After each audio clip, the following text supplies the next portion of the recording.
Hello, hello. Good morning, everyone. Oh my gosh, I feel a little bit tired, but we will do it, man. We will do it. We need to do this review, right? Where is our Where is our note? All right, it is here. Let's start. I hope everyone is doing good, and we will continue reviewing. Review, man, review. So, house rubber. All right. What do we remember? What do we remember for this question? We remember. I mean, there are two cases, right? We can either rub this house or skip. If you rub, what do we get? The value there, right? Plus uh, the subproblem it generates. Basically, I minus 2, yes. So because we cannot solve this house if we solve this. So the other cases we don't solve. Actually, here, for example, there are again two cases, right? For example, in for some other the dynamic programming questions, um, like a take it or leave it, right? Or also include exclude. We are familiar with these. So here again, we have two different options, and for each option we define it's what I don't know, but it's function, I suppose. And if we don't rob, this is from. So, and if this is A, right, and if it is B, we return maximum of them, right? Because our goal is basically find the maximum. Oh gosh, why this happening? So what's going on, man? I don't like. All right, that's the whole point. But the thing we can maybe ask to what to AI maybe. Um, Before starting, I just wanna ask, in house of a problem, we had two cases, right? We have two cases. We have robbed that house or skip that house, and for robbing and skipping, we basically define our what? Our is it our function? Is it our relation recursive relation? How do we exactly? What is the convention to use here exactly? Let's see. All right, this is easy. Let's click. All right, so this is bottom up, and the recurrence relation is, of course, so again same. The if we don't rob, or if we rob, but since we are starting from zero, we basically need to fill these because we are gonna use them. All right.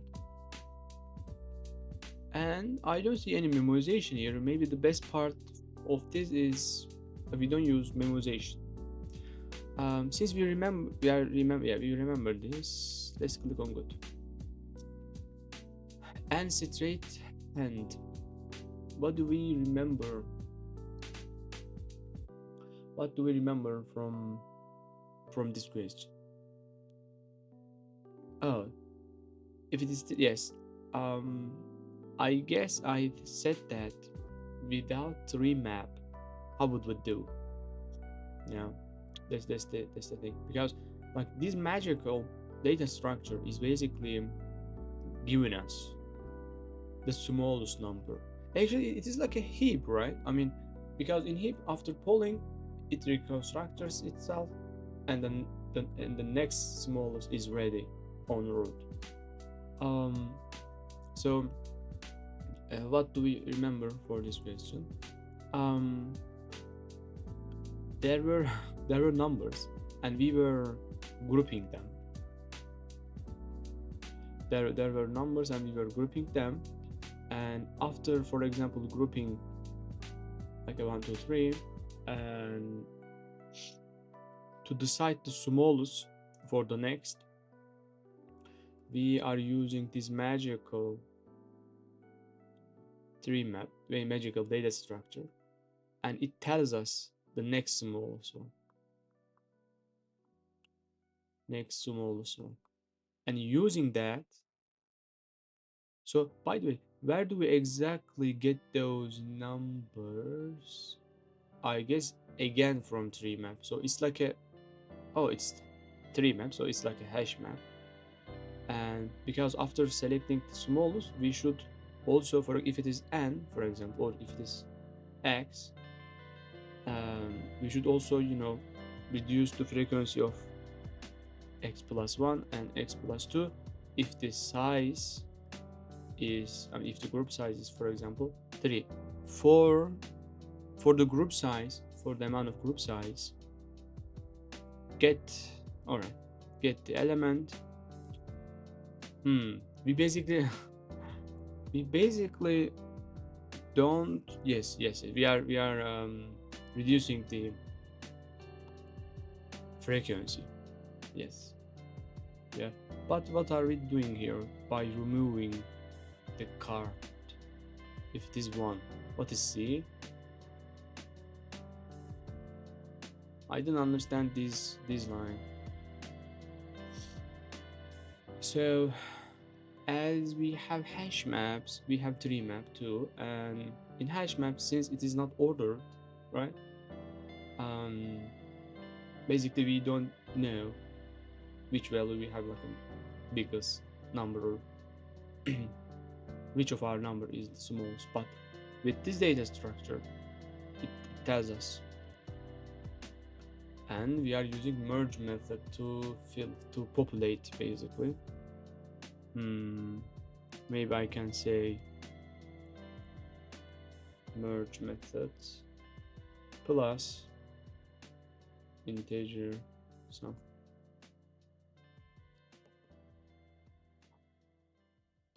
So after populating the tree map, as long as we have number in our tree map,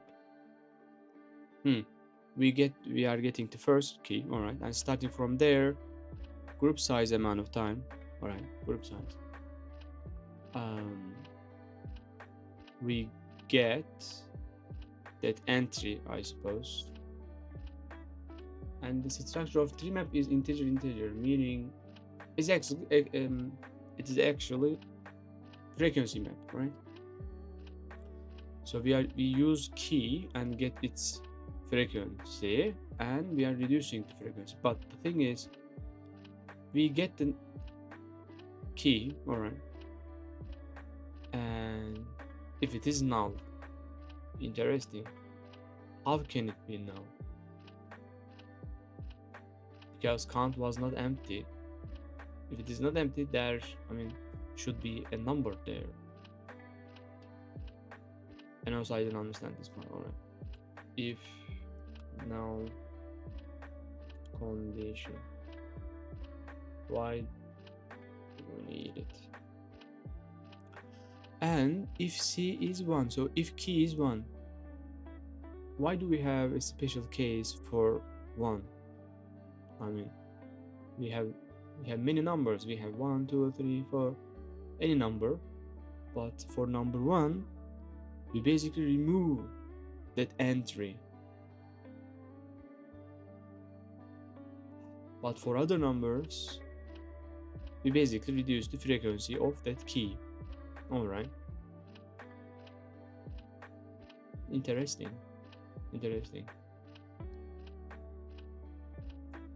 Why do we have condition? Quite interesting.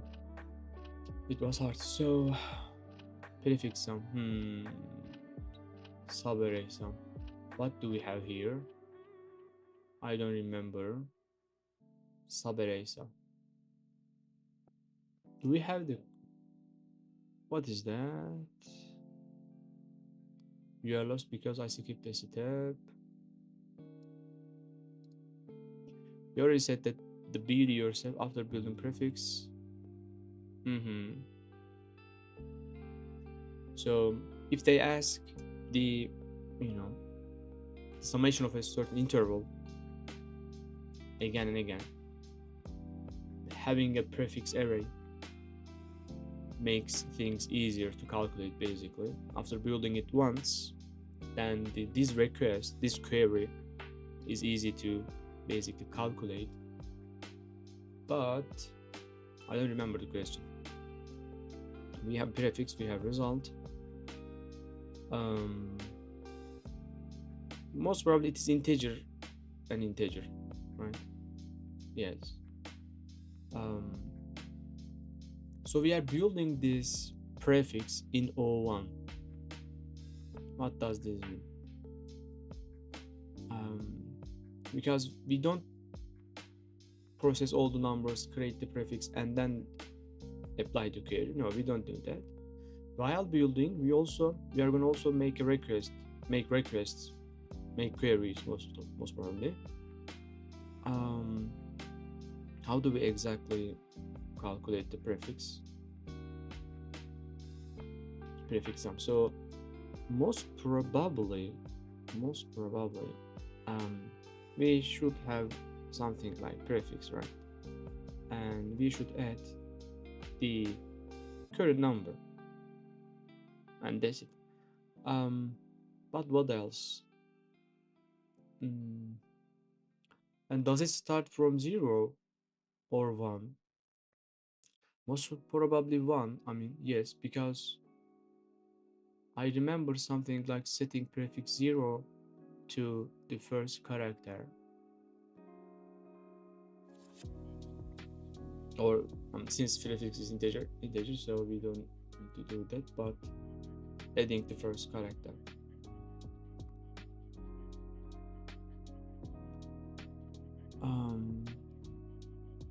So in each of these for loops iteration, we are adding the current number. So we basically, let's say if our input array was like that, our prefix array will be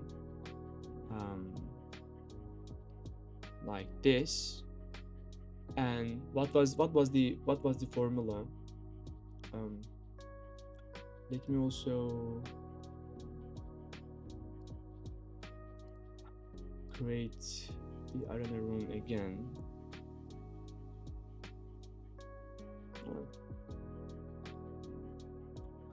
So what was the formula? Like we have, for example, if we want to calculate the summation of these, right? How do we do that? Basically, from here we subtract this part, all right? And actually, last time we even formulated it, right? Like this is index 0, 1, 2, 3, and let me even decrease this a little bit more.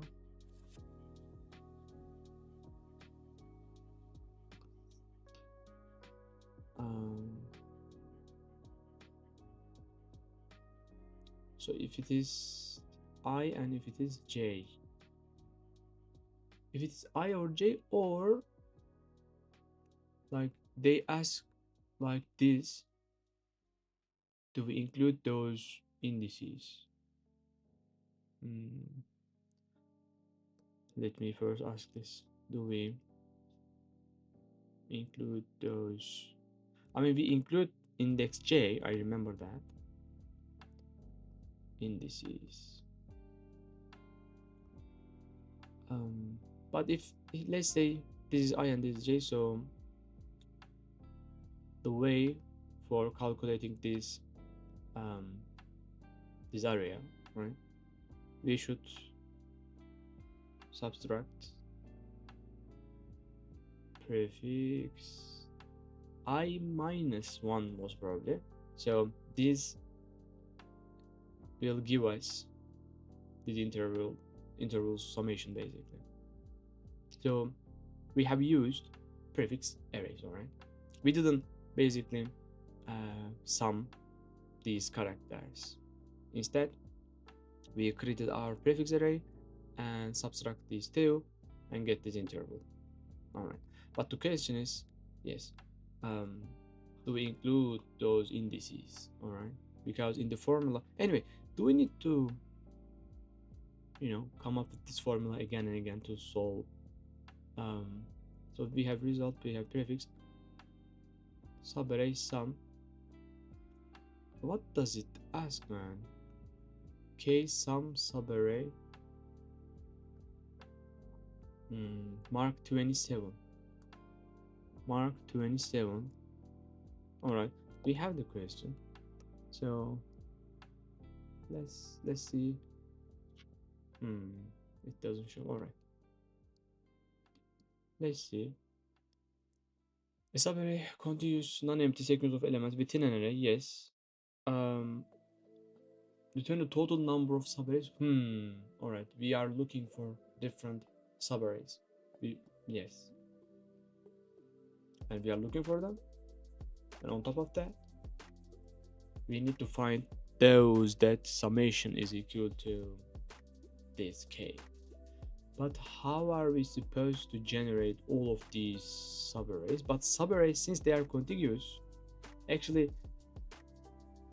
since they are subarrays, we can use this prefix because they are contiguous, right?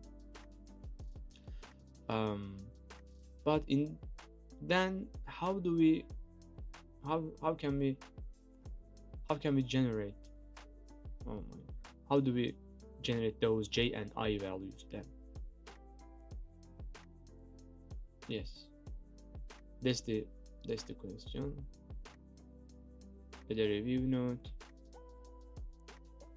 since they are contiguous, we can use prefix. All right, but what about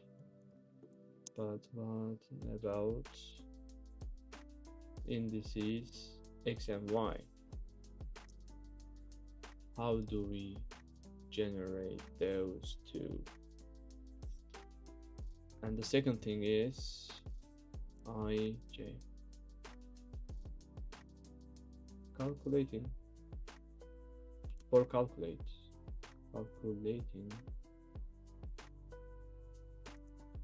this interval. Do we include these indices or not? Let's see. All right, let's see what we are doing. Let's see. You were not chosen for the easy problems. You were chosen for this one. Thank you, Lobster. Thank you, man. Thank you. I appreciate for the motivation, man. Let's see what we do.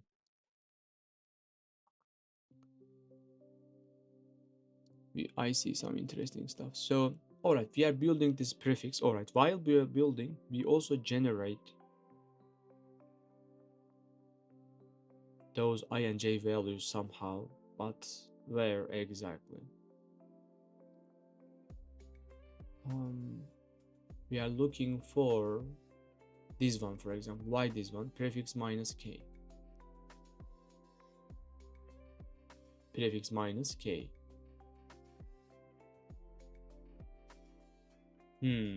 All right. This is like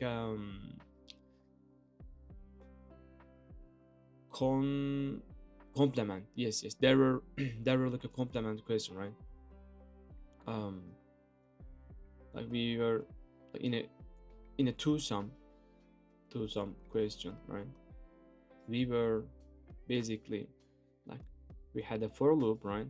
We had a for loop, and inside our map, we were adding the current element, right?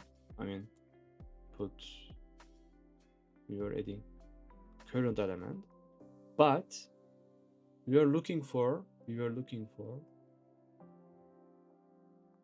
let's say our target was k again, right?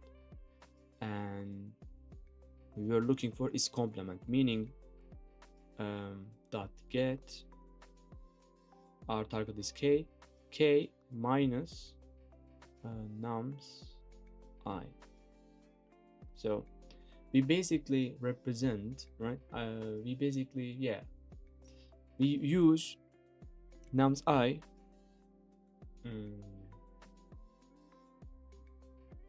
yeah, by using the same element.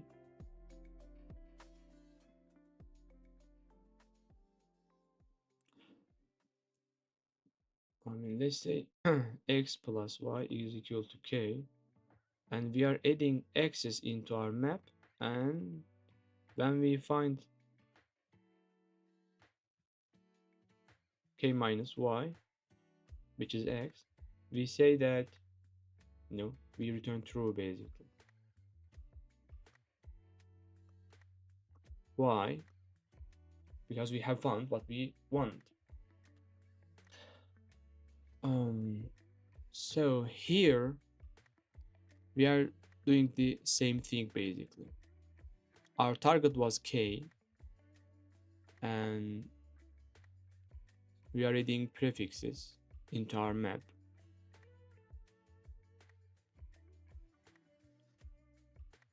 And when we find what we want, meaning prefix minus k, but why is this exactly? Because k, oh, hello Mike, Nitko'dan let's go. Good day, legend. Hope the stream's going well so far. Thank you, man. Thank you. It is going good. We'll get there. We'll get there. I have 150 questions to cover, and I guess I covered maybe like a 50 or 60 of them. We are getting there. Thank you.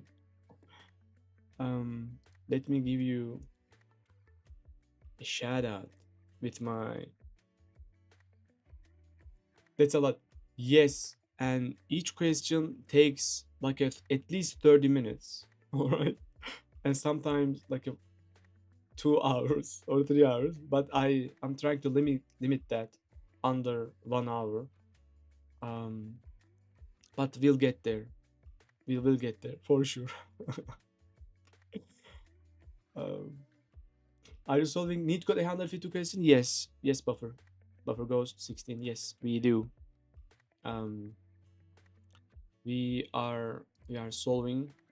Actually, these are from my previous questions, but in NEET code 150, there are some common questions, and I'm actually on graph.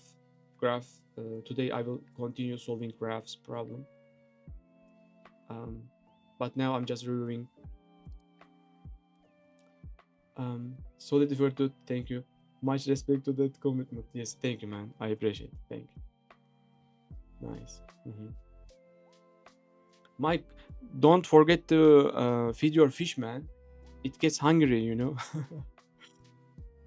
Dory gets hungry, man. Don't leave it hungry in the ocean. Let's see. Yes, you are going, and yes. All right. She's more happy now. Thank you.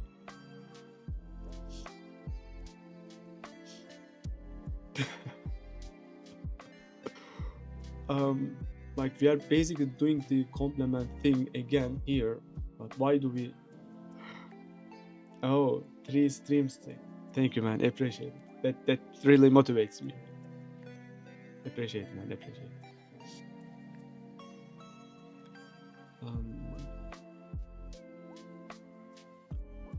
I mean, same complement style. All right. Did we have our notes? All right. Let's click on hard and review them in a few hours. Because also, like, merge means basically adding the number. I mean, populating our map. But here, why the formula is prefix minus k?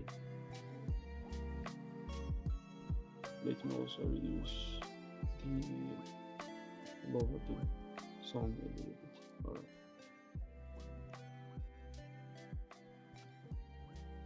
Prefix minus k, and we were doing, and in, for example, in TwoSum our target was k, and we were summing, and we were subtracting the current element from it, basically, right? But here we are subtracting k from prefix. I guess that's the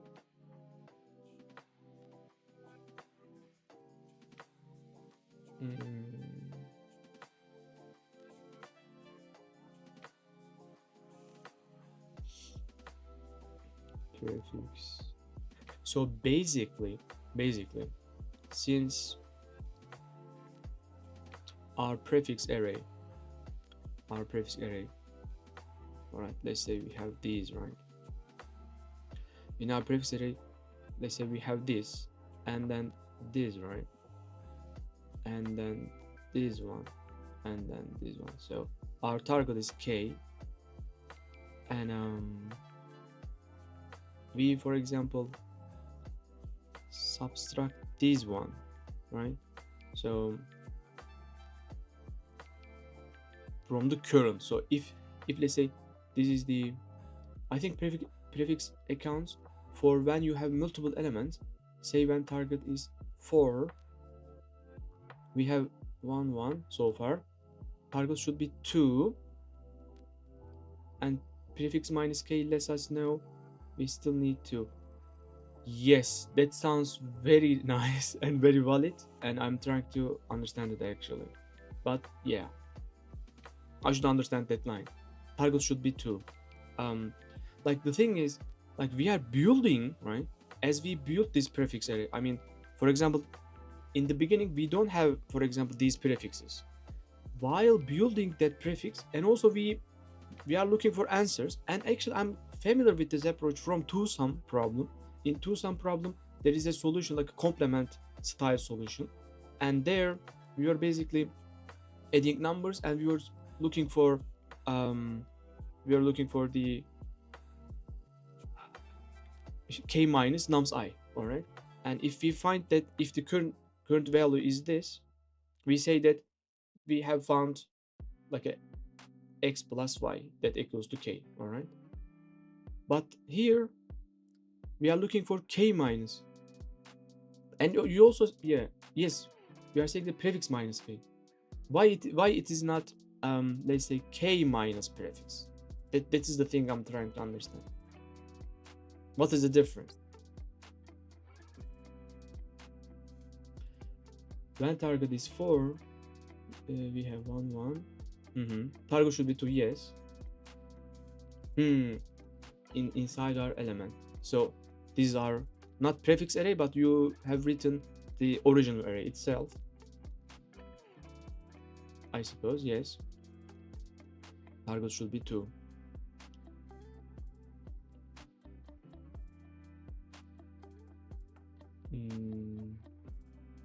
Let me think for a minute.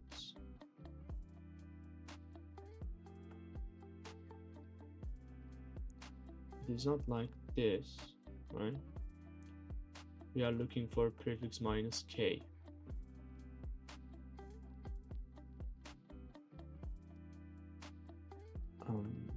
And the prefix is the current, right?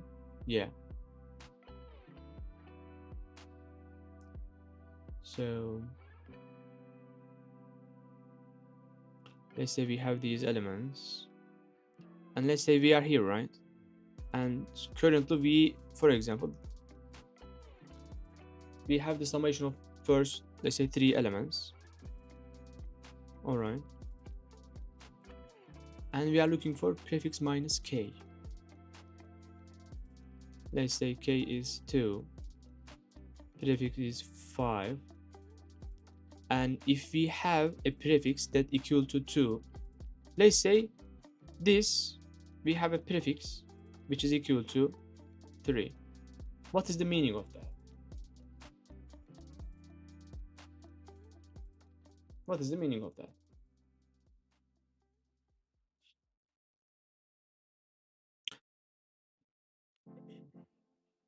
Prefix minus k. Mm-hmm.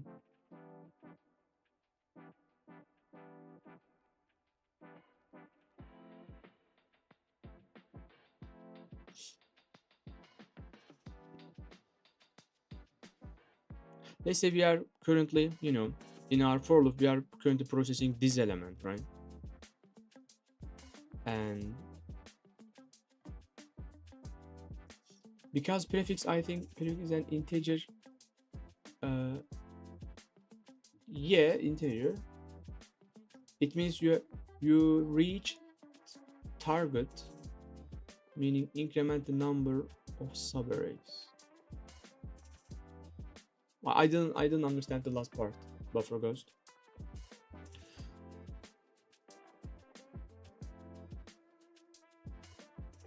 Why this is not k minus prefix? This is my question. Why are we looking for prefix minus k but not k minus prefix?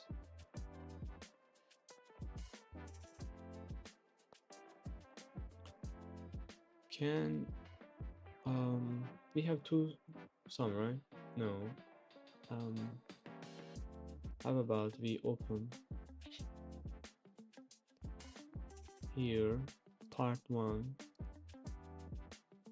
to some hold on.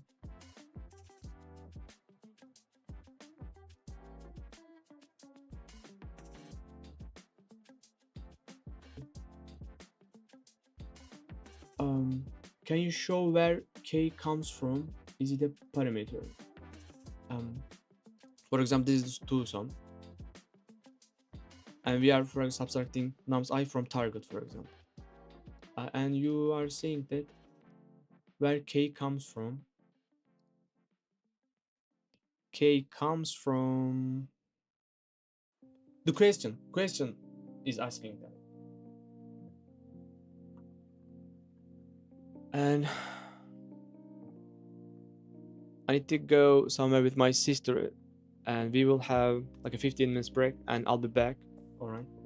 But the question is this, and k is basically our target, right? Like in our arena, I can paste these. This is the first one, and this is the to some probably.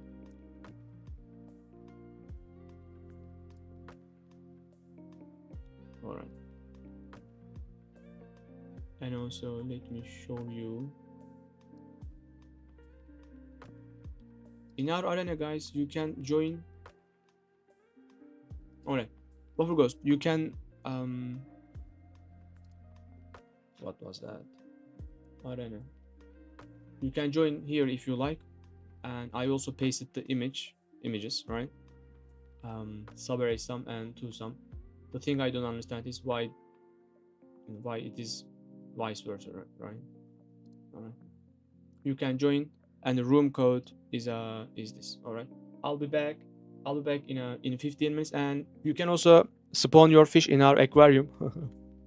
All right, using our fish command, you can also set the color of it as you wish with these colors, and I'll be back.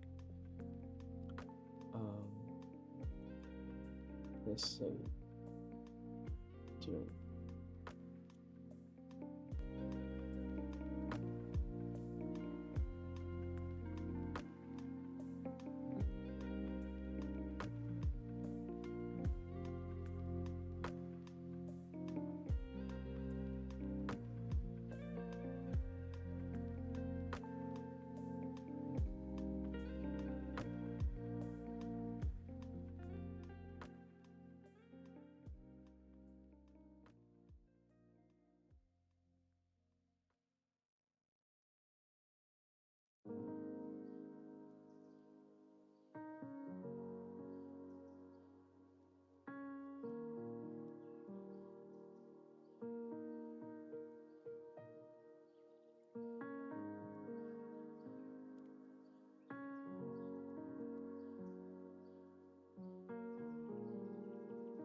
Welcome, man. I mean, we are back. uh, since I walked, guys, I guess I solved the issue. I understand why it is vice versa, because this structure is different. Thank you, Buffer Ghost. And I guess I should update the code of Arena, because as you say, actually they should be there, but even though you joined the room after I sent messages, but I will fix it. Thank you for telling me. Yes, I guess I found it. It works now. Thanks. No worries, no worries. And also now you are trusted. You can also share images. The thing, guys, the thing, I guess now I see. Walking always helps, guys. So the reason why it is different than in Twosome, basic. In Twosome, we were literally summing them up, and the K is a target. But here, because of the structure of prefix, right? We basically, let's say, like this is one prefix, all right? Let's say prefix 0, right? And let's say other prefix is this, right? Let's say prefix 1, right? So the K here is literally the thing between them, right? This is K, all right? And we are building prefix 1 basically, all right? So like for example here we don't sum prefix 0 and prefix 1 and hit the target. We basically subtract them and then get the target. That's why it is different than in Twosome. The logic is same, the complement logic is same, all right, but the operation we use changes. So let me derive again. Let's say we are building this prefix, all right, we have a for loop. We have a for loop. We are building a prefix, and we are putting that prefix into our map. All right, this is classic. This is simple. But how do we check if we hit the target? Is all right. What we need to do? We have prefix.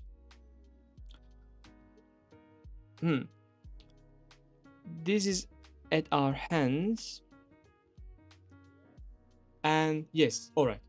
Since prefix 0 is before us, so we need a formula that is giving us this, right? So that formula is basically prefix 1 minus K. Prefix 1 is the current prefix, I mean. So basically prefix minus K will be equal to this, the earlier prefix. That's the whole point, all right? Yeah, that's the whole point. So walking helps, guys.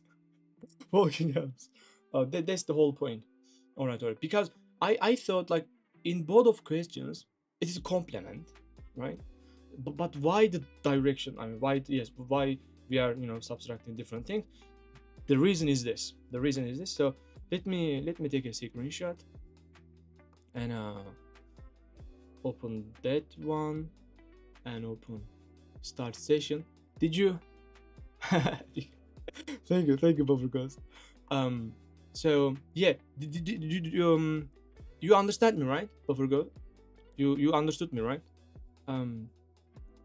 So edit and let's paste that image. Wonderful. Add a note.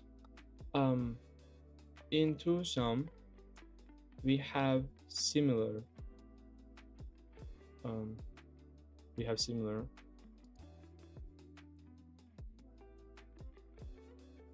We have similar logic,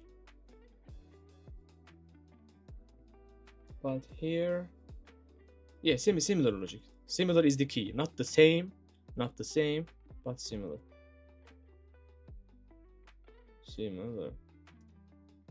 All right, done.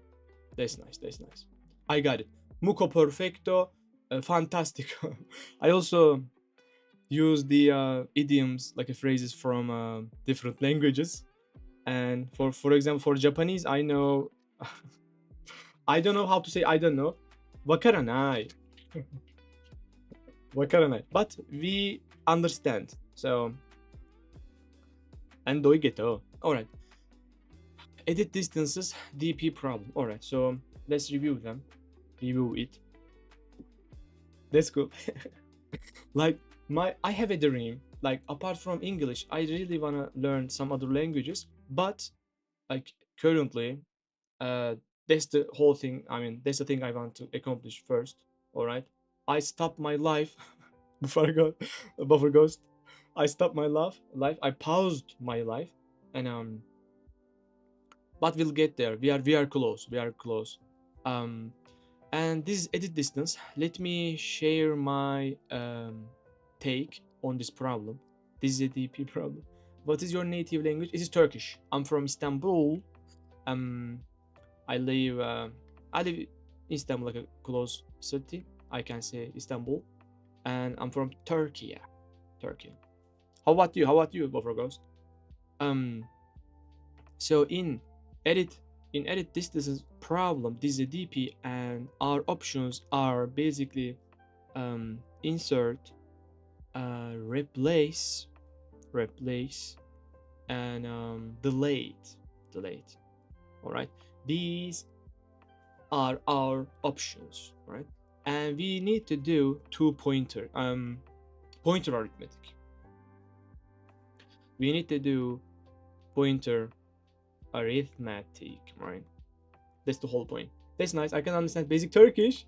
Funnily enough, my native is Arabic. Oh, shukran. كيف حالك? كيف حالك? Oh, stress team. Welcome. I missed fish. No, you haven't. No, you haven't. Come on. Oh my gosh, why does it? You will be able to run it. Just wait a second. Come on, switch that scene. Let's switch. No, not this one. Not deep thing.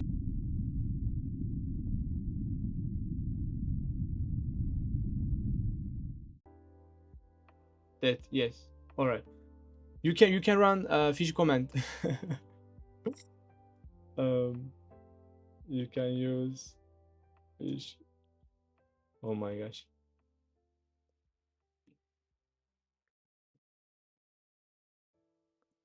You can use fish command. Yes. Let's see. Oh, we have clownfish. We have clownfish in our ocean. It is a lovely creature. All right. And after eating some food, it will be bigger, like other fish. You can also. Oh my, yeah, love it. You can also feed your fish. All right. And after it eats, it gets larger and larger, and it can even start hunting others. All right. Yeah. Thank you, by the way. Um. All right. This is our ocean. Um. Vicious clown. Yes, yes. I mean, every fish in our aquarium, apart from the seabed creatures, after having certain amount of food, they can hunt others, basically. Exactly. Um, let's uh, remember the question. In this question, our goal is to turn word, like we have two words, word one and word two, and our goal. Sorry to interrupt. Thank you for letting. No worries. Every time, anytime. Yes. Um. Yes. Like I mean, we can switch to here anytime you like. And what is your favorite color, by the way? Legally, legal. What is your favorite color? You can also set a color, both for my room and for the aquarium. Purple. All right. Let's set it purple. All right. All right. Now our aquarium and my room is having color purple. And also in your room, in your setup, I also realized you love purple because you have purple color in your room, both light and some items, and the setup on your OBS. I see purple color. Actually, without asking you, I should have said I know your favorite color, and I should have set the color. You would like it better, right? Yeah. All right. Let's pick purple. Oh, we don't have purple, but we have pink, I suppose. Why we don't have purple? I will add purple here too. Our goal is to basically turn word 1 into word 2. All right. Let's say first word is kinesin and second word is ships. Our goal is basically turn this one into this one. So how can we do that? Oh my gosh, how can we do that? Actually, available options are listed for us, so we don't need to worry about which options are there, right? Insert, replace, delete, and we should think about how we can use it, how we can implement it. For example, how should we implement insert operation? So for that, the first thing we need to do is like we need pointers, all right? Like pointers help us in many cases, all right? For example, in binary search, in quick sort, and in, for example, in greedy problems, right? Most of the time, they help. So in this question, for example, first pointer will point to the word once, right? First character, and the second pointer will point to here, right? And our goal is basic. For example, for insert, how should we do that? Basically, which character we should insert, right? It should be S, because we want this character, right?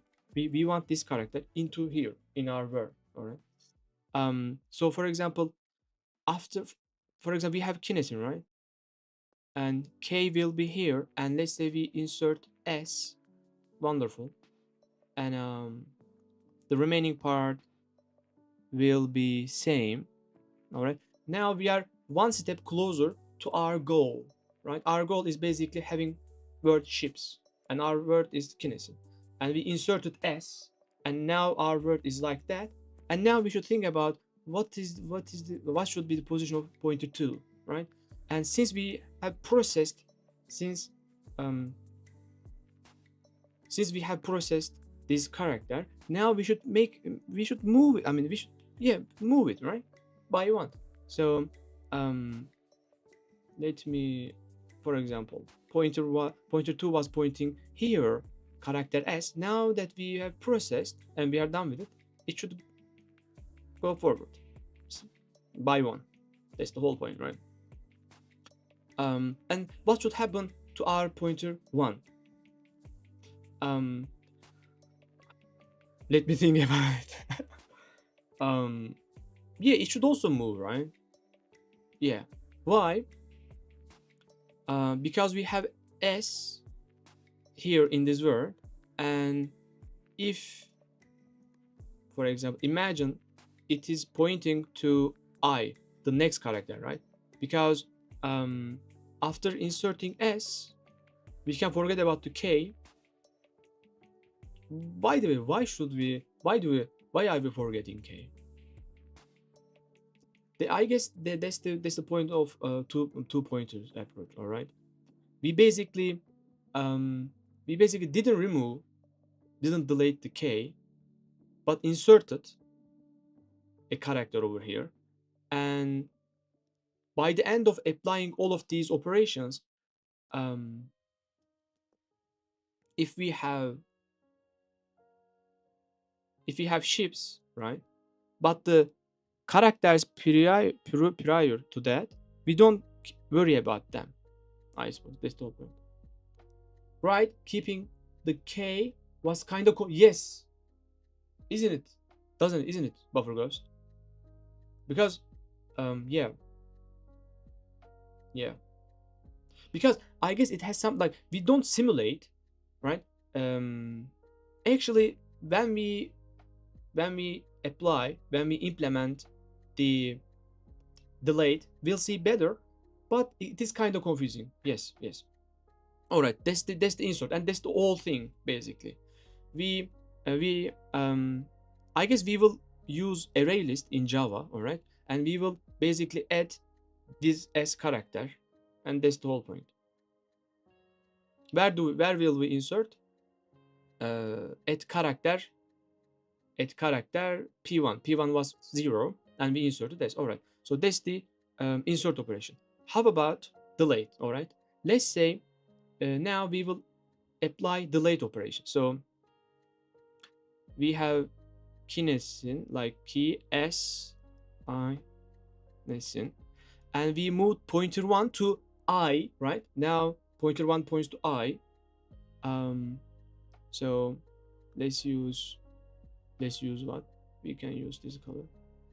It is pointing at I because we have processed K, right? And on ship's side,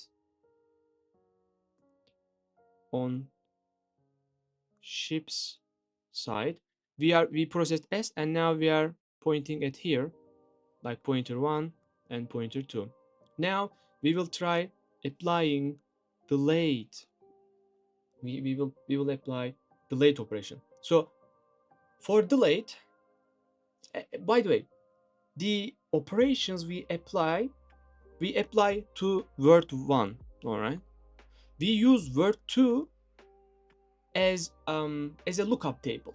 All right, as an ultimate goal. We apply our operations on pointer 1. All right, so we will so that we will apply delete operation here at this word. All right, as you guess, we are gonna remove that character. Yeah, the how part is about implementation detail, and since we are using array list, there should be some sort of method like a remove an index, and index is p1 basically, right? And let's say word 1 dot remove. So this is implementation detail. We will worry about this later. All right, it is not important for us right now. Oh my god. Anyway, let's delete it. Do you mind sharing the problem? I wanna read it. Oh, it's for sure. The problem is edit distances. It was the name, edit distances. Let me even. The problem number is 72, and I can share the link here. And even better, I can share the image as well.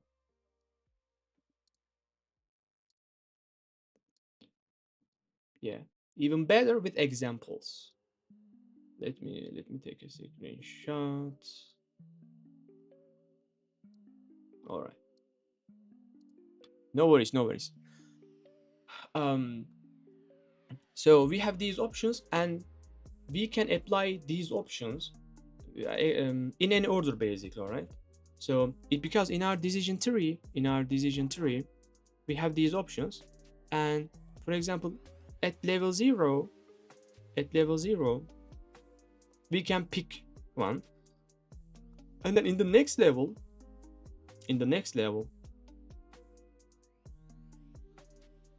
let's say level 1, level 0, again we can apply others. Of course, we can apply others. So this applies for other children as well.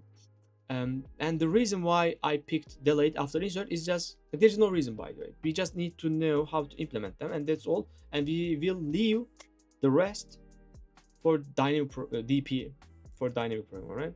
It will explore all of these options for us. That's the whole case for DP. Well, that's the whole case. Have you read the question, Buffer Ghost? I will continue. Read the question, and I will continue. It's all about pointer arithmetic. It's all about how we use pointer 1 and pointer 2 in those cases. I have. Nice. Let's continue. So we are now applying delete operation, and we will delete I, which is index at index p1. All right. And now what we should do? All right. To p1. All right. Should we move it forward? Should it stay same? Right. It should move. It should move, right? Yes. All right. Because in original, like, I should also show the original array, original word. In original kinesin, in original pointer one was here, and we inserted, and then we move it to here, and now we are deleting. So we should also keep in mind the original array, all right? Because our pointer, our pointer is pointing in to the original one, all right? So pointer one here, and we removed, and it should basically move, right? Because why, you may ask? Because we are done with this. We basically remove it, and we are done. Yeah, it is kind of tricky, but like, since we are skipping this character, we basically don't care about it anymore. All right. So we move. How about pointer 2? Do we have the character h in our, newly built word? No, we don't. So it will stay same. Same. Yeah. All right.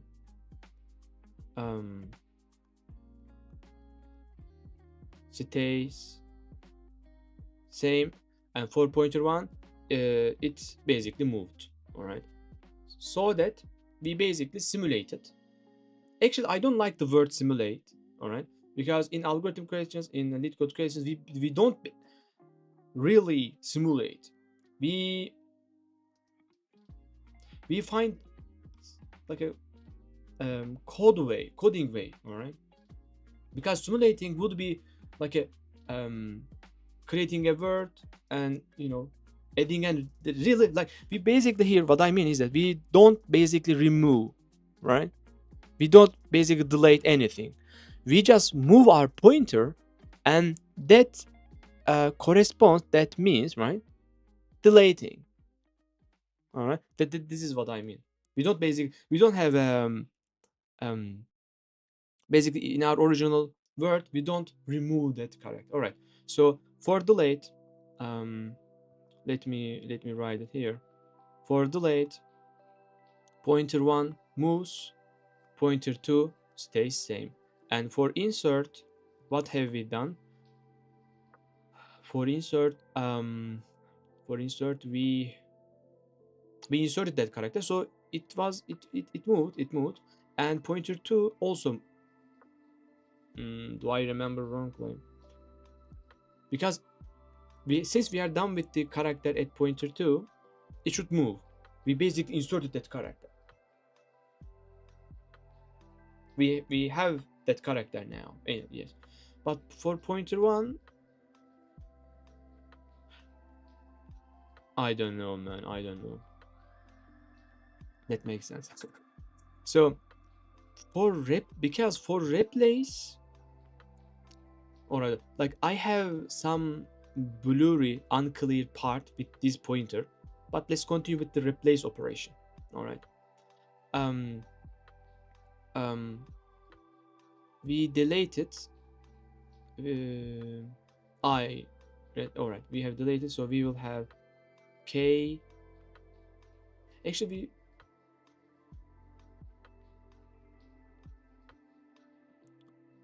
since we inserted s, we have s, and we removed I, and now our word is this. All right. Yes. Sines sin. Sin, and pointer 2 points h, ships. I mean ships, but it is pointing to here, and we are pointing to here, I suppose, right? Actually, on original array, we are pointing to here.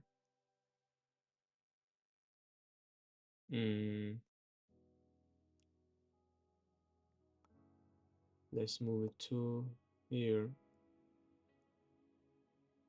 I mean, original array was this, and in original array,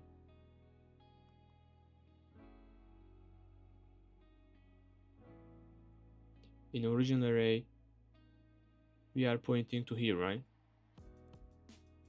I suppose. I don't know. Let's try replacing. For replacing, actually, it is the easiest one because we basically. Oh my gosh, I shouldn't zoom in and out. For replace, we will get rid of this character, and we will, on top of that, we will get what we want. All right. So this is pointer 1. All right. So actually, this is the case where we move both of our pointers. All right. Since we got rid of this character, now we've moved our pointer 1, and since we have what we want, we moved pointer 2. All right, but that means we have done a mistake in insert. Pointer 1 plus plus, pointer 2 plus plus. All right, basically pointer 2 represents if we have what we want, right? If we have what we want, we move, right? For example, in delayed, we don't have what we want, but we got rid of what we don't want. All right. Yeah.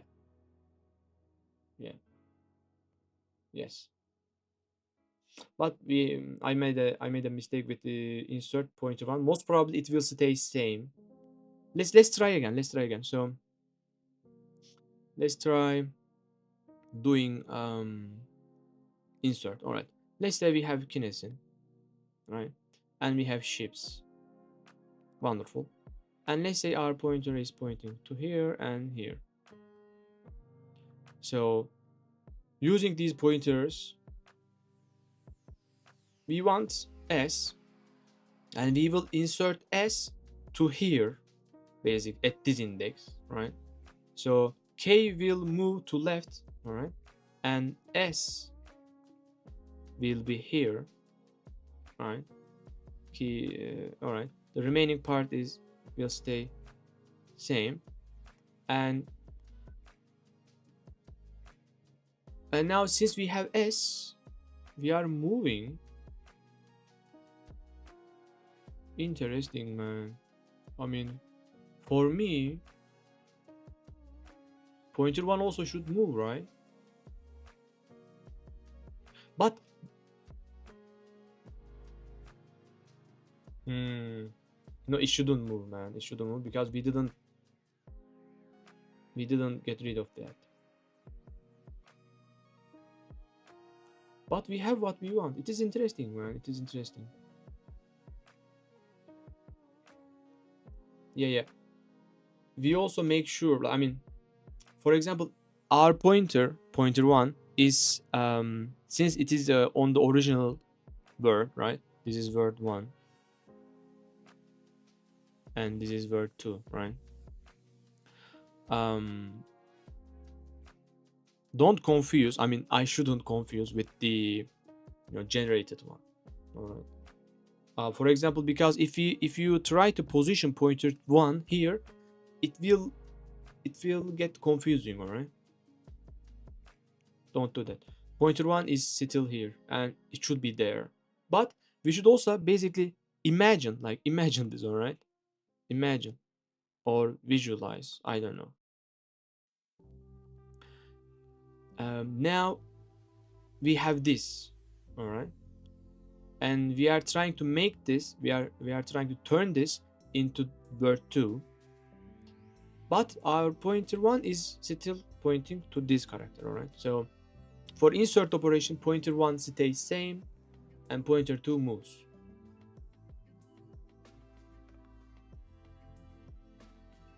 But the thing that confuses me is that, I mean, all right, let's say pointer 2 stays same and this moved. All right, but with the next operation, right, this is what confuses me. When we apply the next operation, let's say again insert. All right, let's copy this part. Let's say we again apply insert. Then how will it look like? So pointer 1 is there, here stays same, and pointer 2 moved because we said that we have s, right? And our imaginary word is this key s in s, right? All right.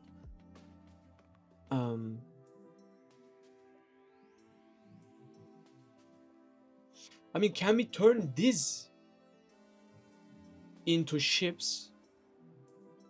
That is another question. I guess we won't be able to turn this into ships.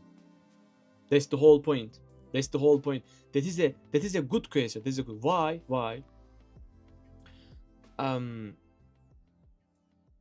This is wonderful.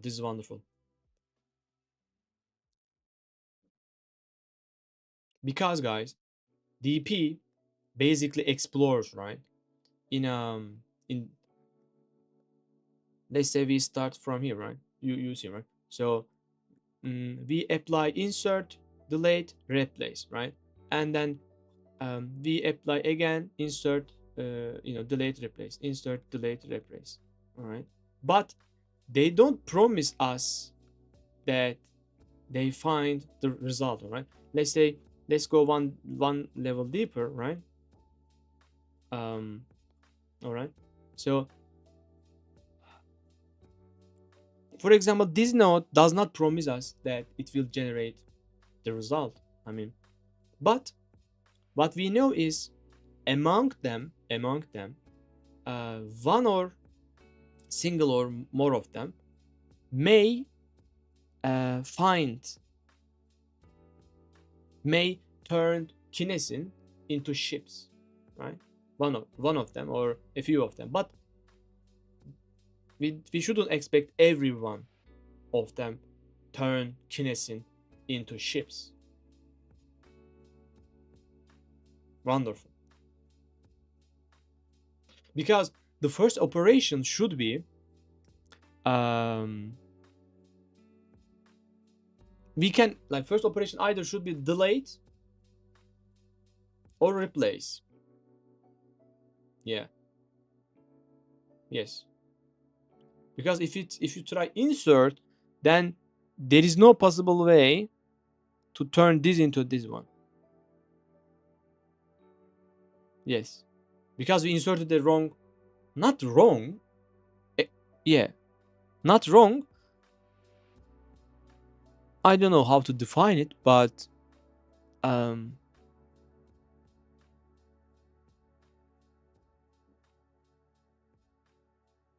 don't know, but that's my take. All right, so for insert operation, basically it will stay same.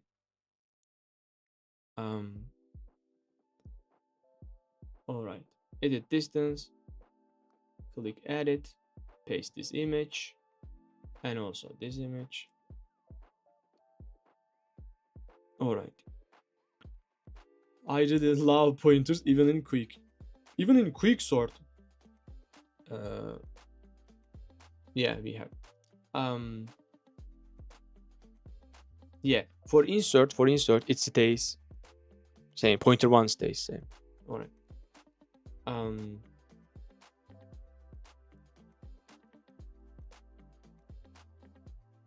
all right, so let's record that. Hello. Now the important thing that, for example, I tried solving this problem basically, right? And I basically thought about, like, we have thought about how should we move our pointers in insert operation. And we have tried turning kinesin into ships, and we explored the insert case, right? But after exploring that, that path won't give us, and won't be able to give us the correct result. I mean, all right, because we inserted, like, I cannot define it, you know, in a good way basically. But the first operation should be either delayed or replace if you want to turn kinesin into ships. Of course, there will be cases where you should insert, but most probably those cases are about, let's say we have less amount of characters from than the goal, then we should insert, all right? But the thing is, the beauty of dynamic programming and decision trees are basically, you define the rule and you expect it to, bring you a result. All right. What I mean is that it doesn't matter if we pick a wrong choice. All right. That's the whole point. DP, decision tree, will explore all of the basically choices, and when it hits a good case, good path, it will record it. All right. It will even take the minimum of it. All right. That's the whole point. And but the thing that amazed me or made me happy is that, because I thought, I mean, we cannot turn, I mean, after applying insert operation, we cannot turn our, like, a temporary array, or our, like, a construction or temporary string or array list into ships. All right. But then I thought, I mean, like, are we making a mistake? But no, we are not making a mistake. That's the whole point of exploring. All right. All right. That is the good realization.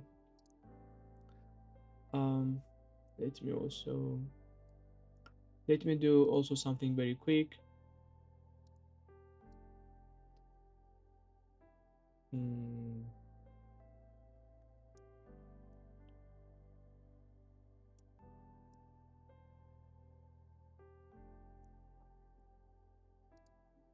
Let me do something.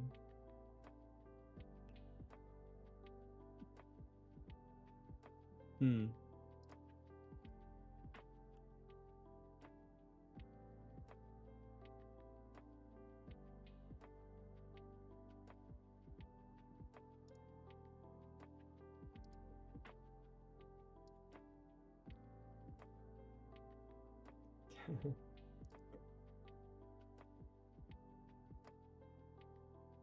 Merhaba. I guess merhaba is also Arabic, right? I mean,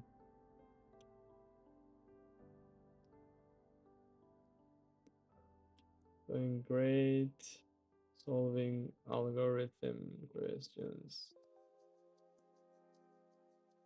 How about you?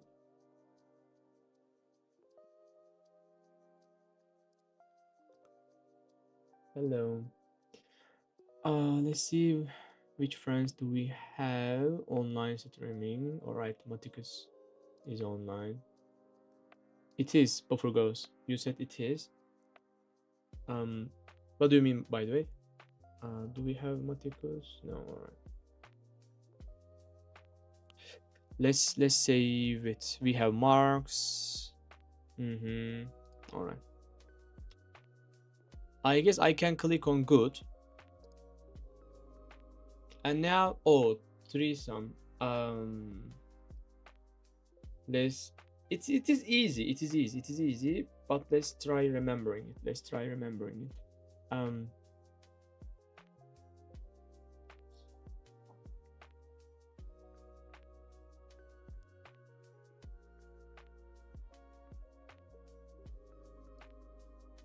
Can I do something very quick?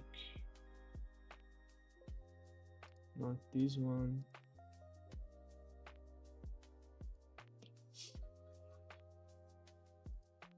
Let's try something. And let me drink my water.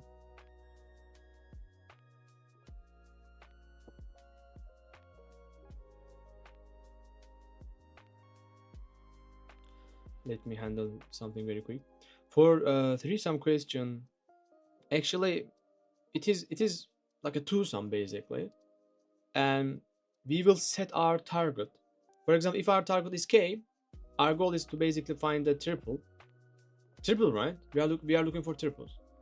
Um, our goal is basically finding like a xyz value that will give us k, right? But instead of k, we will say that k minus z. But somehow this question, um, I keep forgetting this question because we have we have a for loop, like making things in on in a in a in a correct way is a little bit untrivial. That's very nice. That was calculated. Hmm.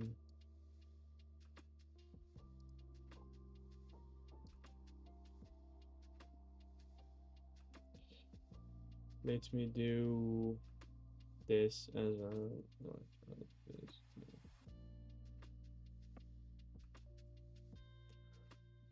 contemplating.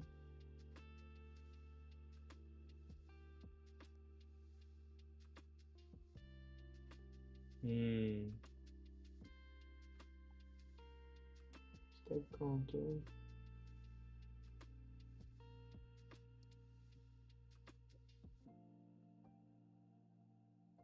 Are you creating your own or fixing your device?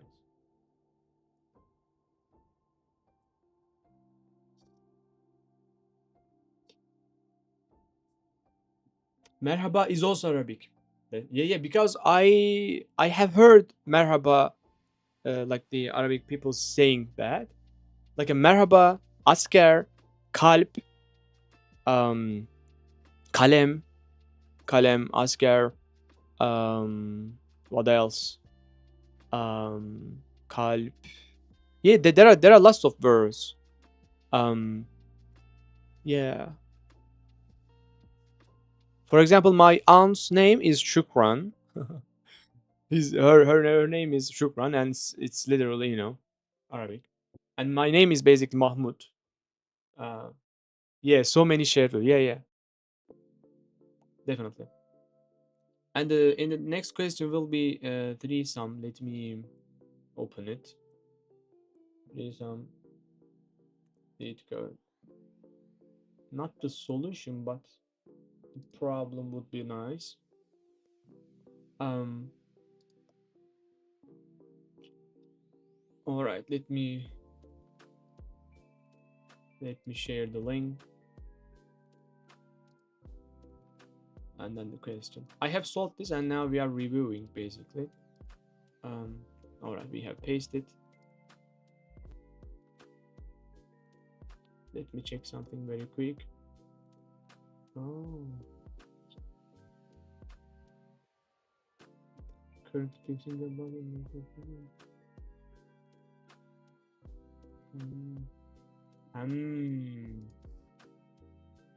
I see. Digital. I I thought like a real device you are building.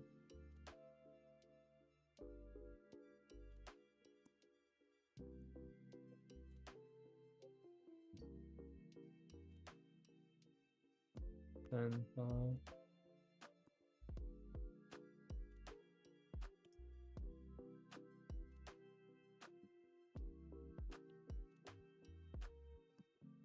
daily goal. Right?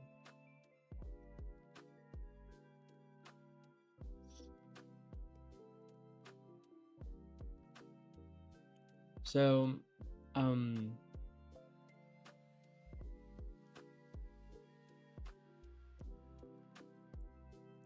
what do we have? Target. So, like, I know we should set the target to, let's say k minus nums I, right? It should be that. But the thing is, Let's see. We will. All right. I will draw, and we will understand better.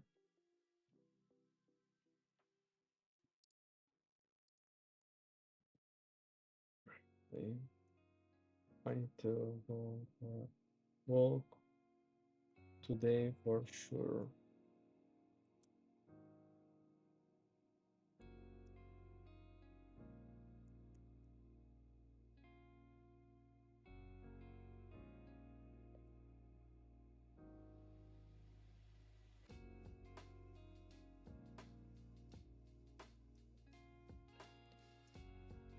Maybe altitude to Citroen.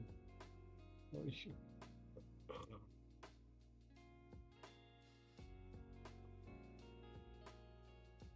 So,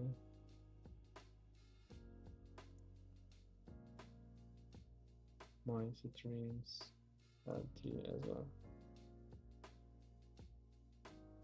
Walking paths are amazing. Being product and good steps. Live on stream is so nice.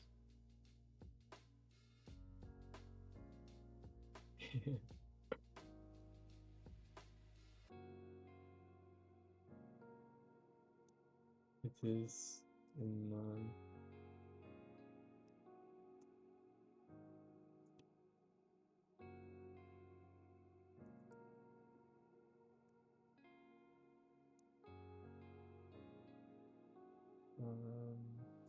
studying directives.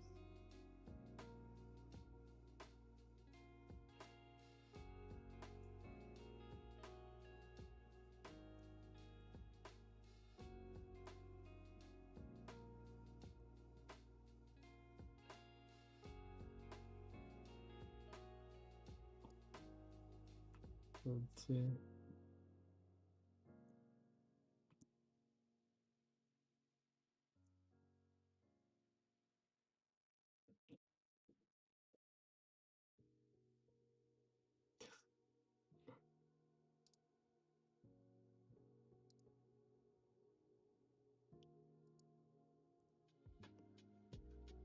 All right, I am back.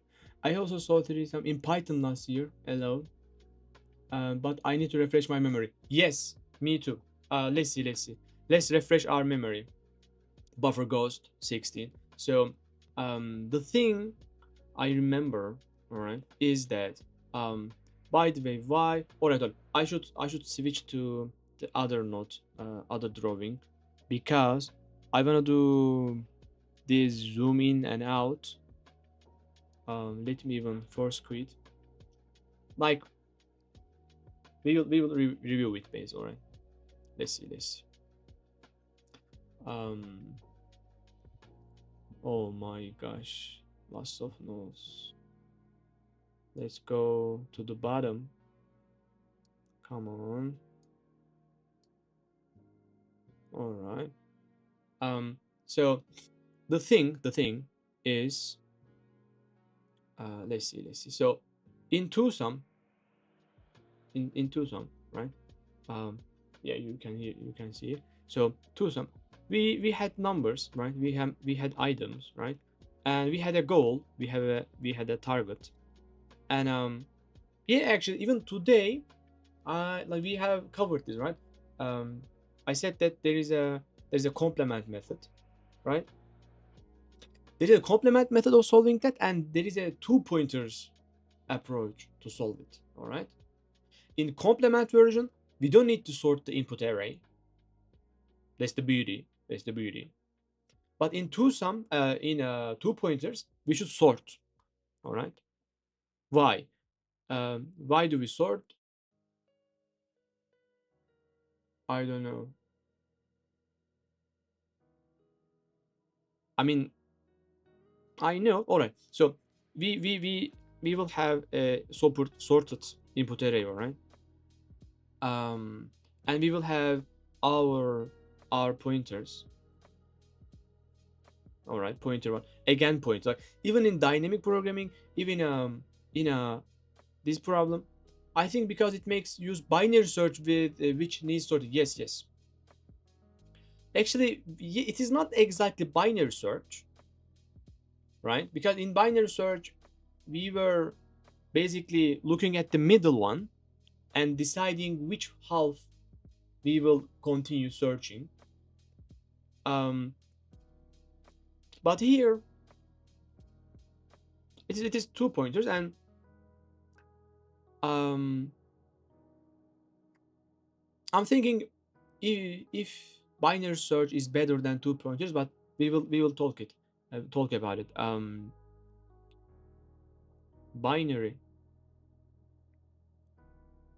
Binary search versus 2 pointers.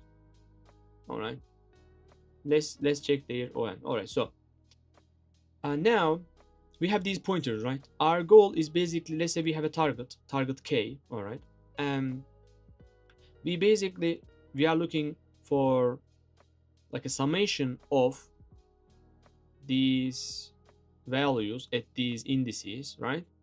And let's say if the summation is greater than K, then we will basically move P2 inward. We hope finding something smaller, right? Something smaller. All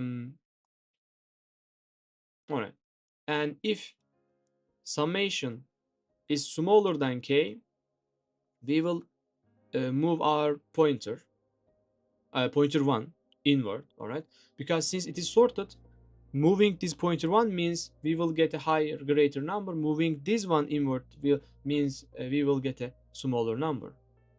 And if it is equal, then we have find. All right, so if sum is equal to K, then it is true basically. All right, but what is the situation in 3-sum? So yes, so here the idea, all right, the thing I remember is like I usually remember. All right, so the thing is we were basically anchoring, we were setting this, right? All right, and let's say we have target, right? And we manipulate our target. If our target was t, we basically subtract nums I, right? And now this is our new target, and our search space is now here. All right, and we will have our pointer 1 and pointer 2, and our goal will be looking for this as a new as our new target, right? Yeah. All right, so this is first iteration. In the next iteration, or so like we are setting the first element, anchoring, and we are applying 2 pointer in the remaining parts. And what we are looking for, this. Our target is t minus nums I. So in the next iteration, um, in the next iteration, again we have these numbers, right? And now we will set this element at index 1, right? This element, and we are gonna look for the new target among these, right? So our target is again t minus nums, even better, nums 1, right? And here it was 0, right? All right, so our target is this. And all right, the thing that sometimes confuses me is that, I mean, after completing this one, all right, in the previous iteration, like we are so confident and we basically don't process it anymore. All right, I mean, we won't look backwards, right? That sometimes makes me, a little bit uncomfortable, because if we won't look backwards anymore, this means we are so sure We are so confident that we have done what we need to do, and we say, yeah, it is done, it is complete, right? um, this is kind of hard, this is kind of sharp, right? um, all right, so are we clear? Are we clear, chat? What do you say? So we will continue basically doing this. All right, we will have a for loop, right? We will have a for loop, and we will set a number. We will anchor a number, and we will look. We will apply 2 pointers for the among remaining ones. All right, we will have a for loop. Okay, we are setting this, right? And for the remaining part, um, I guess we have a while, but how do we use while? We need indices, man. And what is the condition for while? I mean, after setting nums I, right? Our new target, our new target, will be like a target minus nums I. All right, we know that. We know that. And what about like applying 2 pointers? All right, we need 2 pointers, obviously. I mean, yeah. So let's initialize them, right? So um, integer pointer one is equal to I, as you guess right, guys, as you guess right, I plus one, and pointer two, as you guess right, will be the last element, last index, so that nums length minus 1. All right, we declared and we initialized um, these pointers. So we now have like a pointer 1, right? We have pointer 1 and pointer 2. And now we will all right, so now we will basically implement the 2 pointers. So how were we doing that? While pointer 1 smaller than pointer 2, right? Because when they are same, right? When they are at the same index, it means we have searched every number, right? While it is that, yeah, we will basically nums p1, right? We will sum them up. We will sum them up, right? And we will check. All right, we have talked about it. We will check if it is larger than that, larger than target, smaller than target. We will move. All right, so that's the whole point. Let's check the code now. Where is our code? Um, we yeah. So here, for example, we basically come on. We initialize our left and right pointers, and target is will be nums target minus nums I, right? No, why it is? All right, target minus.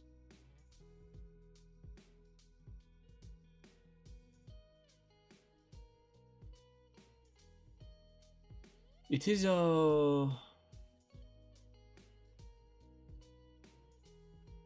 why is it minus like a negative nums I? I mean, let me resize this. I mean, it should be target minus nums I. Hmm. Let's check that. Let's learn why is that. By the way, oh, we don't have a target. I thought we have a target. We have integer array, right? And our goal is basically like find triplets, right? Um,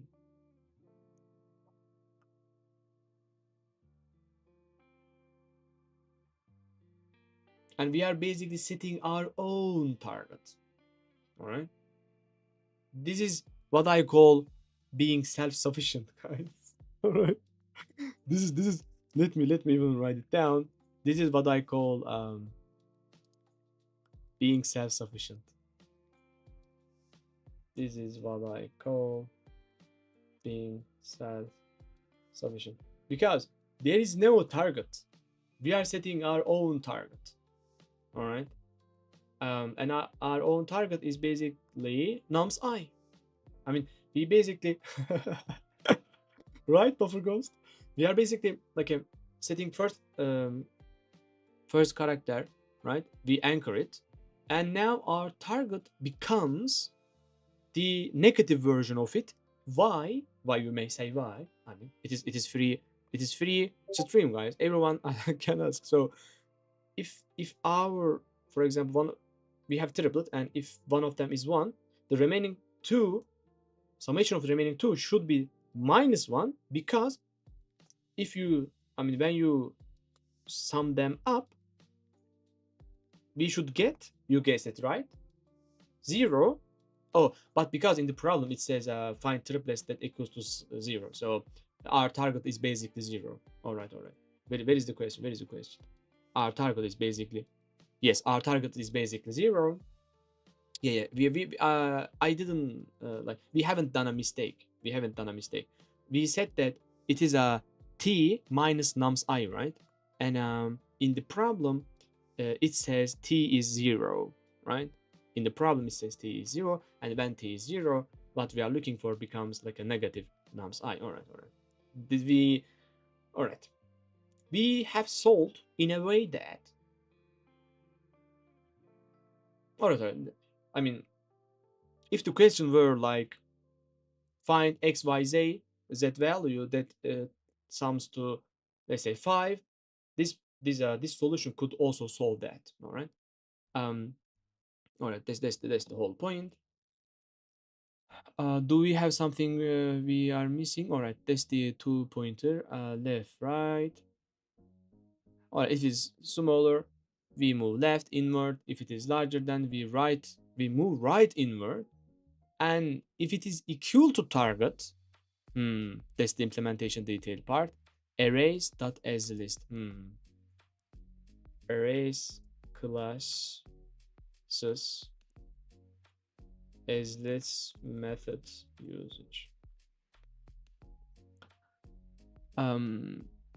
All right. So result. What the result is? Array list, right? Yeah. Result is an array list. By the way, Buffer, do you know? I mean, which programming languages do you use? Like a Java or Python, um, or maybe Rust, Go, C, C++. What is your algorithm language? So what is this, by the way? I skip duplicate anchor. For example, this is another implementation detail. For example, skipping duplicate anchor. All right. Maybe we can write skipping duplicate anchor is also important. I mostly use Python and C++, but I know Java from universities. Buffer Ghost, you got my attention. That looks lovely, man. Because in our streams we also learn Python and C++. Like, I know just a little bit, just a little bit amount of Python and C++. But I also learned Java from university. And they showed us like a C and Java mainly. Yeah, that's nice. So keeping duplicate anchor is also important. Implementation, not implementation detail, but it is important. Yeah, interesting. So we shouldn't forget about duplicates. And what is that? Like a nums I, if it is greater than 0, we break. Why? Smallest is positive. This part is also important, man. Smallest element, if it is. All right, so let's see it. All right, because without seeing, I don't understand. So let's say, All right. So this means that we have sorted our input array with n log n, right? This is the cost of sorting. And let's say the first item, or it doesn't matter. It can be like a 1 and then 0 and then some other numbers, right? And then some other numbers. And let's say we are processing this, and right, we set this as an anchor, and our goal is basically minus nums I, meaning minus 0, meaning 0. But the thing now is we should also check the all right, nums can be negative as well. So if they can be negative as well, why on earth, excuse me for my language, why on earth we say that if it is positive, I mean, based on our solution, I mean, it can be 0 and we will still be able to make a like a 2-pointer search, right? Because there can be some numbers, right, that their summation could be equal to 0. I didn't understand this part. Um, yes, definitely. So I didn't understand this part. I didn't understand the first if where we ray. Smallest positive. No triple can hit 0. Why? Are we talking about the same question, man? I mean, must not contain duplicate triplets. Like also eliminating this is quite important, man. Like eliminating the duplicates, because we see this in many questions. They say like eliminate duplicates. So on triplets, for example, how am I supposed to eliminate triplet? I mean duplicates. What do you mean by duplicate?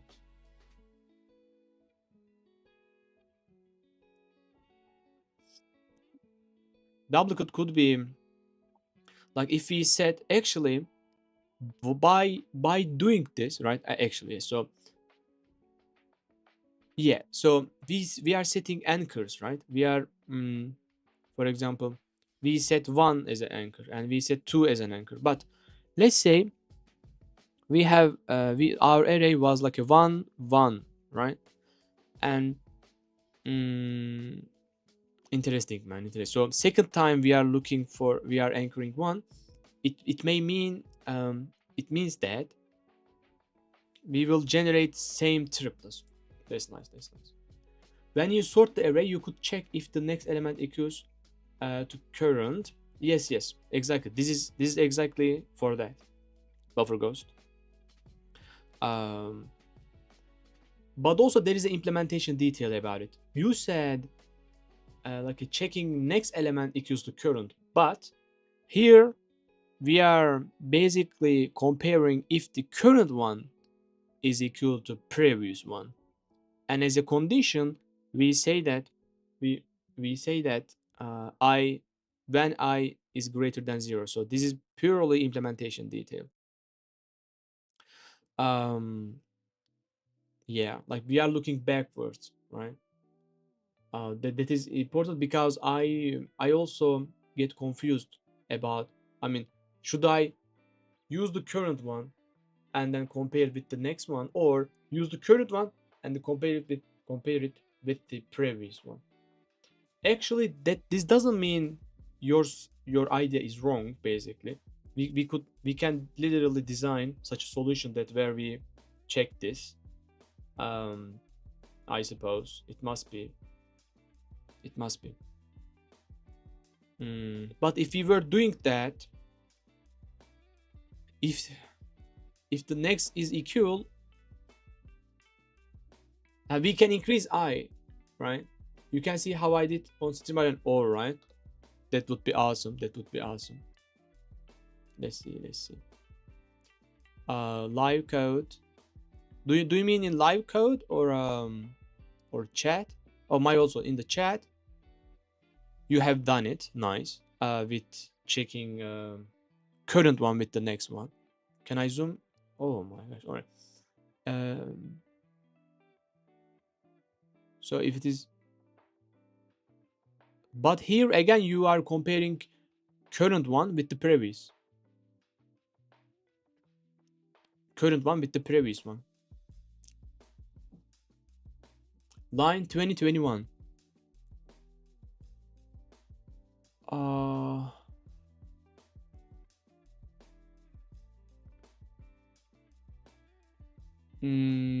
so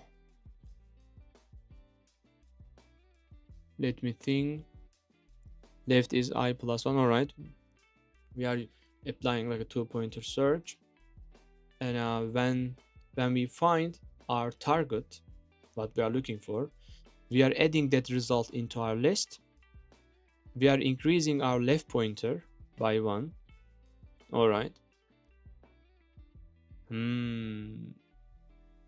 Actually, do we really need that?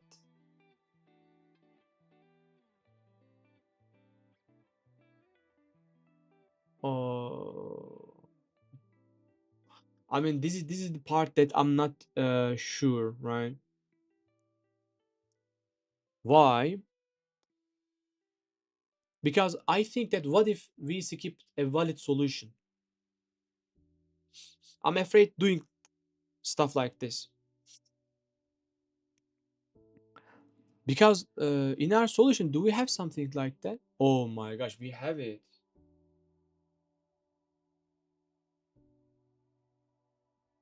Alright, I completely forget about duplicates. I completely forgot about duplicates. And how do we end up creating them? Important. The solution is the same because the same number generates the same triplets. The solution is the same because the same number generates the. I mean, I understand that from the anchor point. If we set the same anchor, we could generate the same triplets, right? But you are also doing something for not anchor. Like I is anchor here, but these are 2 pointers basically. So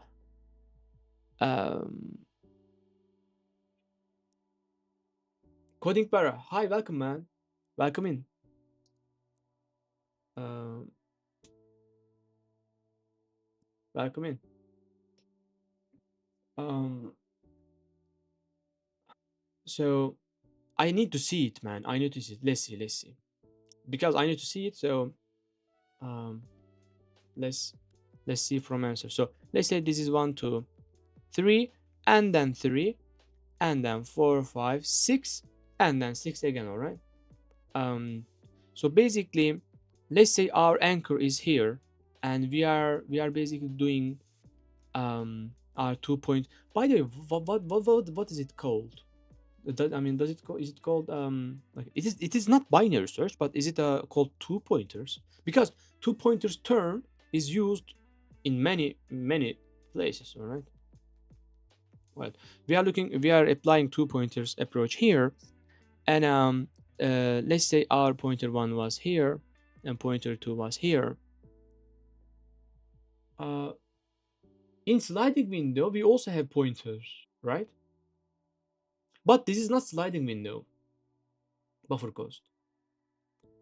This is not sliding window, because sliding window is basically we are expanding our window from right side and we are shrinking from the left when we hit that case. Basically, this is not sliding window. We are literally making a search between an interval. So next time we see the same number,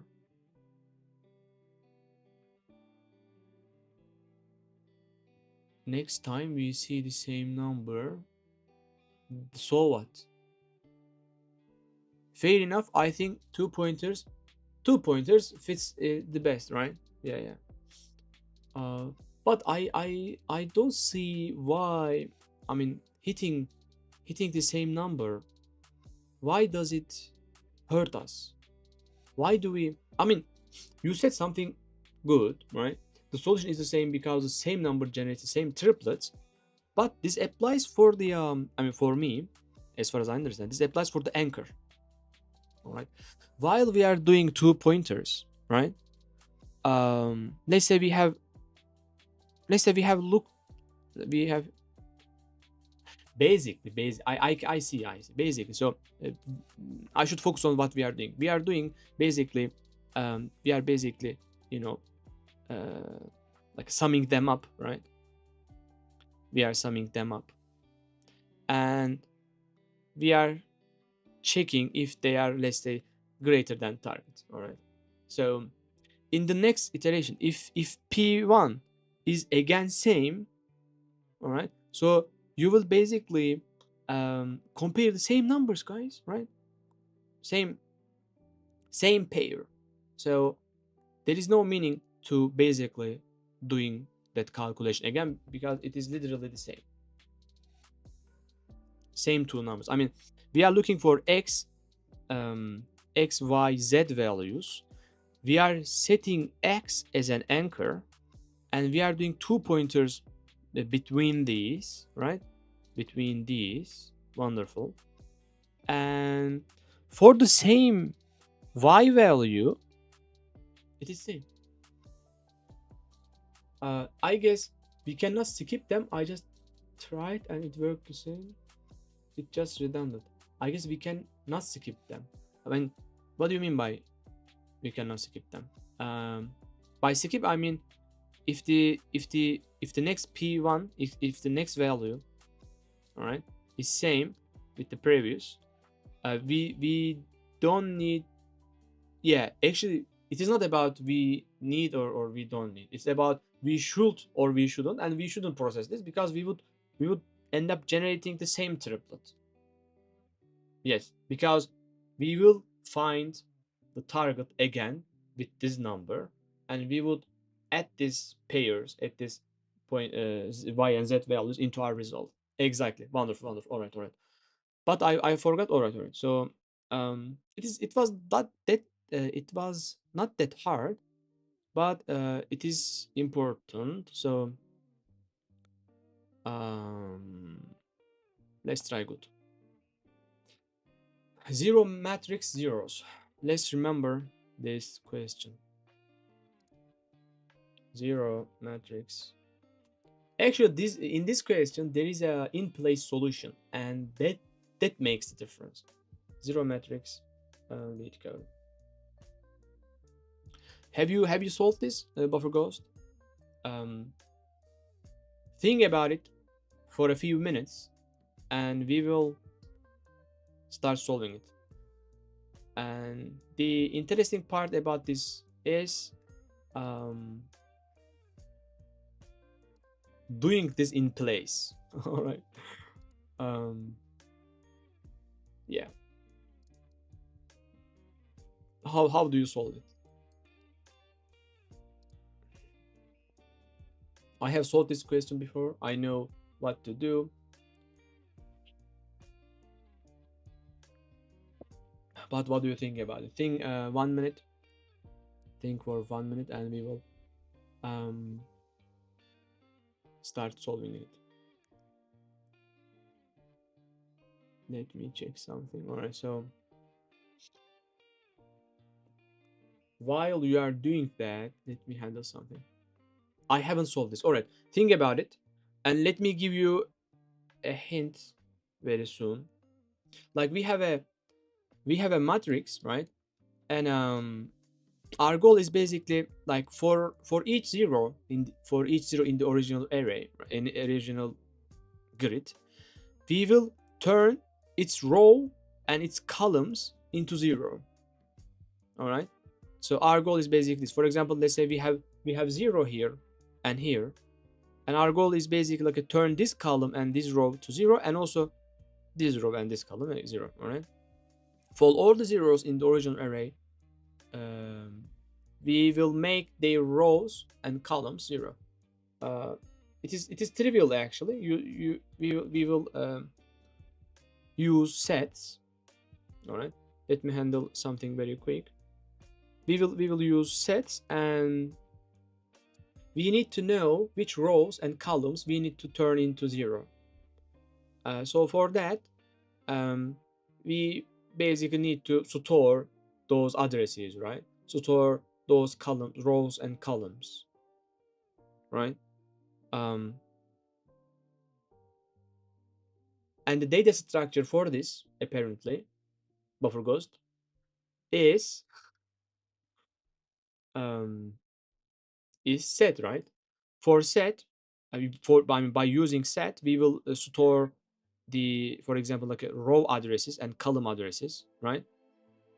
Because in case, let's say there is a 0 here and here. I mean, no, there is a 0 here and here, right? Um, let's say there's a 0 here and here. So since their row is same, we don't need to store two entries, right? Coding para. We don't need to store like a 0 and 0 again. So that's why we use set, and we will insert 0 once, and the second time we insert, it won't create a new entry basically because of its structure. And yes, right. Oh my gosh, so what's going on? Be quiet. We will store their addresses right? And in the second pass,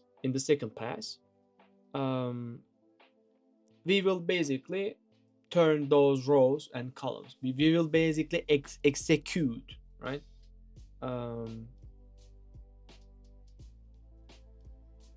That's the whole point. Like, I'm saying this, but when I was solving this question, it was quite hard. All right, let me tell you that it was quite hard, because like when I first heard about like a one pass and then two passes, I thought, what is this, man? I mean, like you are processing the same input twice, and each pass has their own goal, and that was fun actually.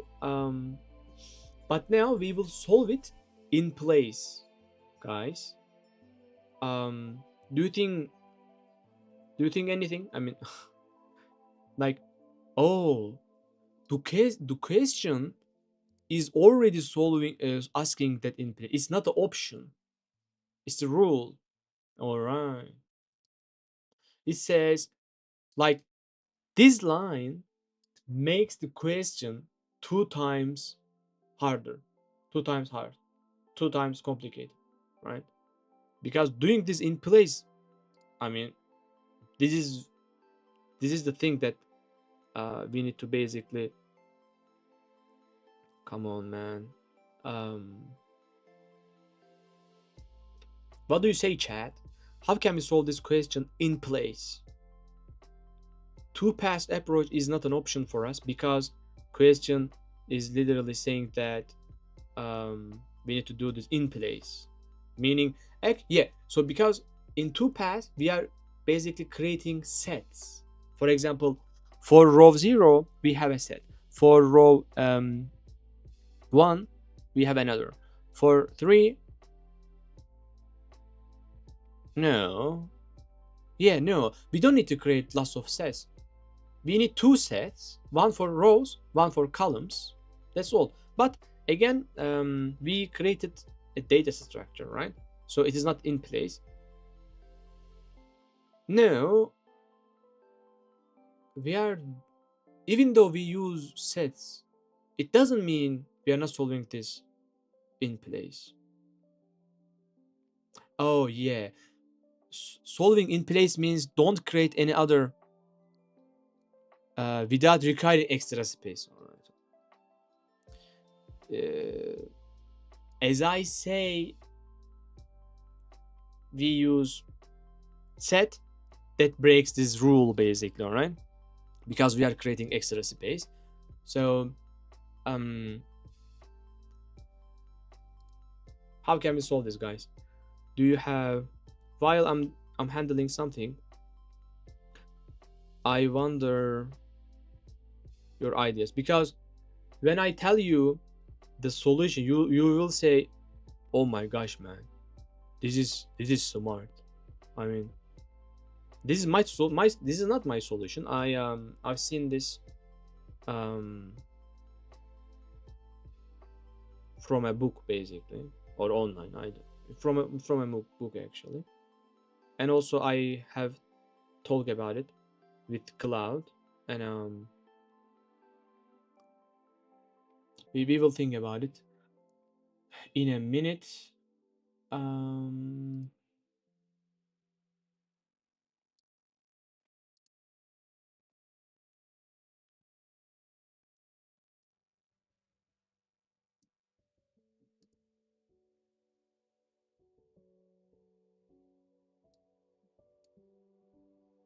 comp of 01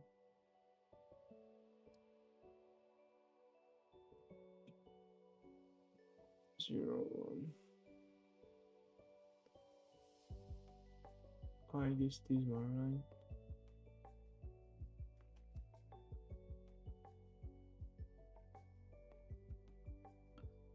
Let me do something very. Let me do. Oh my gosh! Let me do something very quick.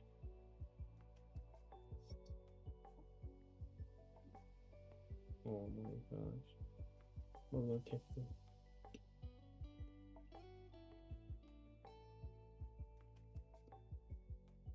كيف حالك بفر كيف حالك. This is the thing. أنت أنا كنسن, right?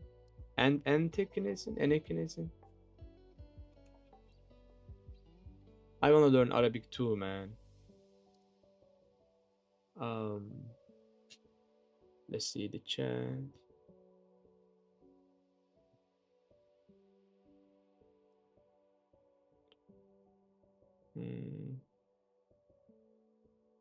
All right.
All right. İyiyim. İyiyim. This is the tricky question. Why? كيف حالك? I mean, it is a casual question. I mean, they don't ask you how you really feel, right? They just ask it for like a, like a short talk. What how can I say better, like a not short talk, but let me find that word. Um, there was a term for short talks, right? When two people meet, For example, in elevator, small talk or small talk. Like when you like in small talk, basically. I was talking about the oh. All right. Yes, yes. It is tricky. It is tricky, but we'll understand it, man. we, we, we will understand. All right, all right, all right. Let's go. Let's go. Let's go. All right. Let's go. Now we can even shoot a movie. Like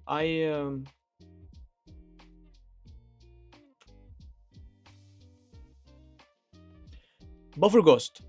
You could just say K fake. It's a shorter. Oh, it's a shorter word. K fake. Wow, I didn't know that. I didn't know that. Let me save it. K fake. K fake, right? Kai fake or K fake?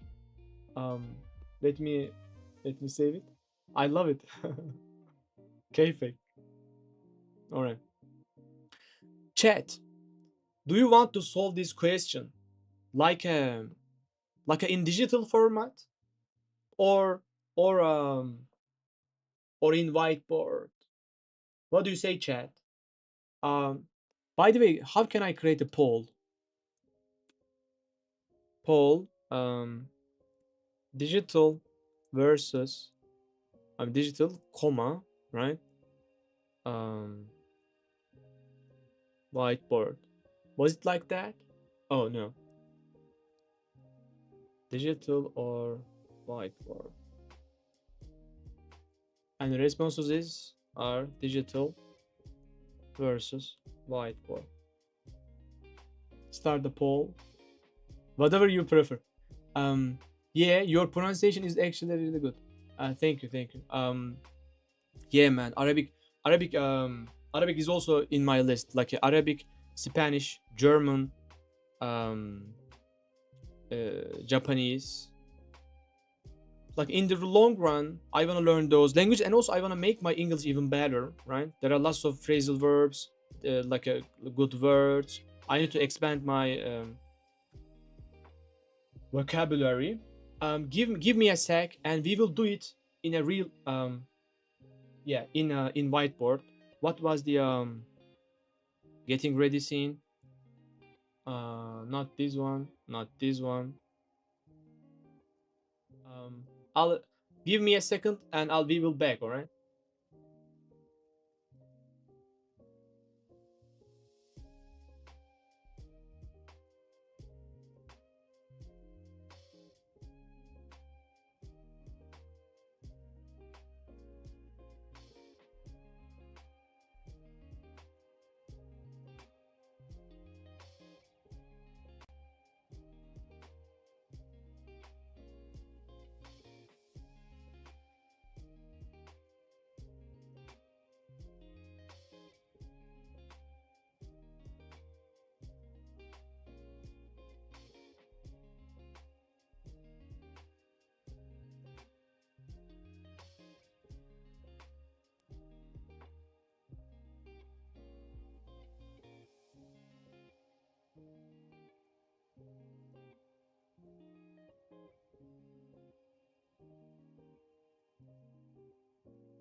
Hello. Let me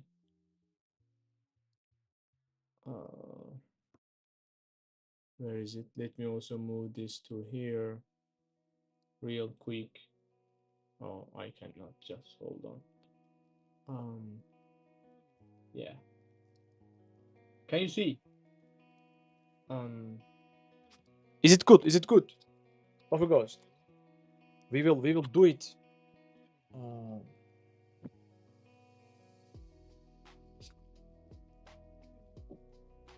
I guess it looks yeah.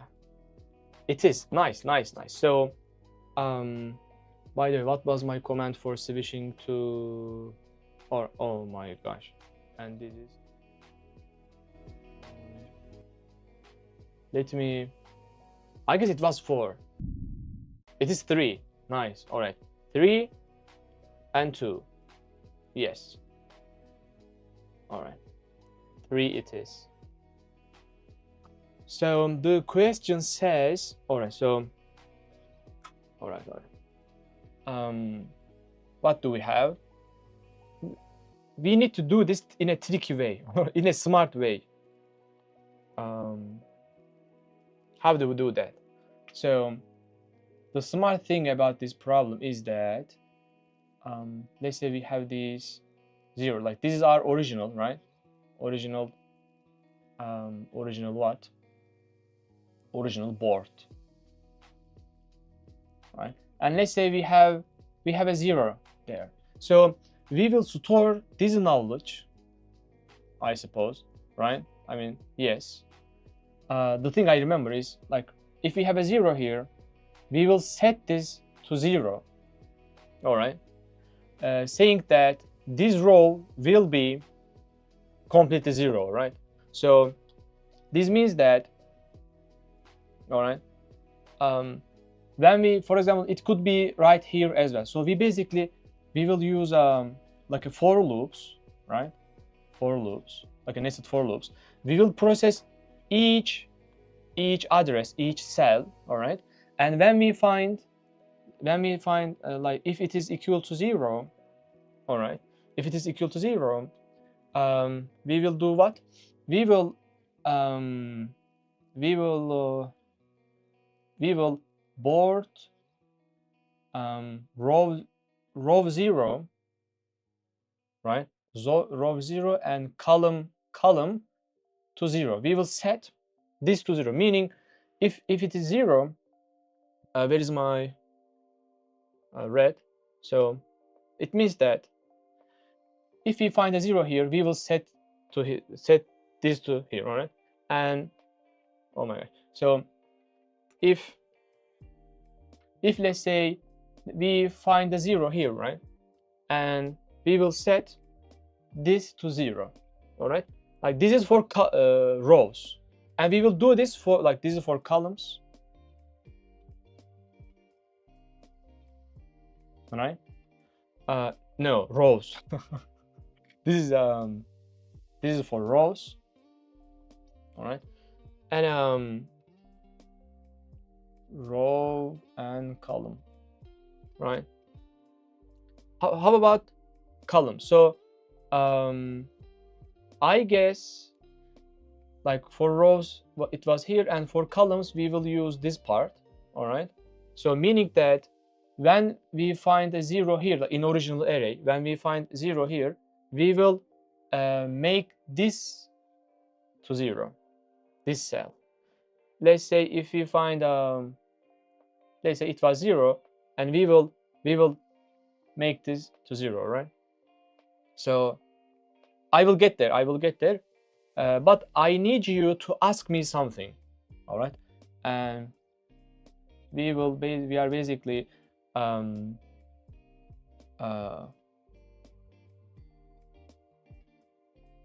actually column 0, yes, column 0, and row is row. And for setting these, like setting the setting the columns, the row is 0 and the column hello coding Bara, and board is 0, I mean, row is 0 and the column is column, and we are setting to 0. But you may ask, I mean, what does this mean? This means that, I mean, this is our first pass. I mean, pass 1, right? I suppose, right?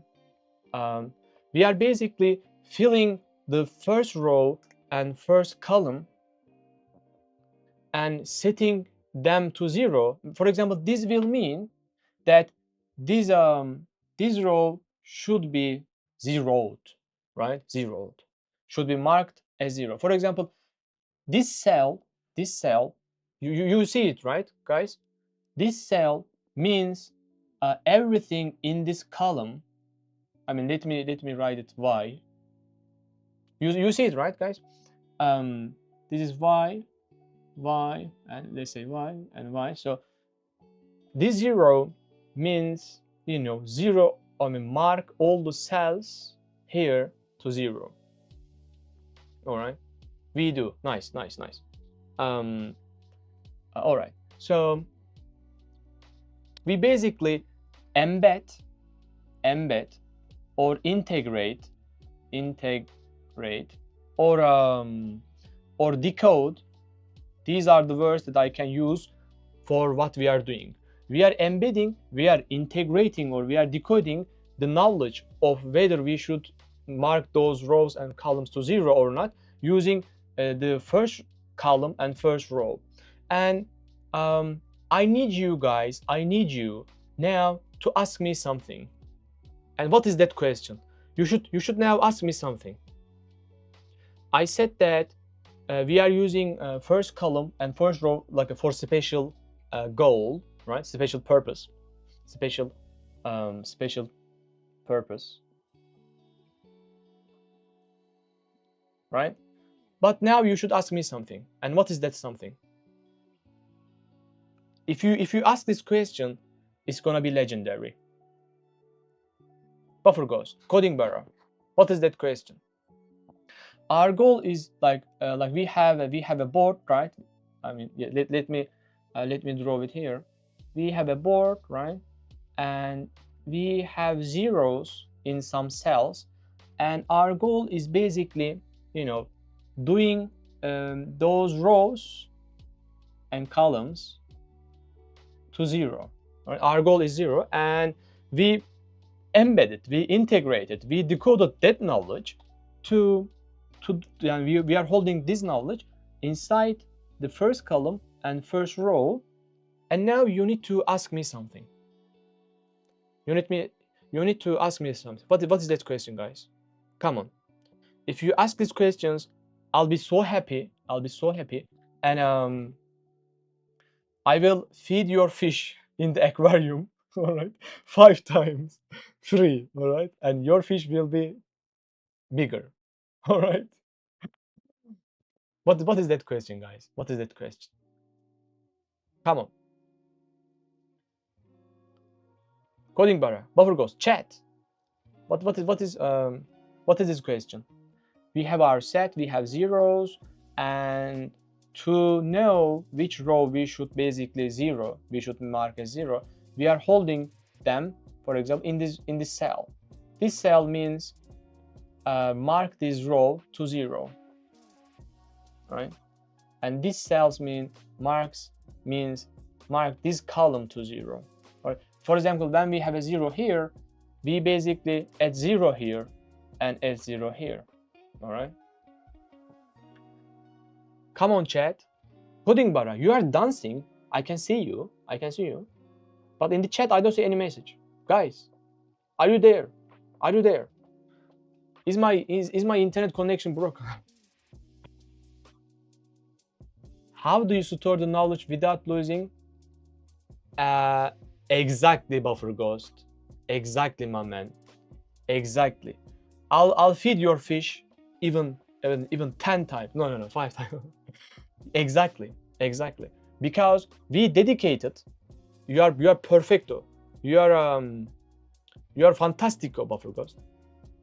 We basically dedicate this column and this row for these purposes. But how about we let's say we had 0 here, right? I mean, let's say we have 0 here. So are we losing some information? Oh, there is a bit of latency when I send message, like oh, the latency in this application or on Twitch? It might be. All right. I can move the real chat if you like.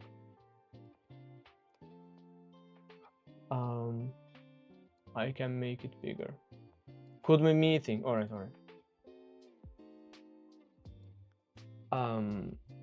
All right. So that is test. Is it good, Buffer Ghost? Is it good?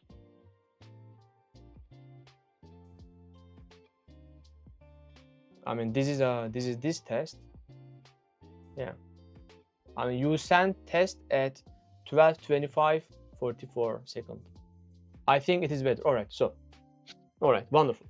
Exactly, Buffer Ghost. Exactly. How do we store the knowledge without losing what is already there? That's the question I love. That's the question I wanted. So, Buffer Ghost, hear me out, man. Hear me out. In NeetCode problems, all right, sometimes we need to do, as I call it, case analysis. All right. What this means is that to answer your question, what are the cases we have? What are the options?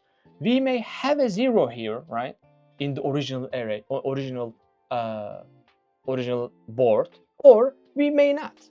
So now let's analyze both cases. All right. Let's say let me do something very quick, and we will do case analysis, and we will oh my gosh, we will basically come up with an idea. All right. You see, right? You see the board I'm drawing, right?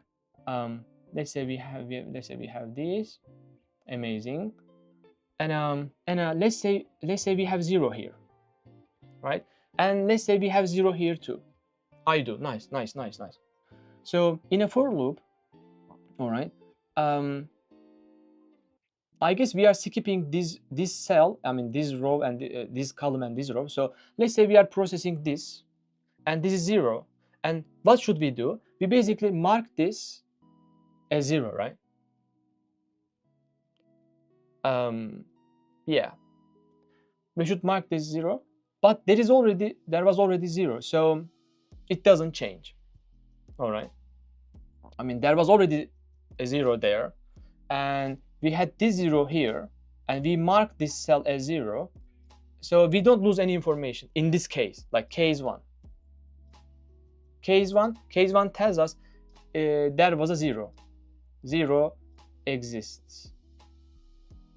0 already exists. There is a one case. The case 2 is that in the original array, in the original board, let's say we don't have 0 here. All right, we don't have 0, and we have 0 here. So what do? We basically mark. So by marking this cell 0, do we are we losing anything? That makes sense. So if we change it, the whole row column will become 0. So it's okay that we lost it. Yes, exactly. So let's say if there were not a 0 here in our dedicated column and this cell, and we basically mark this as 0, so are we breaking anything? No, because what? Because at the end, since we have a 0, our goal was already like making this row 0 and this column 0. So like it doesn't matter if it doesn't matter if we didn't have any 0 here, because we were gonna change this cell anyway, right? That's exactly right, Buffer. So that's the whole point. So the thing, for example, guys, I want to tell you is that for some questions, all right, for example, in DP, in dynamic programming, I mean, at least from my perspective, based on my perspective, we don't do case analysis that much, because what we do instead, like determining our options and basically typing or implementing those options. I mean, we don't say that after, I mean, what will happen after that sub problem or that, like, because we are creating recurrence relationship, and basically it covers everything. All right. For example, in a, what I mean is that, for example, in coin change problem, let's say our coins were, let's say 1 to 5, right? And our goal is not do the case analysis and say that, you know, first use coin 1 and then and then use coin 2 and then maybe use coin 1 again and then coin 5 again. Like, we are not doing a case analysis, all right, here. All right, we basically like write our, you know, dynamic programming solution, and it basically explores every possible case, right? So in DP, our goal is not making case analysis, but in some other LeetCode problems, we doing case analysis and coming up with an idea is very wide. I mean, common, very common, because you ask a very nice question. I mean, you said that basically, hold on, how do you store the knowledge without losing what's already there? So this is the brilliant question, and we applied case analysis and we said that it doesn't make any sense. I mean, it doesn't make any change. All right, guys, this, like, when I first solved this question, it was hard. All right, it was hard. So, but like solving like, I know that I remember the solution, so that's why it is easy to you know, show you. But like, after solving some LeetCode problems, I realized that we need to know when to apply case analysis and when don't. All right, when not to. And this is the problem that we need to do case analysis. Since it asked doing it in place, we needed a location, we needed a like a dedicated cells to store the information of like a 0 rows and 0 columns. And in which cell do you want to store that knowledge? Like using like a leftmost and uppermost sides sounds very correct, right? And we store that knowledge here and there, and then we need to cover that case, and we covered that case. So another thing I want to emphasize is that case analysis is one thing, the one of the most important thing, and the other thing is like a thinking in mins and max. All right, I really want to emphasize on that. I mean, we'll see as we review and as we solve LeetCode problems, we will I mean, like by mins and max, what I mean is that, like, when we are solving a question, we will say that, I mean, because there are some questions basically you cannot do anything. All right, I mean, it is strange, but when you start thinking in minimums and maximums, you say that, I mean, let's say we have numbers, right? Let's say we have numbers like different numbers, all right, like integer array. So it can be any question, and we are trying to find like a pair or any individual item or integer. You say, but which one should I pick? When you are asking yourself which one, like, if you think like min and max, then it becomes clearer what to do. What I mean is that, Buffer Ghost, do you know the question, chat, do you know the question? Like, in our streams, we have solved this question. Which question? Best time to buy and sell stock. Do you know, Buffer Ghost, this problem? Do you know this question? It is like, we have integer array, all right. Actually, it is wrong to write like that, but we have an int. I think I solved it. Very nice, very nice. We have days and prices. Yes, prices. So 5, 1, let's say 2, let's say 10. All right. Our goal is basically buy let's say 3 and also. Our goal is basically selecting a day 1, right? I mean, let's say day A or day buy, and day sell. All right. Our goal is basically like selecting 2 different days, right? Two days, and we will maximize the profit, right? We will try to maximize the profit. So, but selecting 2, like in brute force, like selecting like pairs, every every pairs will require us like O(n) square, right? Like a for loop, and like a I and J, trying to find every pair basically. But if you want to solve this in O(n), now now you should start thinking like a min-max or do maybe case analysis. What I mean is that, for example, in O(n), we have a for loop, right? We are processing each day as we go, and our goal is, we will determine the sell day exactly, right? In our for loop, we will basically select the sell day, but for the buy day, we won't know which day exactly it is, but we will store the minimum. But by store, I mean, let's say we are at this day, and if you know the minimum price prior to this day, right? I mean, you don't know which day it is, but if you know the minimum price in the previous days, you can pick that min, and you will subtract them, right? Nums or prices, right?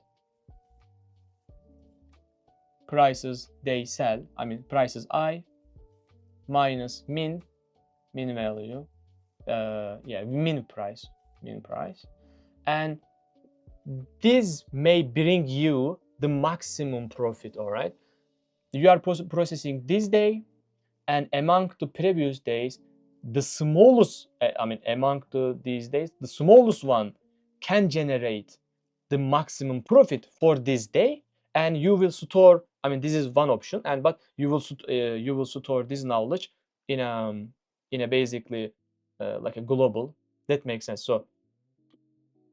So what I mean, buffer ghost, what I mean, chat, what I mean is that, like, at first the brute force gave us n square because we need these 2 days, guys, right? We need to know the sell day and the buy day, but there are 2 things. So for 2 things we need to let's follow. But how can we reduce this into O(n), right? We will still know which day exactly it is to sell. We are processing it, but for buy day, we won't know which day exactly it is, right? But we know the minimum them. So what I mean is that, so let's connect it with the previous question. I said that in LeetCode problems, like a thinking like a min-max will it will help you, all right? Because I learned this after solving. I have learned this after solving maybe like 100 questions or even more. I don't know the exact amount, but I learned that I need to think in mins, minimums, and maximums.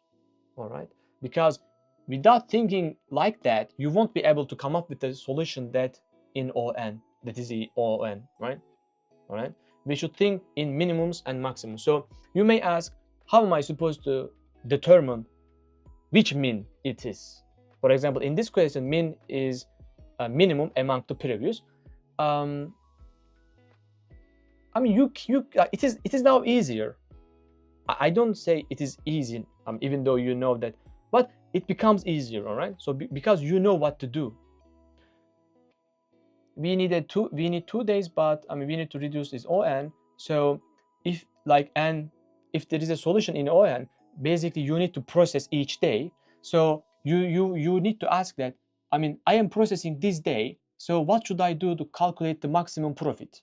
So I have these days, so how do I calculate the profit?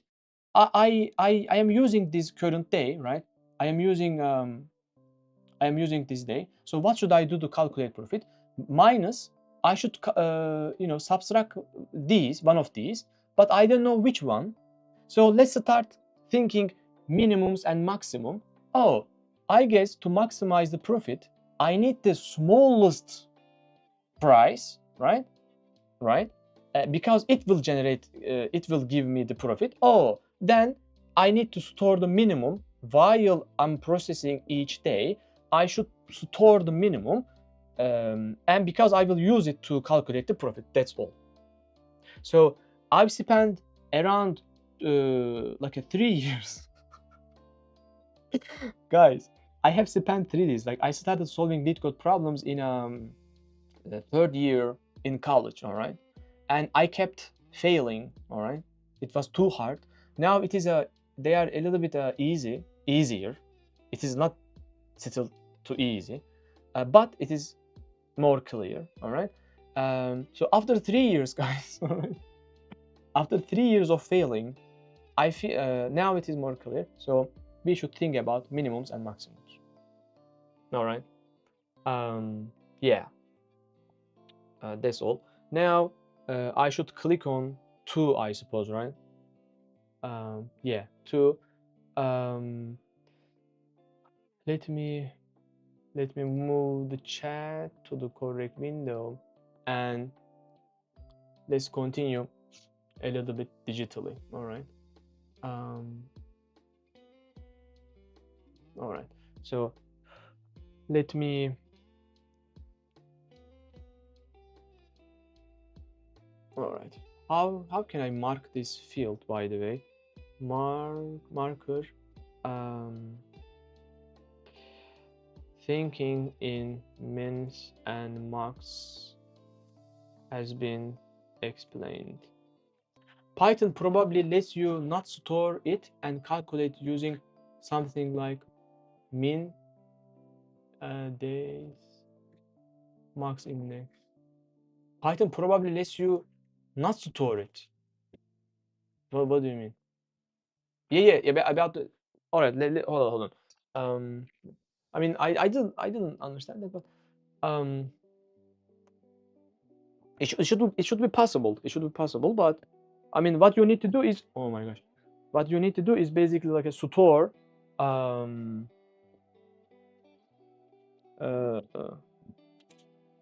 store the minimum day. Let's see. Let's try solving it in Python. And I guess I should click on 1. Yes, we are back.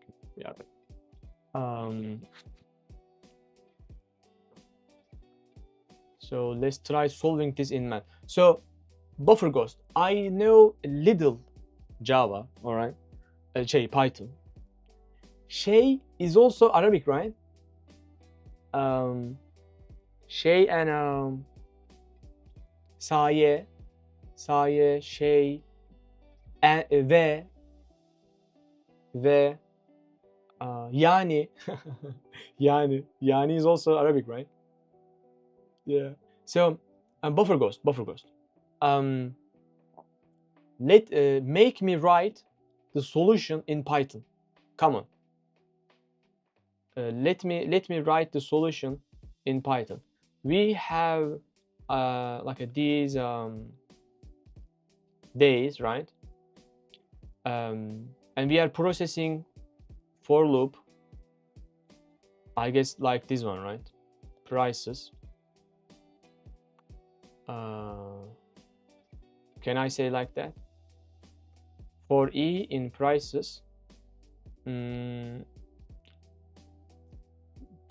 we should set minimum to 0,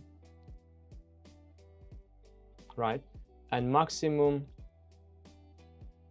to 0 again, I suppose,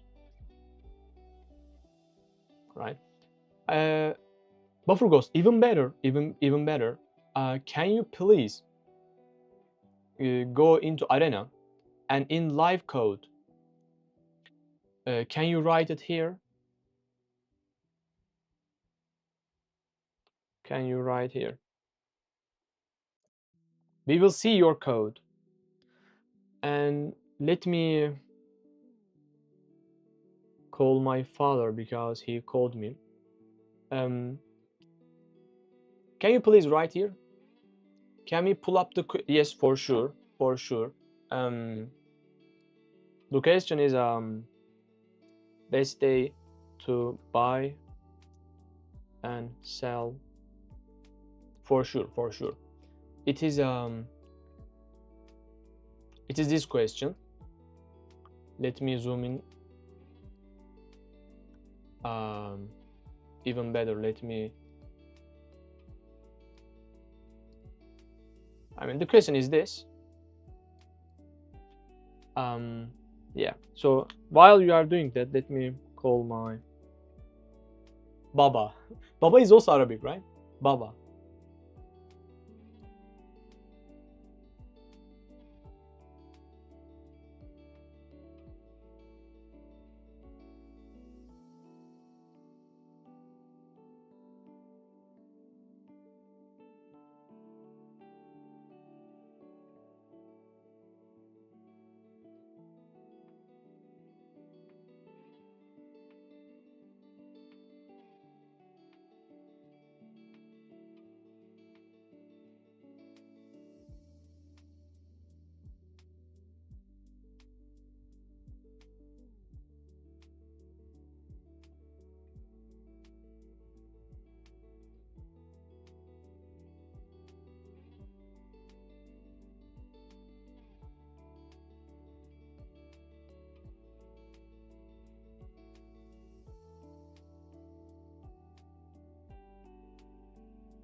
Hello, hello.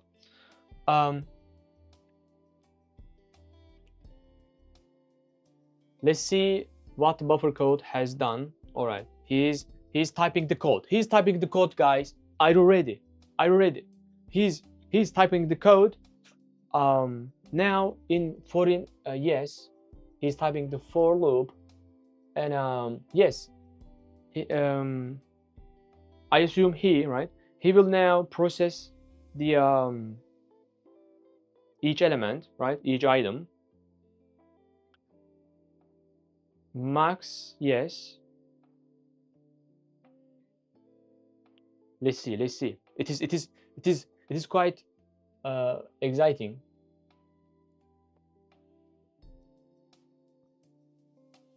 Now, if we find something greater than our max, we update our max price.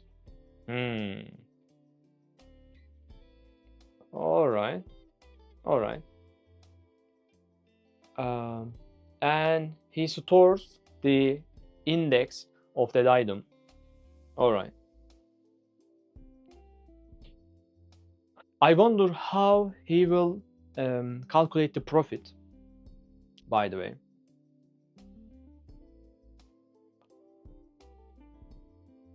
Oh, now he's doing some fancy stuff. In return statement, max minus min. Interesting.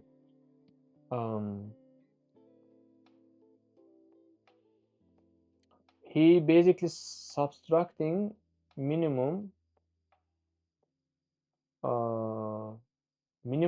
Minimum. I don't understand the minimum part. I mean, oh, like this is Python stuff. I'm not familiar with that. Like prior to max index, actually, I mean, you are storing the maximum index, all right.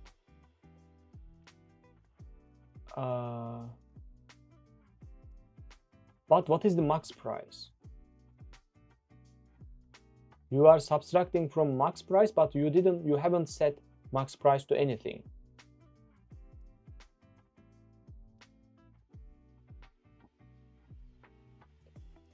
Max price, if we find something greater than max price, if the current item is greater than max price,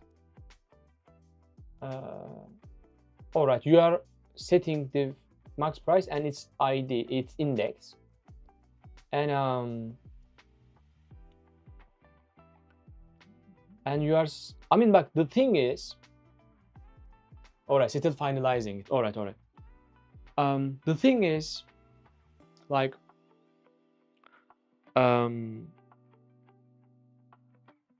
while we are processing in ON, right, for each item, we should know the previous minimum value. I mean, if the index is 5, if the index is 5, we should know the minimum number among 0 to 4, and we should know this minimum, and we should basically subtract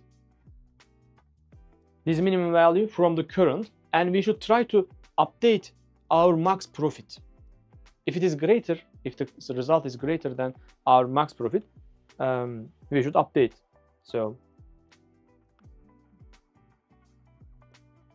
because here, for example, in return statement, you are doing it only once. I mean, you have found the maximum, I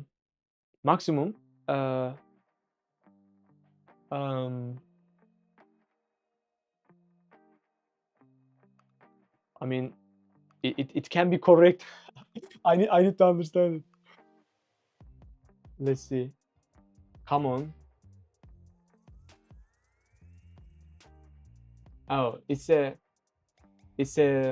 welcome, Saron. Welcome. Hello, Knesin. Saron here. How are you doing on this fine day? Welcome, man. Welcome. Emo comments, like there are a few free ones, but after that, sub is appreciated. All right, to run those comments. Thank you. How are you doing? So sad.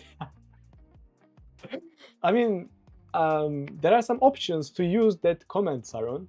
You can subscribe, and then best teacher in here. I'm aiming for 15-day voice stream. Oh, that's nice. Welcome, Ferdi. Welcome in, man. What was the command for increasing the sound, man? It was OBS main and OBS. Do we have OBS main? Anyway, let me ask. I'm at 12 already. Oh, that's nice.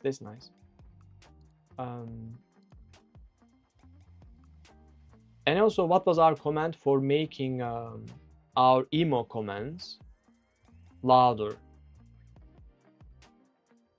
Thank you, man. Thank you. I appreciate the strength. Let's see.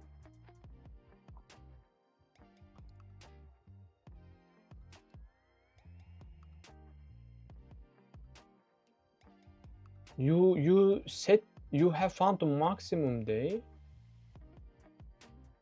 and you are looking previous value from that maximum. But the thing is, I mean, let's find the. I mean, in the solution I had in my mind, like basically we were processing each item and we were looking for the previous. But you are finding the maximum and then you are looking for its actually you may. I love that shirt. Thank you, Sarah. Thank you. You may miss something, Buffer. Let me Buffer Ghost. Why? It is because, for example, our input could be like that. For example, the maximum day is here, all right, and then the remaining part is like that.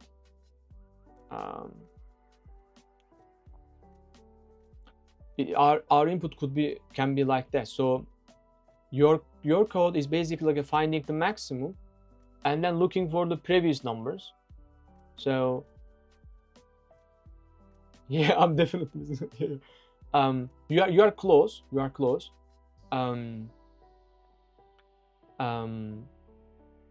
Can you please, Buffer Ghost, can you please do this in Python? All right. Our goal is basically process each element, right? Each item, all right. While processing each item, you should also use the minimum, all right. So you should have a variable that you store as we process, basically, all right. Minimum represents the minimum value before the current index.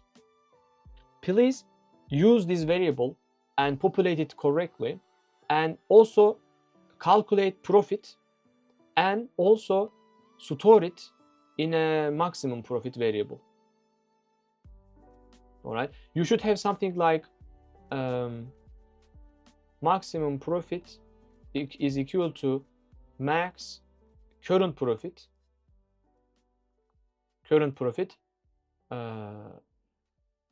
I mean,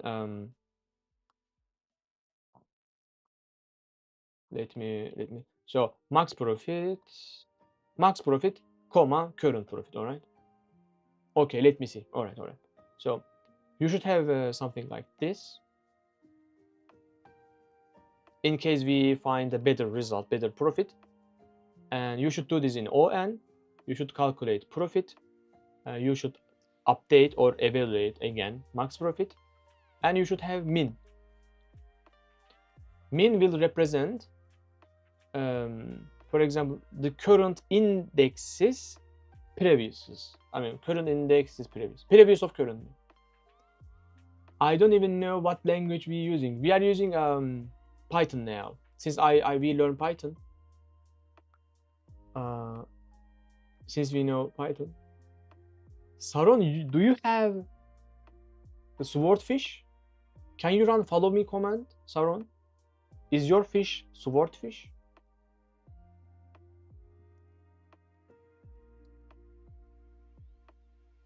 It looks. Yes, you have swordfish. Yes. Nice.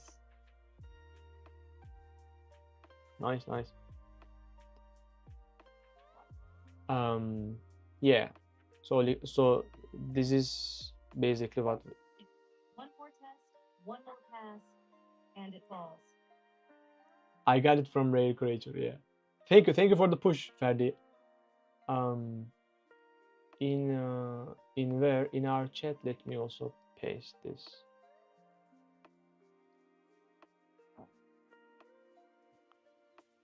All right. And also while the buffer is doing that, let me also increase this so that I will hear you guys better. Ferdi, could you please run the push command again? I wanna hear it again. Write the fix. Become the answer. All right, it is all right. Thank you. Write the fix. All right. Let me check something very quick. All right, we are lurking in our friends' streams. This is nice.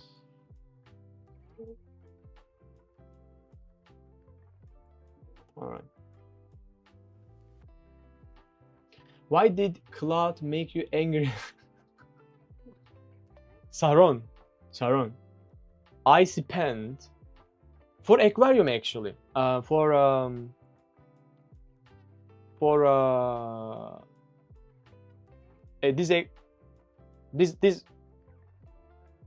This aquarium.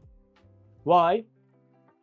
I added some new fish kinds, all right, but their mesh and their look, their design was not okay. Was not okay, and I spent around 4 hours for just fixing the look. Look at this. What is this, man? Where is Hungry People? I spent about more than 5 hours just to fix the look of new fish, and that's why I was angry and I was sad and I was demotivated. Beat Cloud's app, I just tell mine I'm gonna delete him and go to ChatGPT, so he says sorry and works like a good point. Yeah, I mean, I spent like around 5 hours just to fix the looks, and I couldn't even study algorithm, man. And also I was a little bit tired from the previous day's stream because we streamed for 17 hours, right? I was a little bit tired and the cloud made it even worse. Yeah, and here we are. Let's see Buffer Ghost. Oh, that's nice. What do we see here? Saron redeemed drink water. Oh my gosh, man, thank you. I have little water here. Not little, but can I use little with water? Drink water and chill out. Thank you, appreciate it. I think I'm happy with what I have now. All right, let's see. Let's see.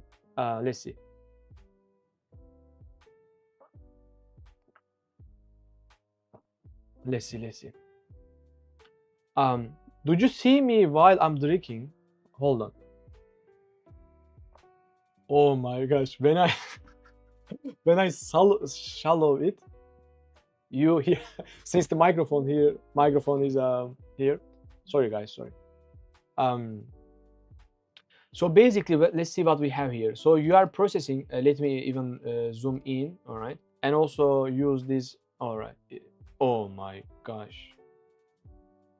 Let me take a screenshot first. All right. We have prices. You are basically processing each price. If you find something smaller than our price, you update your price. All right.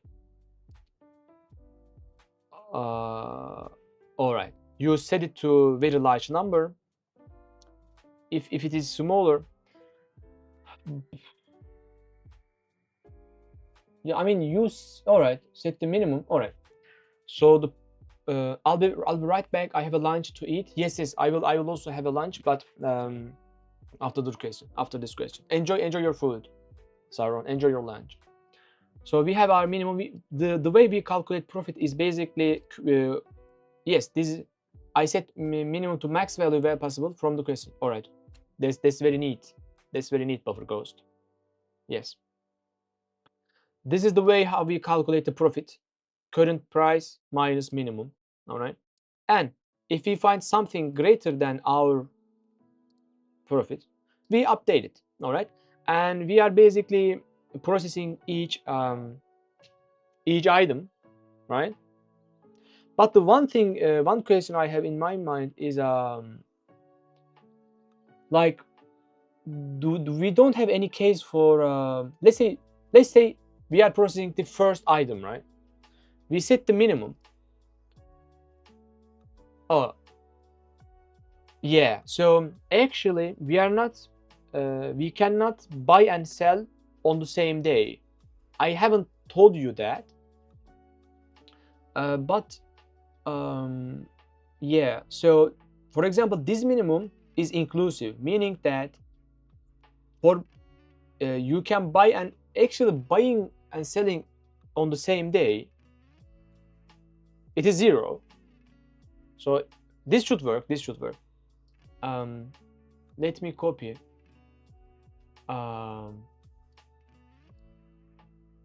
Can I just paste and run? I didn't log in. Do I need to log in?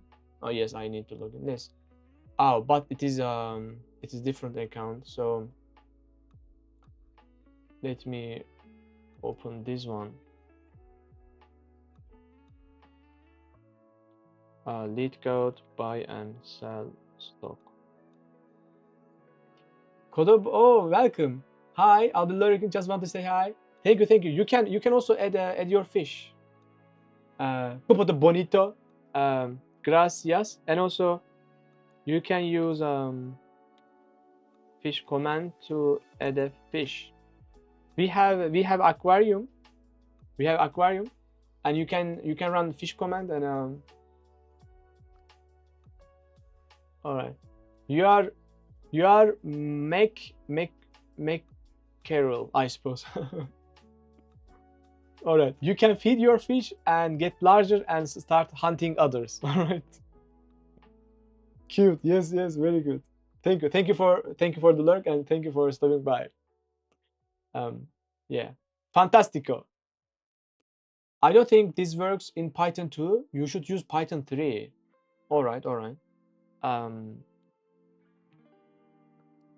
Python 3, and the solution we have is this. Let's see. Are we missing? Oh, nice. We don't. Let's submit. And accepted, man. Muco perfecto. Fantastico. Buffer Ghost. Fantastico, man. I mean, maybe I thought maybe like we are missing a point. I mean, but we are selling and buying and selling at the same day. But since it is 0, it doesn't hurt. Nice, man. Nice. Nice. Very nice. Very nice. So where were we? All right. So did we like the question was set zeros, right? Yeah, so we have solved this. We have also talked about the min and max. Overall, we have solved best time to buy and sell stock. We have discussed about them. Let's review this. So this is the solution of the set matrix zeros question. Doing it in place. All right, that's the key. That's because question asks doing it in place. So in first pass or phase, we are I mean, here we should basically set zeros to the first column and to the first row, right? Let's see. Yes, we are exactly doing that. When we find the 0, right?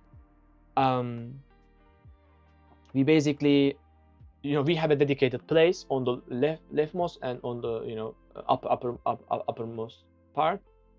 For that row, column 0, and for row 0 and that column. All right, this is marking phase. And in phase 2, we are applying inner cells read their 2 heads.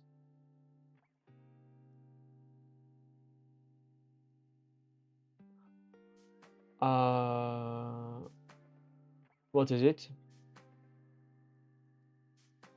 So we are apply phase, meaning we should basically mark the rows and columns that is 0 in these rows and columns, right? Our dedicated place. So in the if statement, we should have an if condition to understand if we are in the dedicated places, all right? If we are in the dedicated row and column, but we should have an inner while loop or something, right? I mean, in another while loop, we should turn them into 0. I guess I forgot this. So we are covering two cases. In original state, we can... Oh.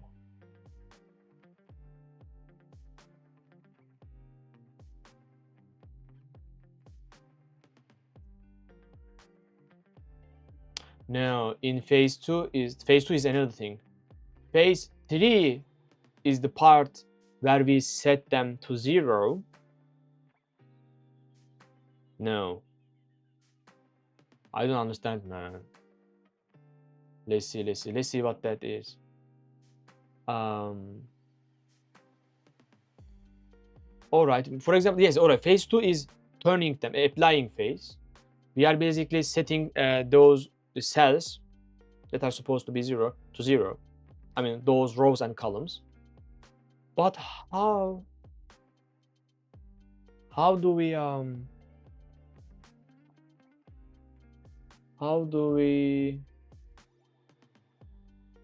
right, so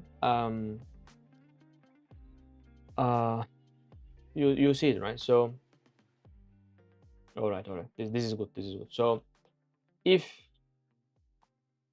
all right, so again we are evaluating each cell, right?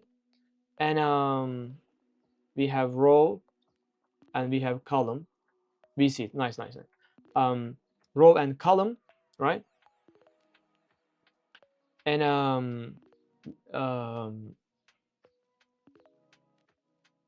and since we are in the second phase, we know, like, we have this knowledge, all right? Let's say this is 0, and let's say this is 0, and this is 0, right?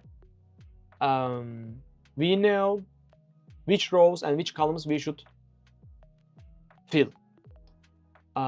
Which row, for example, this row, for example, we should, because this is 0, and we should turn this into 0. How can we do that?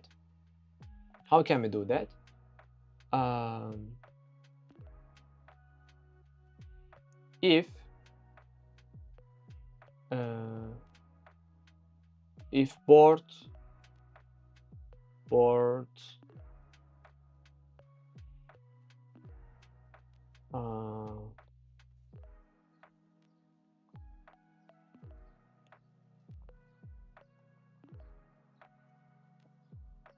if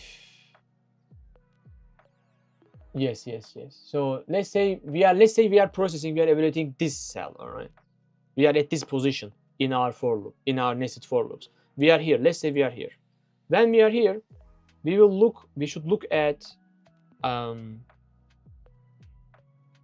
here. We should look at here. I mean,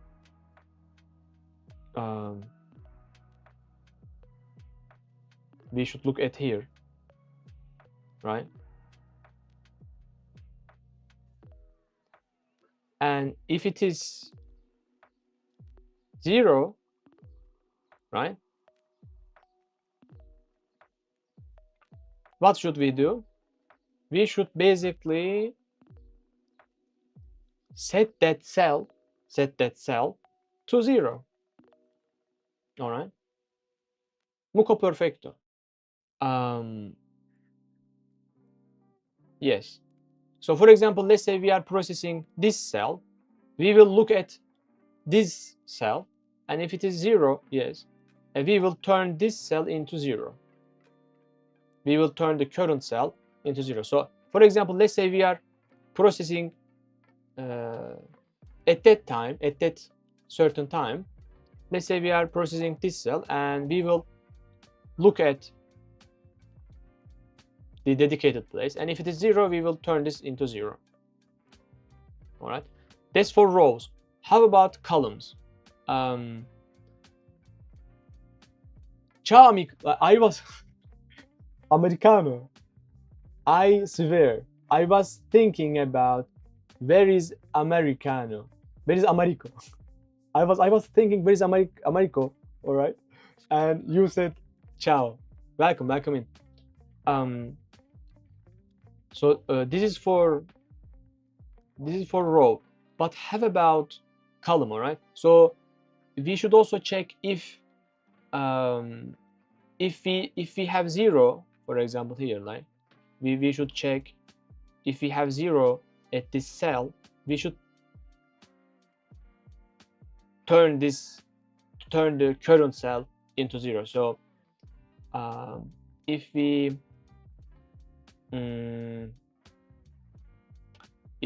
what is the address of that?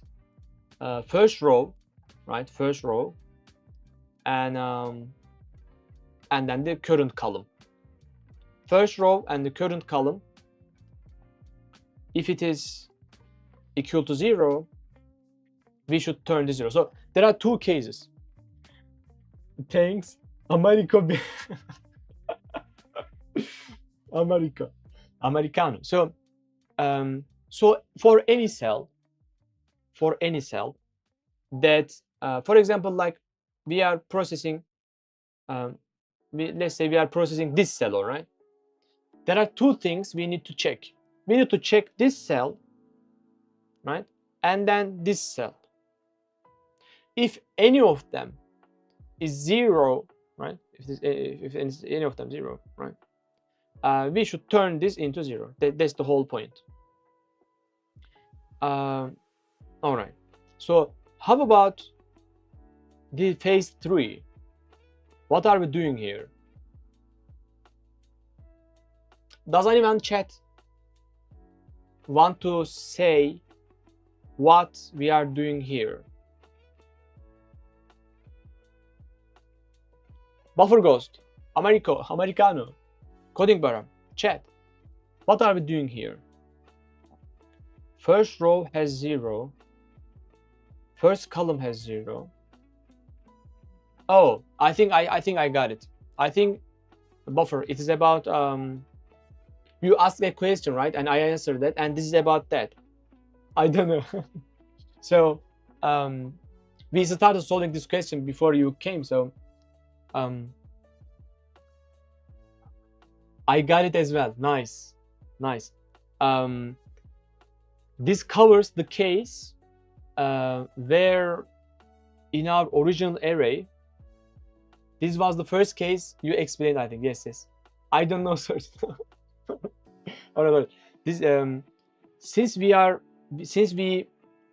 we dedicated, can I pick a, yes, nice. Since we have dedicated this row and this this column and this row, right, for a specific goal. Now like because there is a case, imagine this case, all right, all of our inner cells are not 0 basically, right, like empty, all right. There are no zeros in inner cells, all right, but we have a 0 in the dedicated place.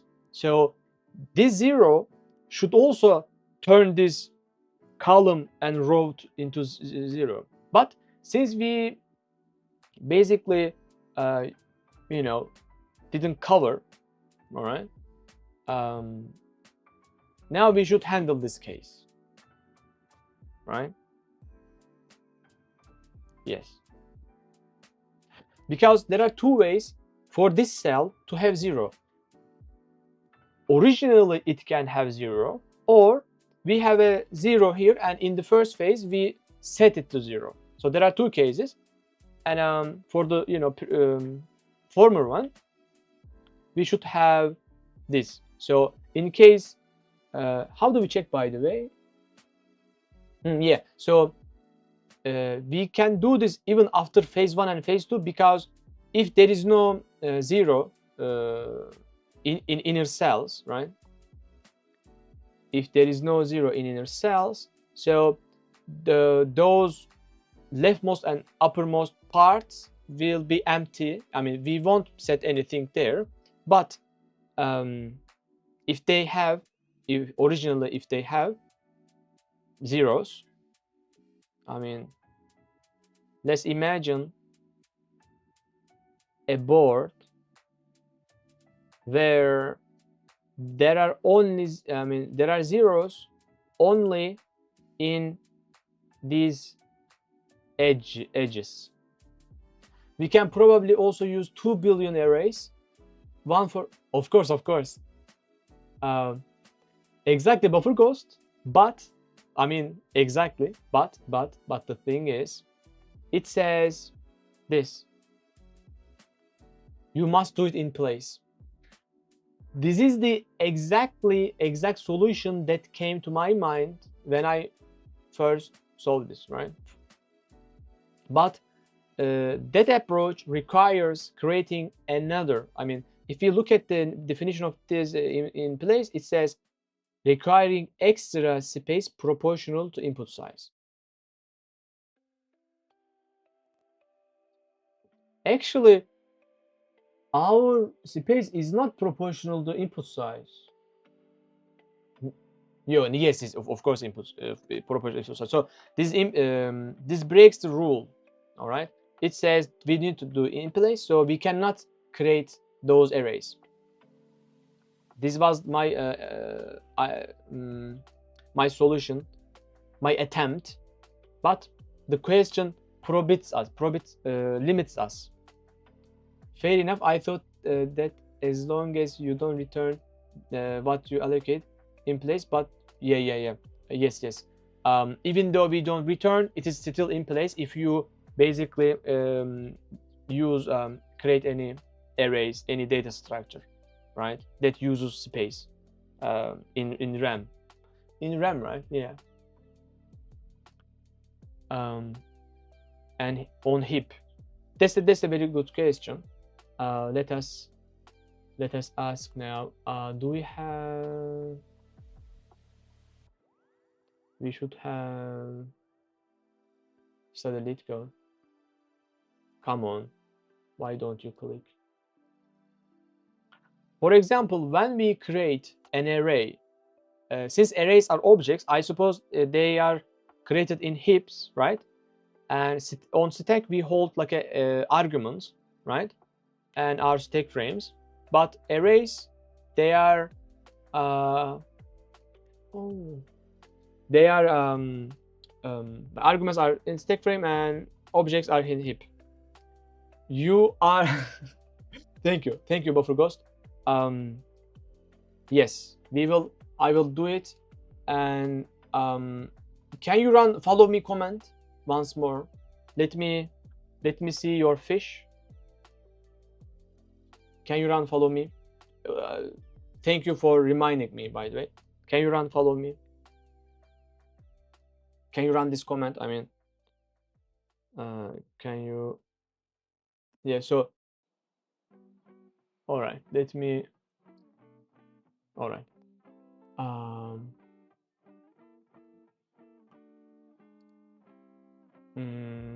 We have shine. All right.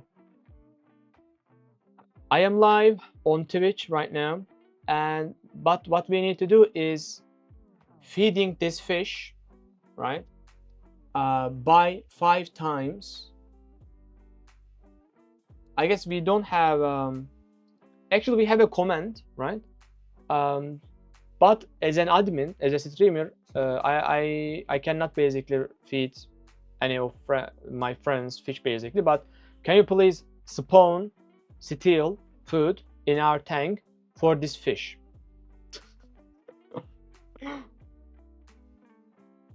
Let's see. All right. Thank you for reminding me, man. I forgot actually, but thank you. Let's make your fish bigger, man. let's make your fish bigger. It is cooking. Yeah, so let me show you this.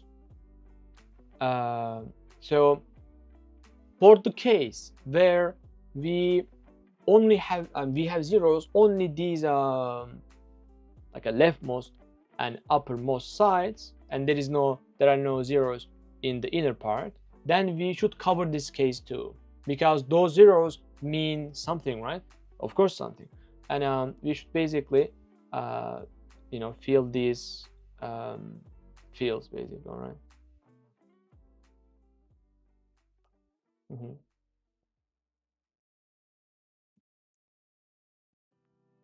I am only reading.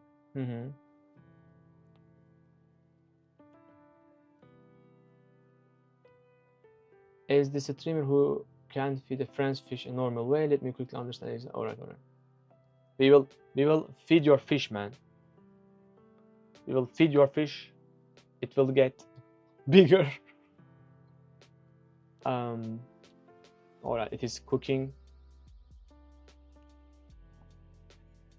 All right.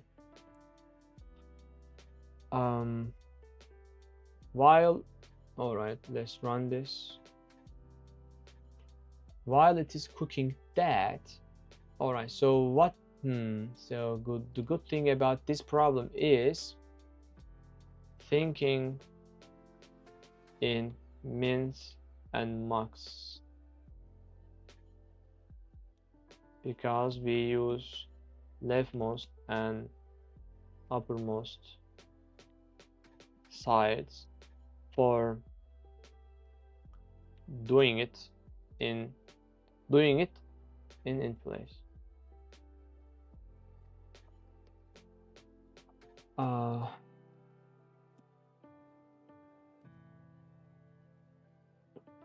I will create a command for me so that I can feed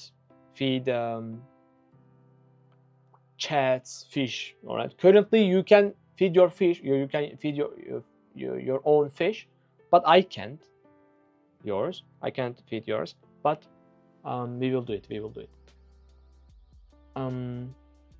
What else I did remember from this question? This part actually was important. Which part? Applying marking zeros for loop was cool. Is cool.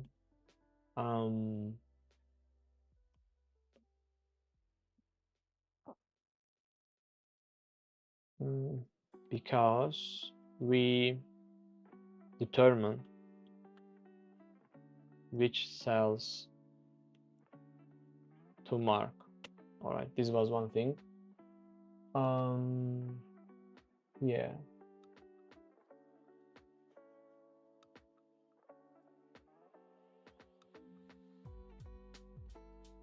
All right, we can say it is good. Come on, man, it takes some. It is cooking. Yes, it is cooking. Come on, Cloud. Then I will have a lunch break, and I will cook. I will cook what? Let me show you what I'm gonna cook. P, in English. Yeah, let's hear the pronunciation. P. Right? Yeah, P.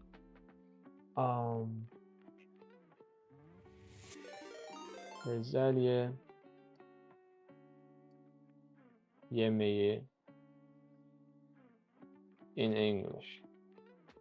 Cooking live. Oh, Matikus, thank you for the yeah, no, not during the live stream. Oh my gosh, welcome Matikus, welcome man. Afiyet olsun. Oh, thank you. I was like, while waiting Cloud to cook, I was telling chat that I'm gonna cook this. Thanks for the anytime, Sarkap01, anytime. All right, we can restart our demons. I'll hit you. Bro, as usual, I need to raid and run because of Jim. Yes. Take care. Thank you for the raid, man. Appreciate it. Go get bigger. Go get muscular. More, yeah, muscular. Yes.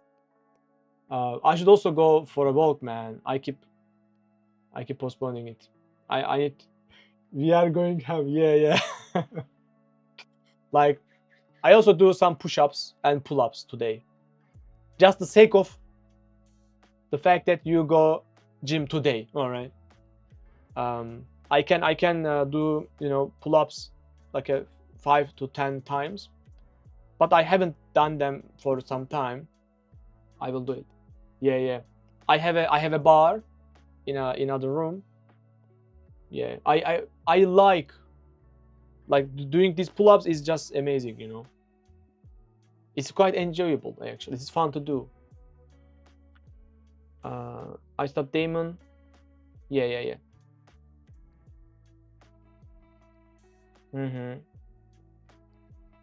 All right, let's run it. Take care, man. Take care. Sarkap, anytime. Thank you for the follow. All right. While Cloud is cooking, let's see. Let me verify the exact restart mechanics. All right.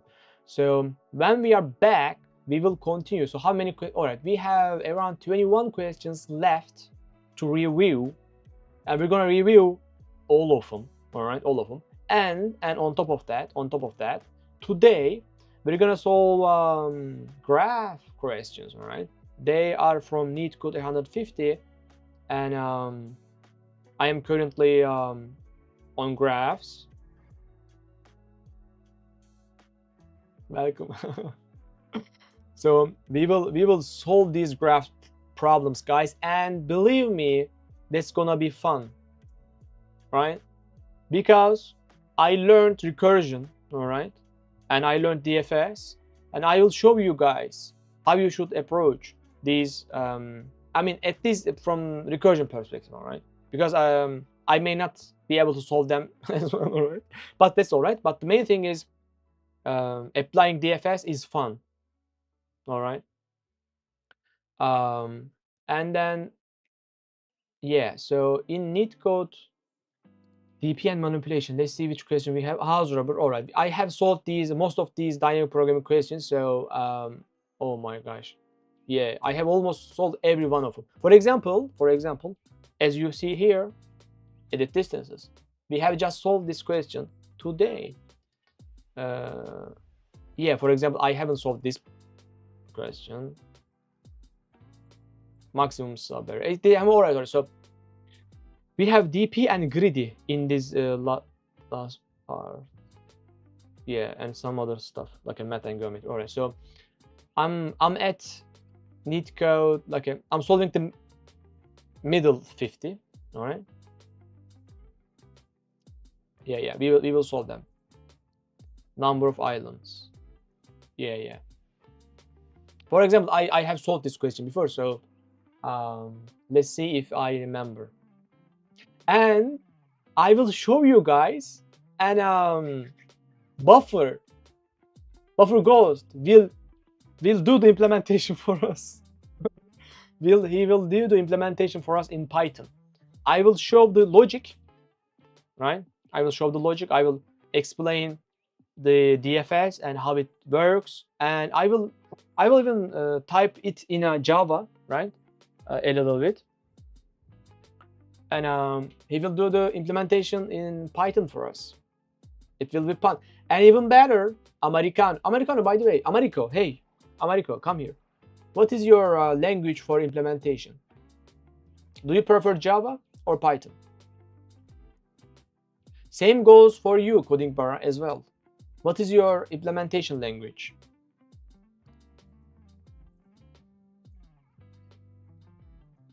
And what was that thing? It was not poll. Let me create another poll. I think I did solve this long ago, but I bear. All right. That would be nice. That would be nice. On Twitch, how can I create questions, man? I mean, I wanna ask you, for example, what is your? Actually, maybe like a poll. Poll. All right. Question is, what is your main language? Let's say Java, Python, C, C++, Rust.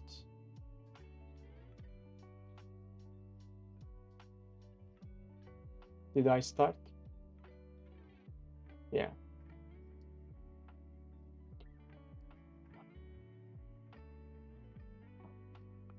Come on, Cloud.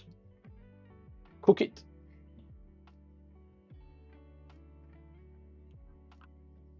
Java for me. All right. So you should also come here, Americano.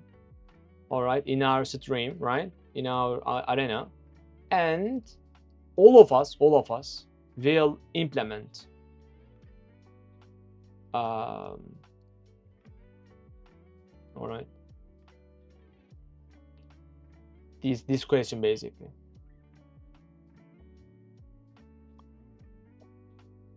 Yeah.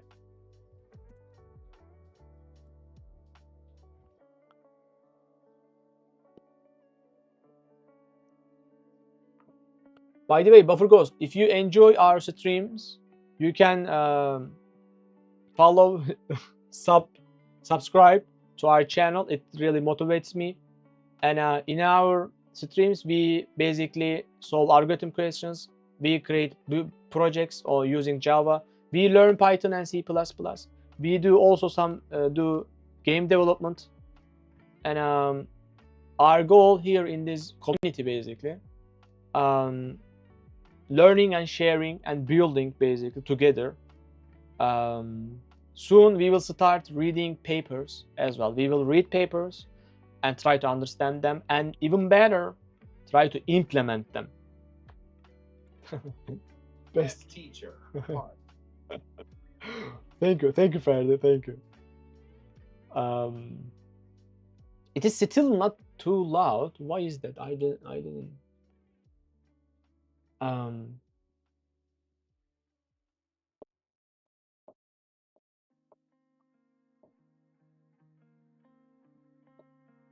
Let's see.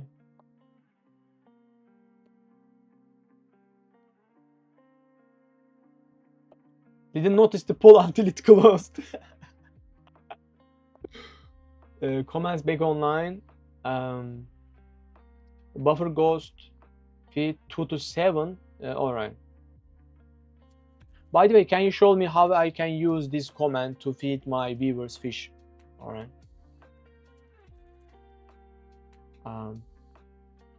Americano, could you please run shine command? Can you please run shine command?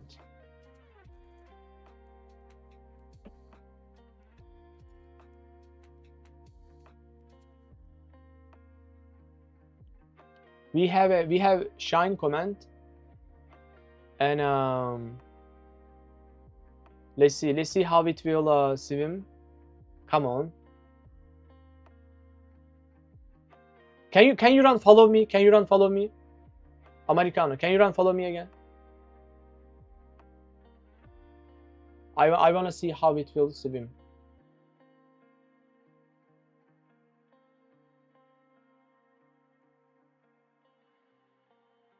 Come on.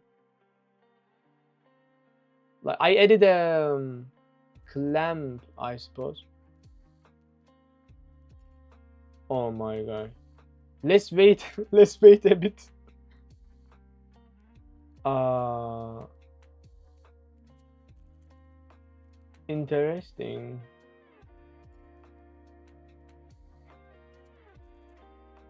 Interesting. It should it should it should have find it. Come on.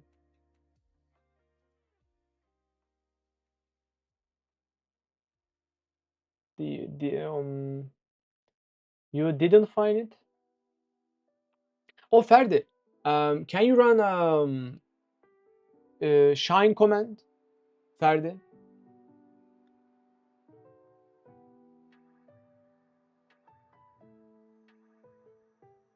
Let's see if it will work for you.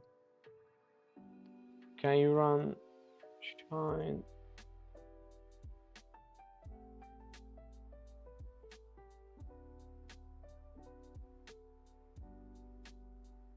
Come on.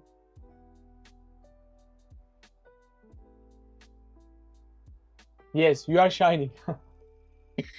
Like small fish shines, but big fish didn't shine.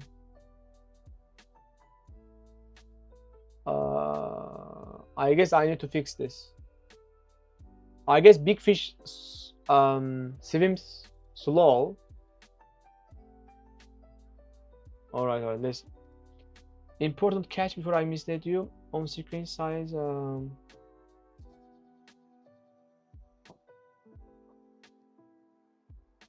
there is no command to feed a viewer's fish and my feed edit didn't grow. How should I prove it? Feed fish admin command, yes.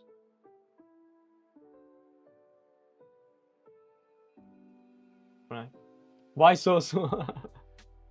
You should feed your fish. You should feed your fish.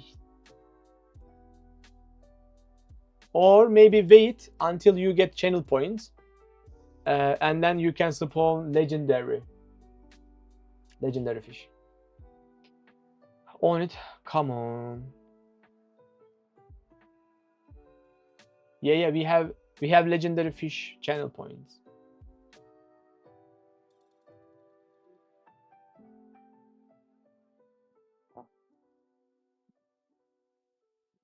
Where is my fish? I guess I don't have any fish. Oh, I am still shining. Oh my gosh. But I added a like a time limit to that. Countdown. Interesting. Cloud didn't work well for me yesterday, alright guys?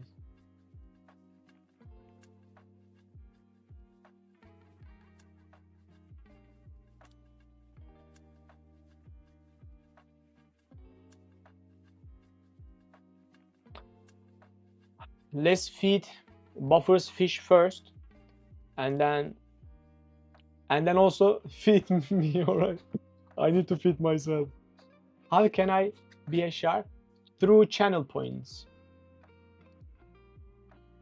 Through channel points. There is legendary redeems there. 6k channel points. I suppose they are yeah, 6k aquarium legendary.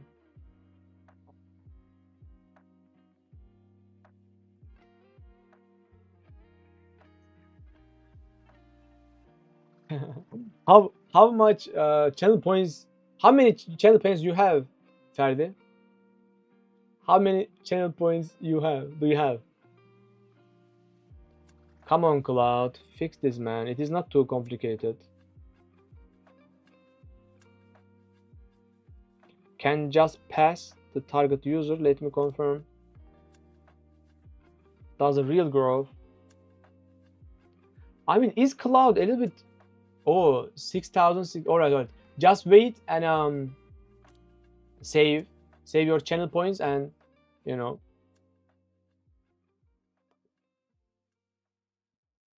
I have the full feed flow and confirm the gate. We'll just call the real on the target user. Let me write it.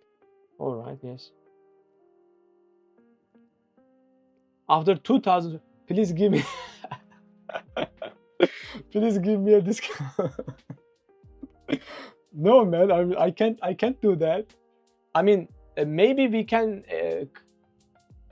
you know, dedicate some days of a month.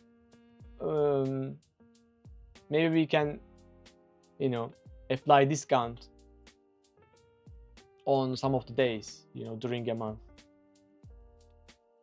during each month.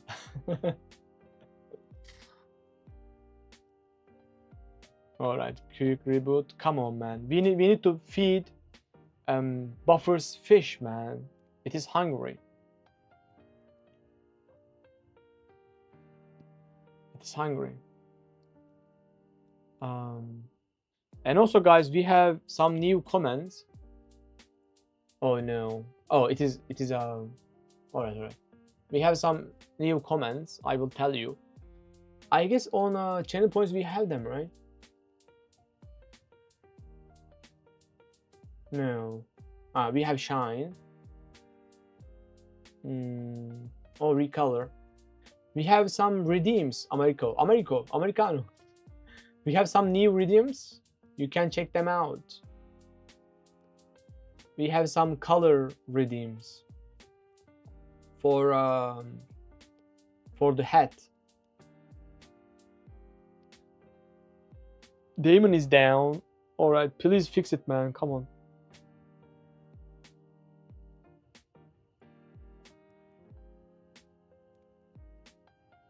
All right.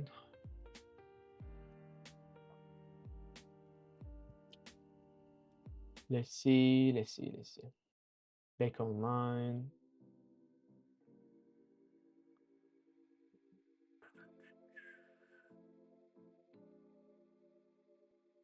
Which friends do we have? All right. We can turn this off.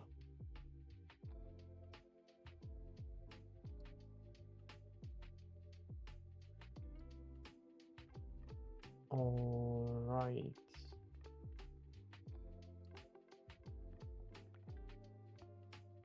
I'm satisfied with the head color. All right. New command fit which is live. Demon start cleanly. Is owner modes only. Feed fish user fish ID count. All right. I guess I need to run this like this. Let's see. Yes.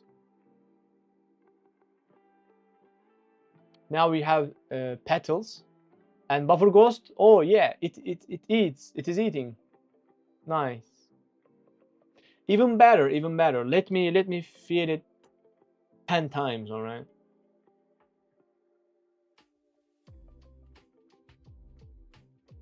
And also I wanna have follow command. All right. So, can you check the fish size to make sure it worked? Thanks for feeding my fish. You should consider feeding yourself next. Yes. Like I wanna have one command more, follow command. All right. For example, I wanna be able to like run a command and follow your fish basically. Let's give it to AI and then I will feed myself. Let's first make sure it worked and its size is larger first. We have also some bugs.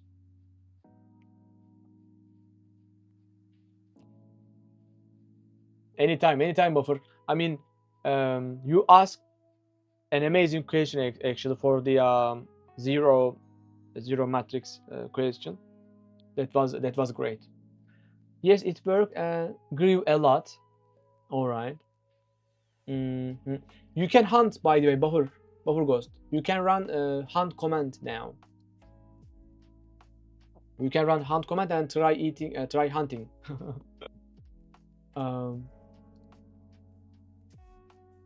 Commit the daemon chains and can you also run unpins, because if you don't want to get hunted, right, you run peaceful command after you hunt. Basically, after you finish your hunt, don't forget to run peaceful, because by default all of our fish is in a peaceful state.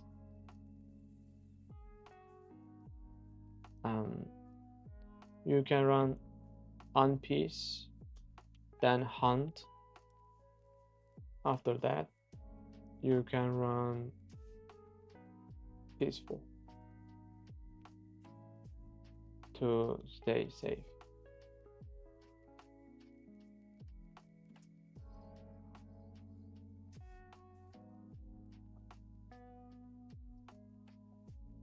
Commit the daemon changes. Let's commit them. Let's see how you're gonna hunt, Buffer.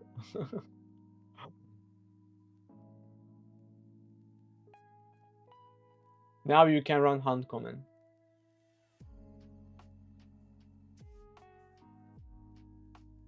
Let's see. Let's see which fish is gonna hunt. Come on. Come on, catch one. Let's see, let's see. There are 22 fish it can eat. And let's see if it can catch one. I guess it didn't catch.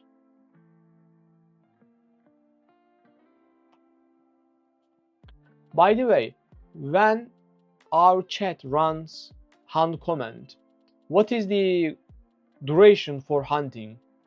Because when they run a hunt command, our camera follows their fish, but I guess there is a longer duration for hunting than the camera following. I guess it was an unsuccessful attempt of hunting. Buffer, you can run it again.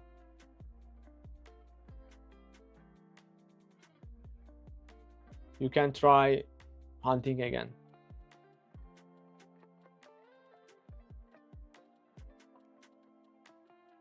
Oh, after 37 seconds.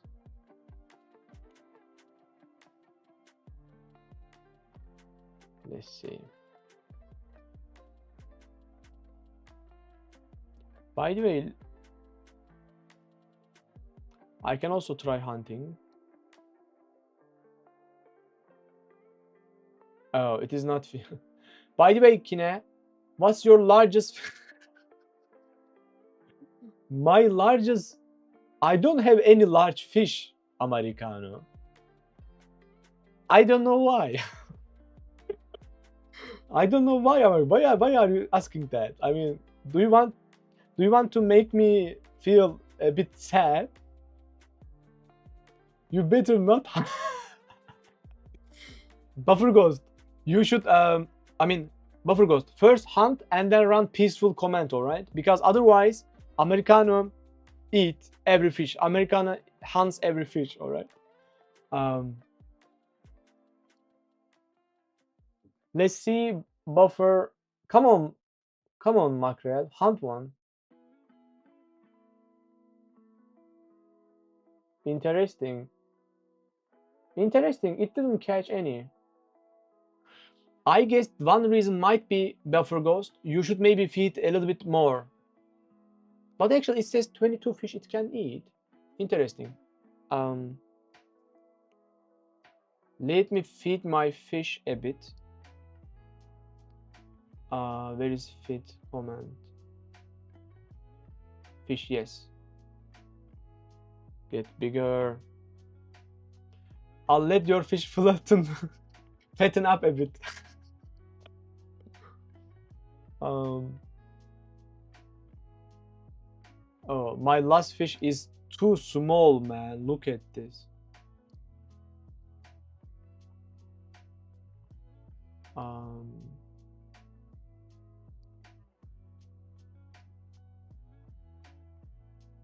Get bigger, little fish. Get little. I mean, get bigger. Yes, run this. Get bigger, man. Just follow me. All right. It eats. Nice, nice, nice. Eat that too. Nice. Can I hunt now? Yes, I ate. I ate one. I think Buffer, somehow your fish a little bit slow, man. I don't know why. I mean,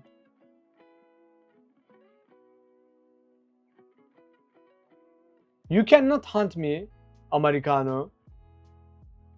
No, no, no, no. I guess my fish is just peaceful. Can you run hunt again, Buffer Ghost? I mean, you should be able to do that.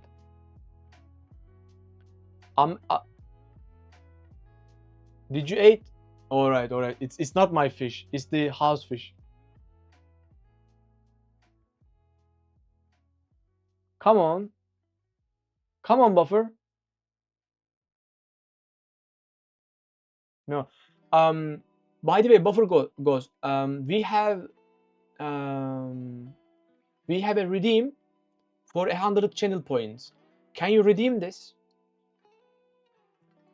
Can you redeem this? It makes your fish faster. Make your fish faster and then hunt. Buffer. Make your fish faster and then hunt. That way you should be able to catch.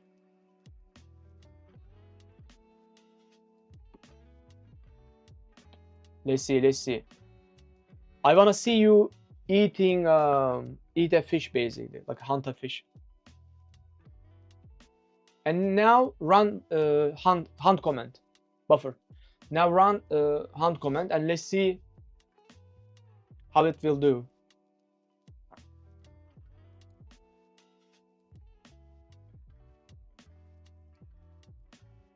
Now hunt again. Let's see, let's see. Come on. Oh, we have 34 seconds, man. All right, you can redeem again because it is cheap. Can I unpiece just a single fish? Oh, that's a very nice question, Americano, and I should implement this feature. Maybe you are, maybe you can, but I'm not sure. I'm not sure. Let me. It's a good question. Because you may have like a 5 different fish and you should be able to set each of them, right? Come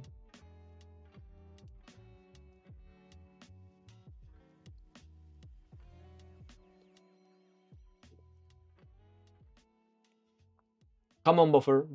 One more time. One more time. Come on. Come on. I wanna see you hunting. Hunt, hunt, hunt.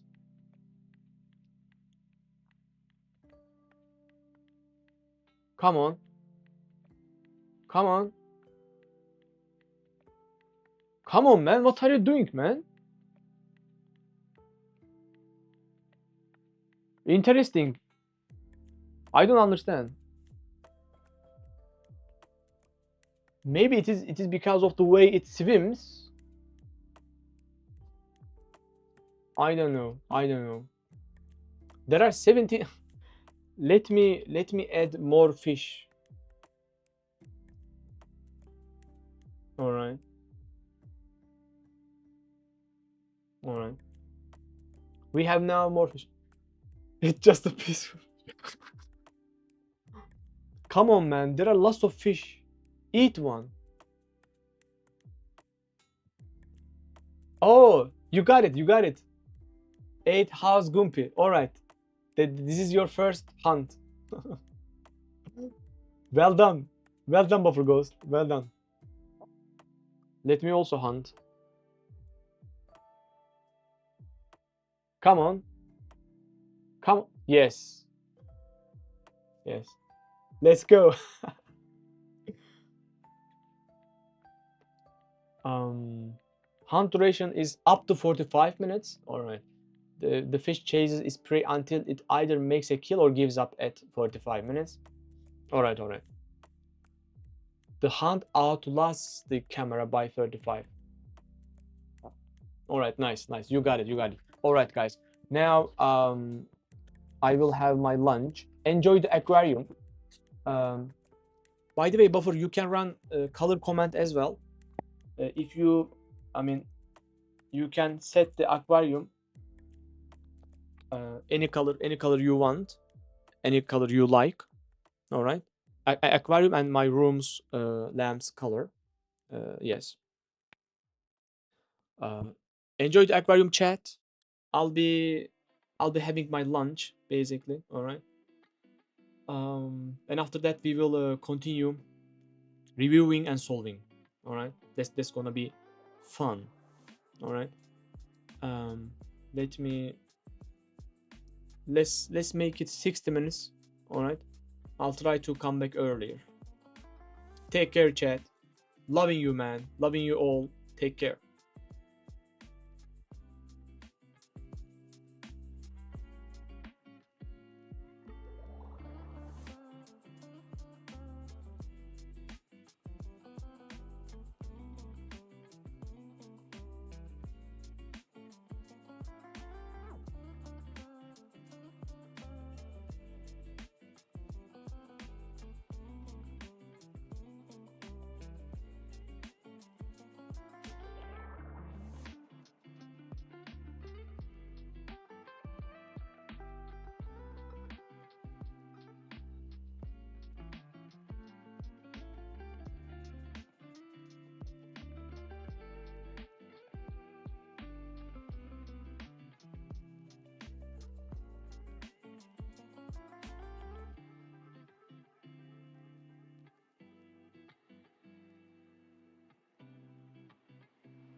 なんで正解ありがとうございます。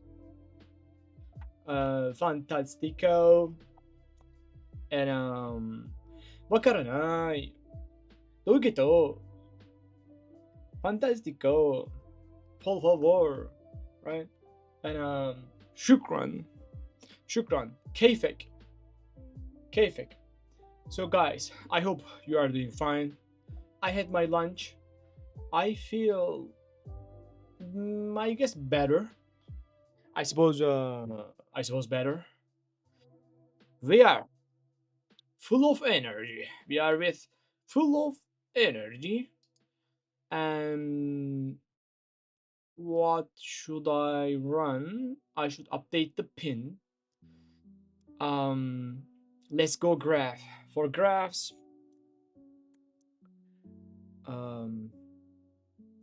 graphs are good looking.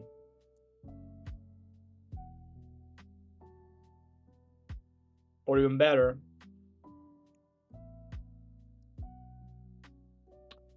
let's manually unpinned. Graphs are good looking. Alright, so even better.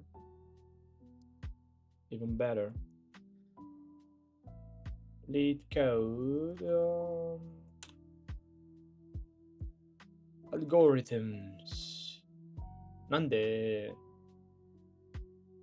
世界僕なんでさ起きを止めてほどけない届けないよ真実さえ Guys, I can sing in Japanese, guys.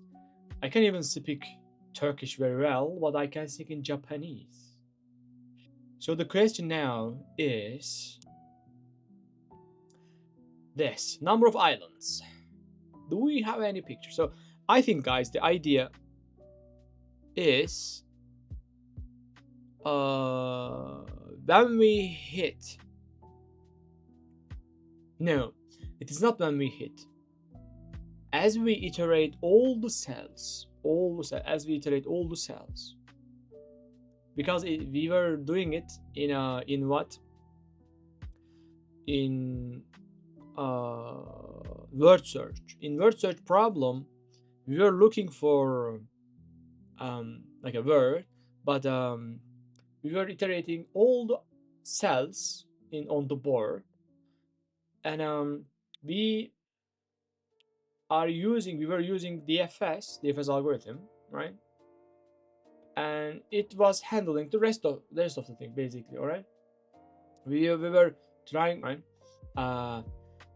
What I am talking about, guys, in what question? In word search question, which is a DP problem, there were cells and characters on those cells, and our goal was basically looking for basically word. For example, let's say word is ships.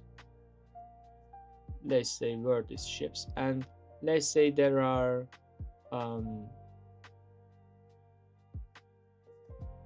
words like that, right? And in a nested for loop, we were basically iterating, right? We were iterating, right? Basically each cell, right? And we were we had an if statement as well. I don't know what it was doing. I guess yes. So if DFS returns true, we were basically incrementing or increasing the counter one by one, one by one. So yeah, so most probably, guys. Where are you, Buffer Ghost? Where are you, man? Let's see.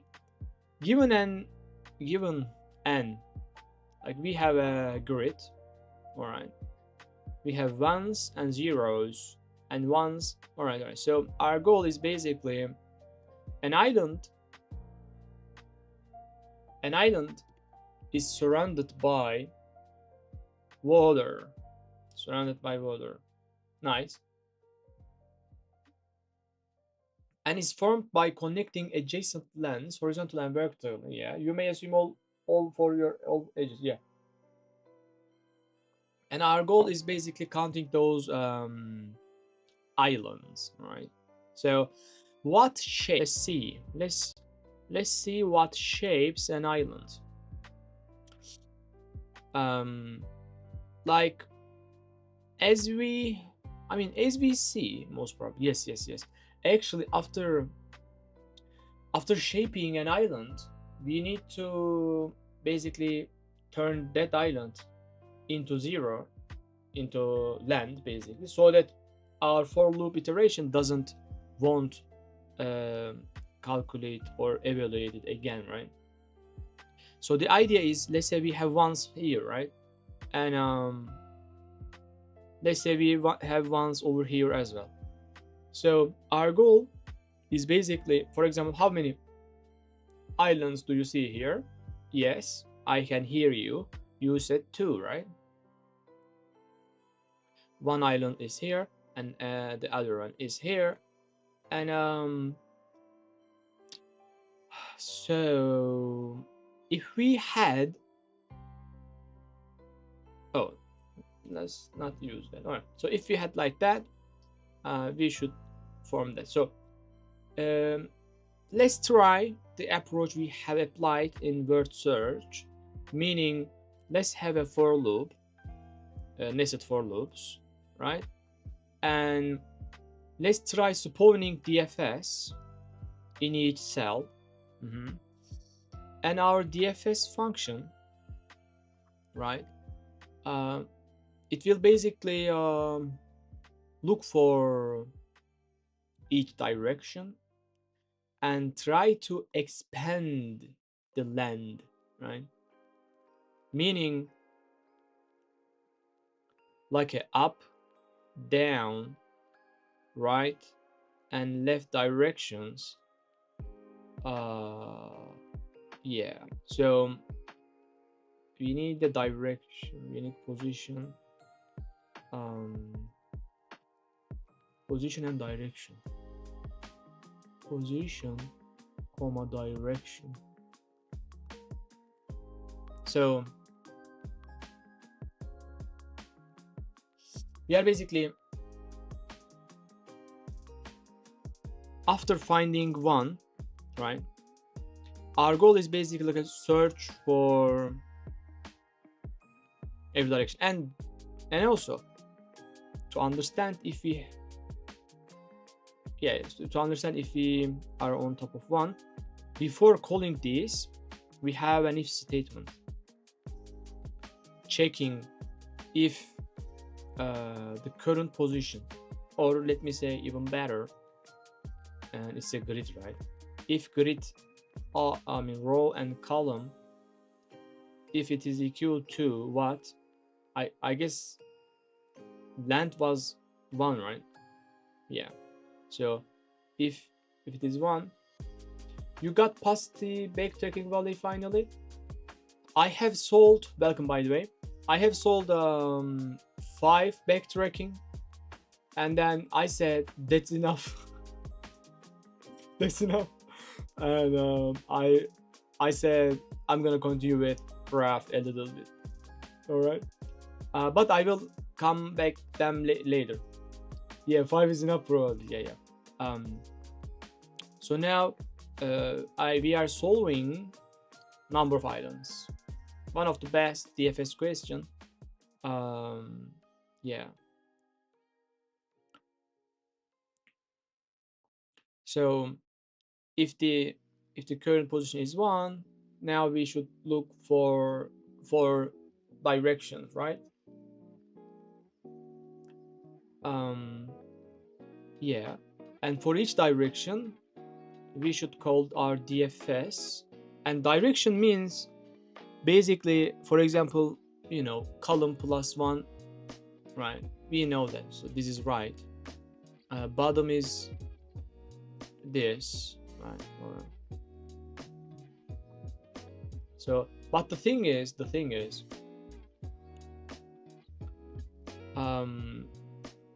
let's say we started a DFS over here, and it is looking for all the directions, and on the right side it has found. So as he finds, we should do what? I mean, yeah.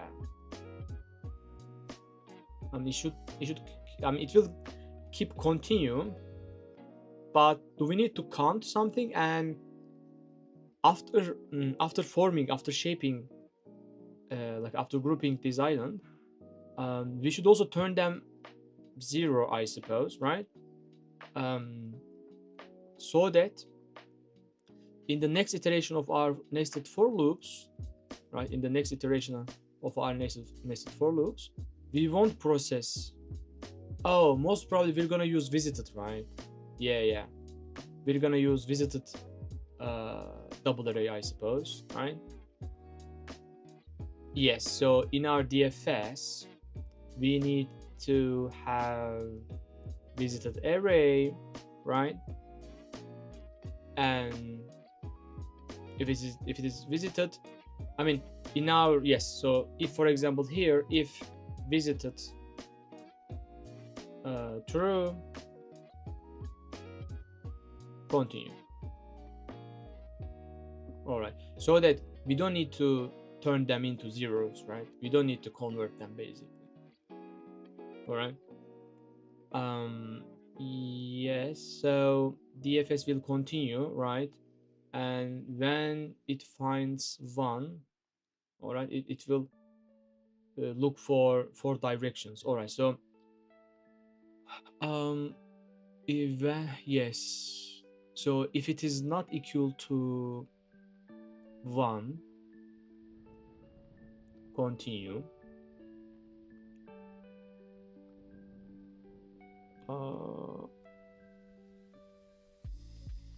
Come on, man, it's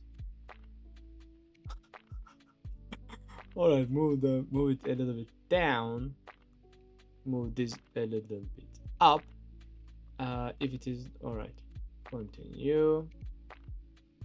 And now we should continue looking for 4 directions, right? Yes, but do we need to count something, and when exactly it's gonna end, when it's gonna stop looking, right, searching, if it is not equal to 1, or if it hits like edges, right? Edges, or the, what were we calling it? Boundaries. How do we check boundaries? If it is first row, for example, it shouldn't go try up, right? If row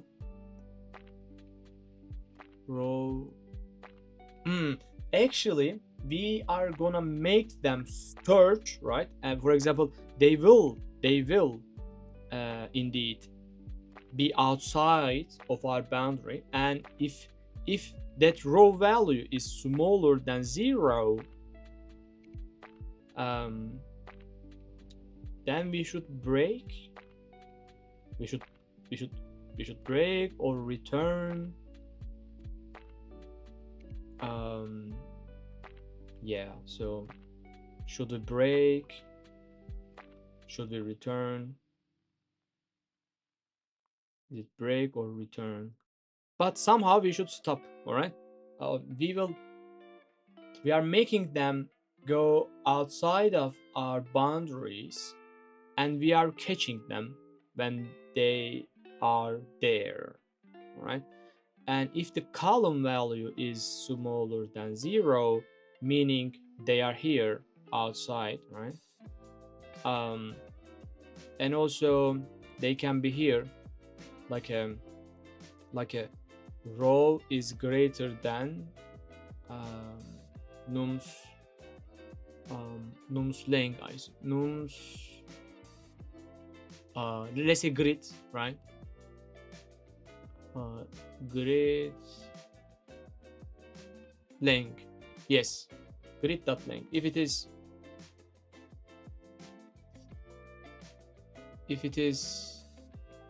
grid dot length minus 1, if row is greater than that. Have you had interviews since you have started in streaming? No, I haven't. I'm preparing for one of them. So in the job requirement list, they say data structure and algorithms, are expected. And for most of the international companies, they always ask these questions. But for the domestic, for the companies that are in Turkey, some of them also ask these questions.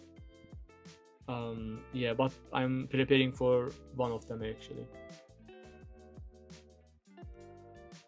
Grid.length minus 1. Yeah, so stuff like that. So this is our boundary. So if it is not equal to 1, continue. If it is 1, keep searching. So this is how we search. And also set visited what? Most probably visited R and C to 1, right? To 1, and we are using this visited knowledge over here, right? Yes.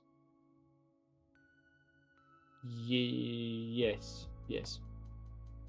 And also inside this nested for loop, we also have, we are also spawning DFS, but should we put it inside if, as we have done in word search or something?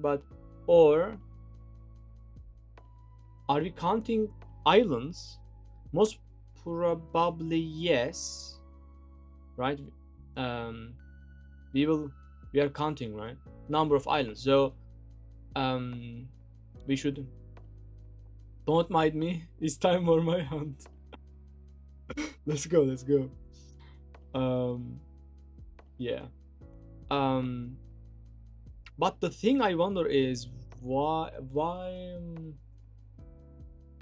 how can it return true so that I can count? For example, what I mean is that, for example, we have started from here, right? So it will do depth first search, yes, and at some point it will stop. Nice. But what will it return? Yeah, that's the thing. So our DFS method, what does it return? So actually continue is not, shouldn't be here. If it is not 1, it shouldn't be continue here. If it is not 1, then what? By the way, is our DFS returning, okay, most probably it is returning, oh no, it is returning boolean, right? Does it return boolean or integer or void?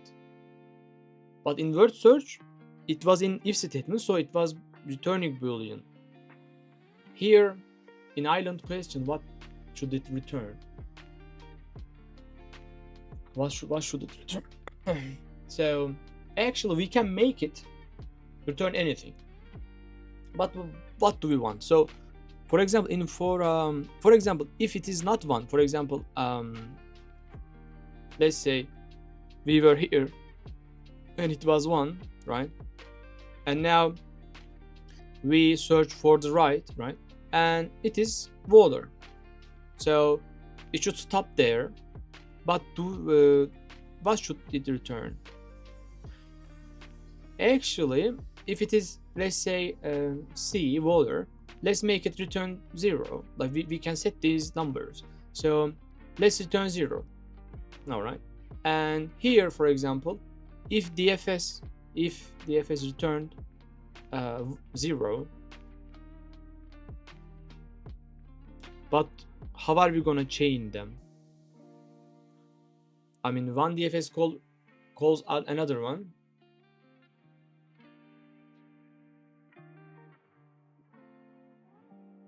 And after some point, even, you know, shaping an island, right? Let's say we shape this island, right? For example, this node returns null or 0, right? So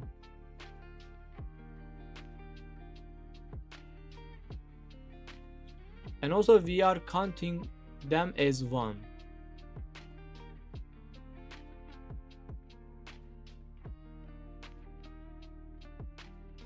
Actually, we can spawn, right? And it can start and basically handle all the neighbors, all the immediate neighbors, and it is done. So we don't need to keep counting anything. We just need to spawn there, and then let's it do its job basically. Yeah, but it should return something to our nested for loops so that I can understand it returned. I mean, it completed its job, because and as it completes its job, I will increase my counter. So let's copy. Where is the pencil, man? Yeah. So let's copy this part.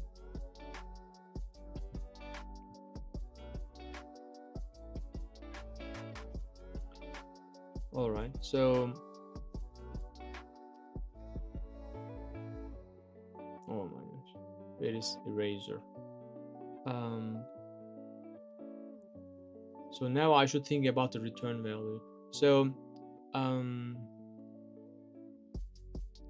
yes, this is continue. If it is visited, we continue.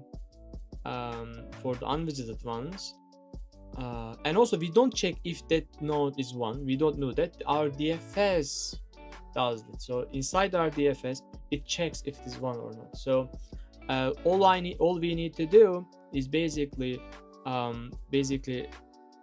like from the word search, I'm familiar with this convention. So we spawn, right, DFS,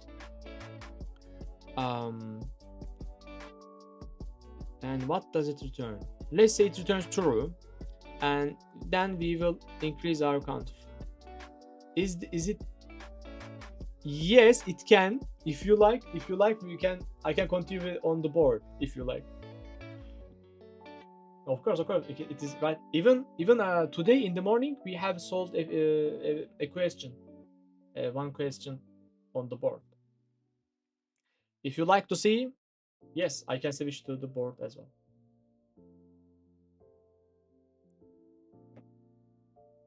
Yeah, just say go, just say go, and we can you know, study on the whiteboard. We have every option available, every studying style. You should make it a channel pointer. Yeah, we can do that. Oh, all right. That's a good idea. Or even better, let me do it now. Create a channel points reward for whiteboard studying. All right, studying on whiteboard. As you know, I'm currently live on Twitch, and you know how to create a new channel points reward redeem basically. make it like a 300 channel points. Call it like a study on whiteboard, right? That's a good idea, Solaris. Thank you. Press enter. If you like, I can try it now. What was my preparing scene? Was it 7?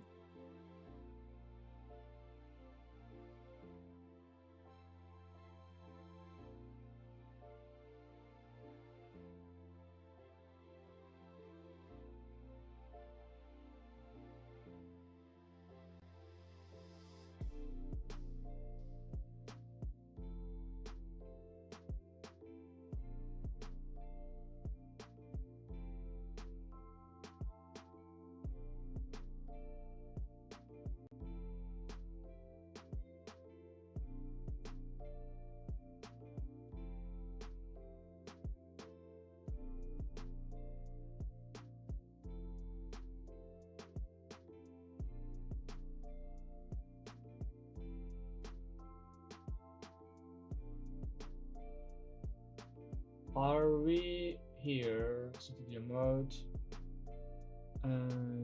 Yes. I will code it right now. Claude, code it for me, please. Yes, man. Yes, of course.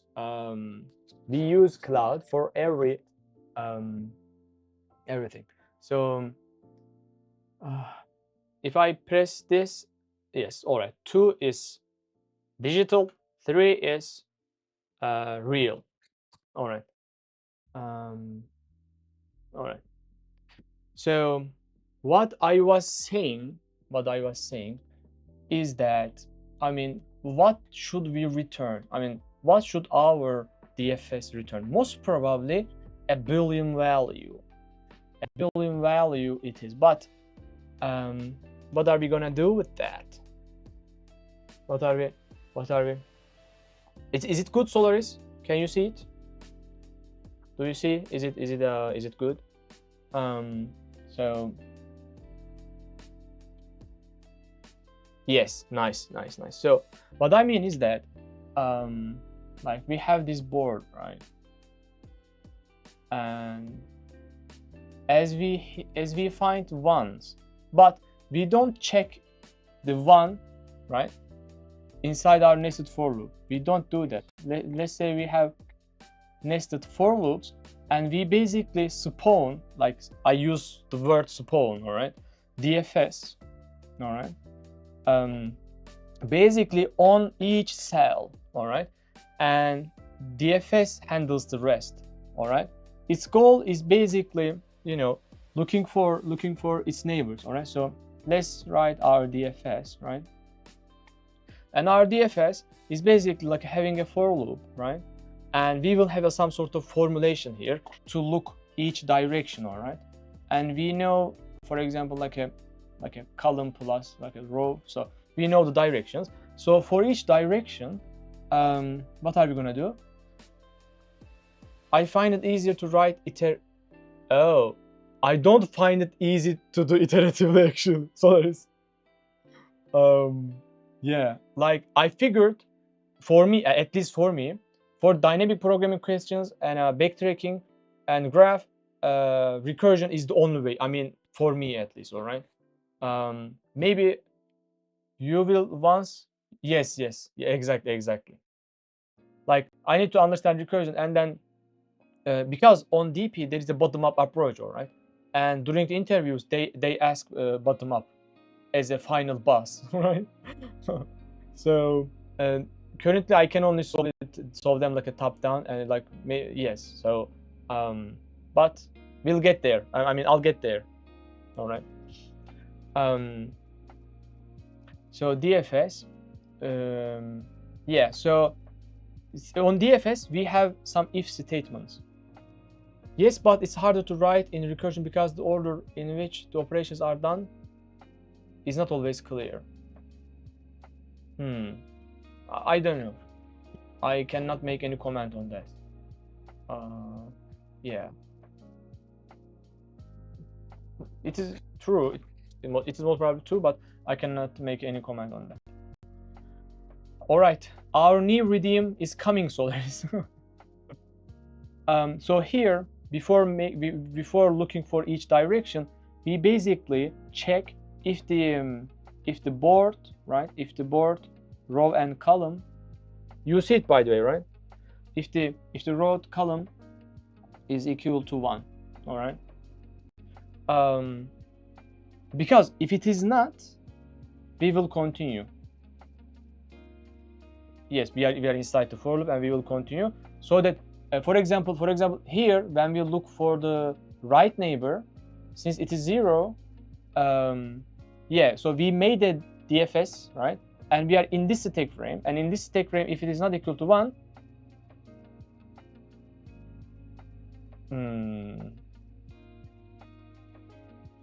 like should it be, oh my god, should it be continue or return? Because we should stop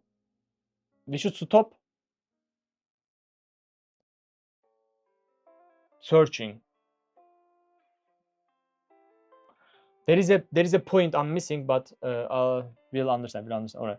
So we are looking for each direction. All right, and yeah. So if the current node is 1, we will continue DFSing. We will continue exploring, basically. All right. That's the thing. fx does stuff, then calls fy, then does other stuff. It has to go all the way down until you have to control points.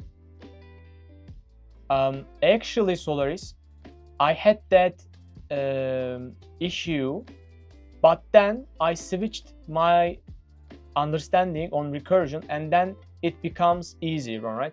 I was struggling I was struggling understanding recursion as you do right now. I had like this cost me 2 years. All right, I couldn't understand recursion, but I have read a book, and there in one page, even in one paragraph, that professor has written down that this is the mistake most of the students are making, right? As I have read that line, and after that he said that, I mean, don't do that, only, you know, look it in a certain way, and then it changed my my style. All right, it's understandable, but it makes it heavier mental. No, it doesn't. Solaris, it doesn't. I would like to talk about this with you. All right, I had the same prejudice, right? I had the same idea, but after reading that paragraph, it changed me. All right, because, for example, how do you invert binary trees, Solaris? How do you invert? Let me ask you that. How? This is the easiest question on LeetCode. How do you invert a binary tree without recursion? How do you reverse a linked list? I mean, reversing a linked list is easy because you can do it in iterative way. But how about a tree? To invert a binary tree, we don't basically, you know, go all the way back down and hit that and revert. So computer does it like that, but as humans, we don't need to basically go all the way down and then try solving up. We don't do that. I do an iterative BFS, then I go up by reverse order of the BFS and invert the 2 subtrees every time. Wow, you have a solution. Nice. I didn't know anyway, apart from basically recursion. Interesting. Nice.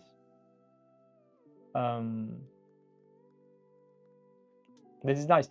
But on backtracking, even on graphs, I mean, for example, on clone graph problem, I mean, it is easy to basically, you know, call your function, right? And when it returns, you know that it cloned that node, basically. Let's say neighbor, right? Well, for that specific problem, recursion is maybe easier, but for other variants, as soon as you have to do other operations on the subtrees, iterative is more adaptable. It can be. It can be. But how about DP problems? How about DP problems? For example, house robber. How do you solve house robber? Like that one. I mean, let me check. DP even more so. Really? Interesting. Because I thought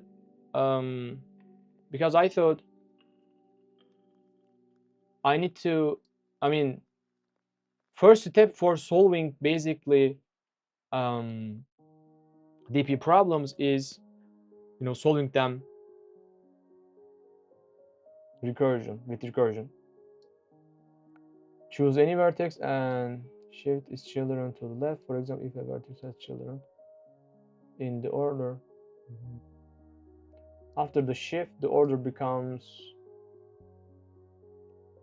what are we doing here? What is the goal? 1, 2, 3, 5, 1, 3. Why did it change? After the shift. Shifting its children to the left. To the left. All right. You create a list of the values and compute them in the correct order of priority. Priority. The correct order of priority is the key here. The order in which the calculations are done is no longer a black box. Yeah. So in recursion, it's kinda looking like a black box, but actually it isn't. All right. I can share my approach, my idea on this. All right. It also makes things quite easy, but I didn't know, basically for even invert binary tree, I didn't know you can use basically BFS, but iterative approach.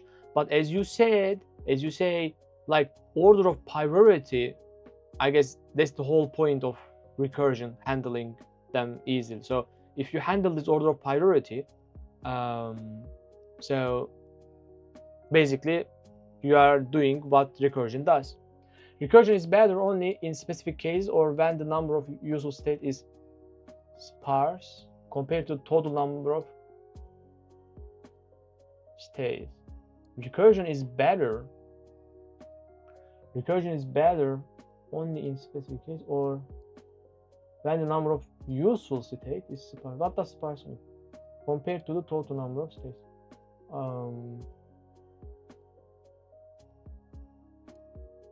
Yes, but then you have a better understanding of it. It's easier to do. Yes, for example, yes.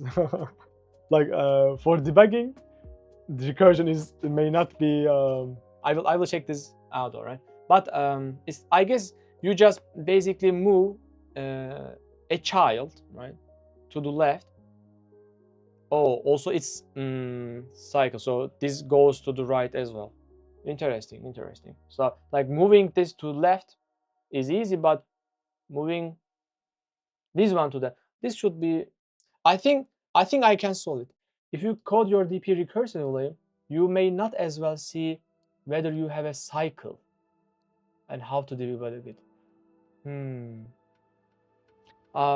What about house robber? What is your approach on house robber? Because the only way I could decode, I could understand house robber is basically like a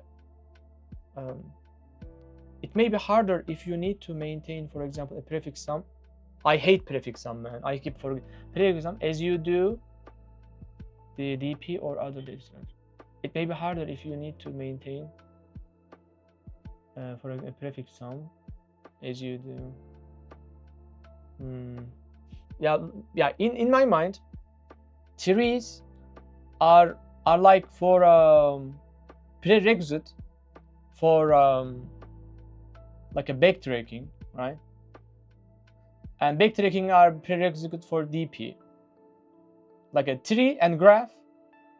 Like a, oh my gosh, why does it graph tree graph, backtracking, dynamic programming. So for all of them, I thought that recursion is the only way.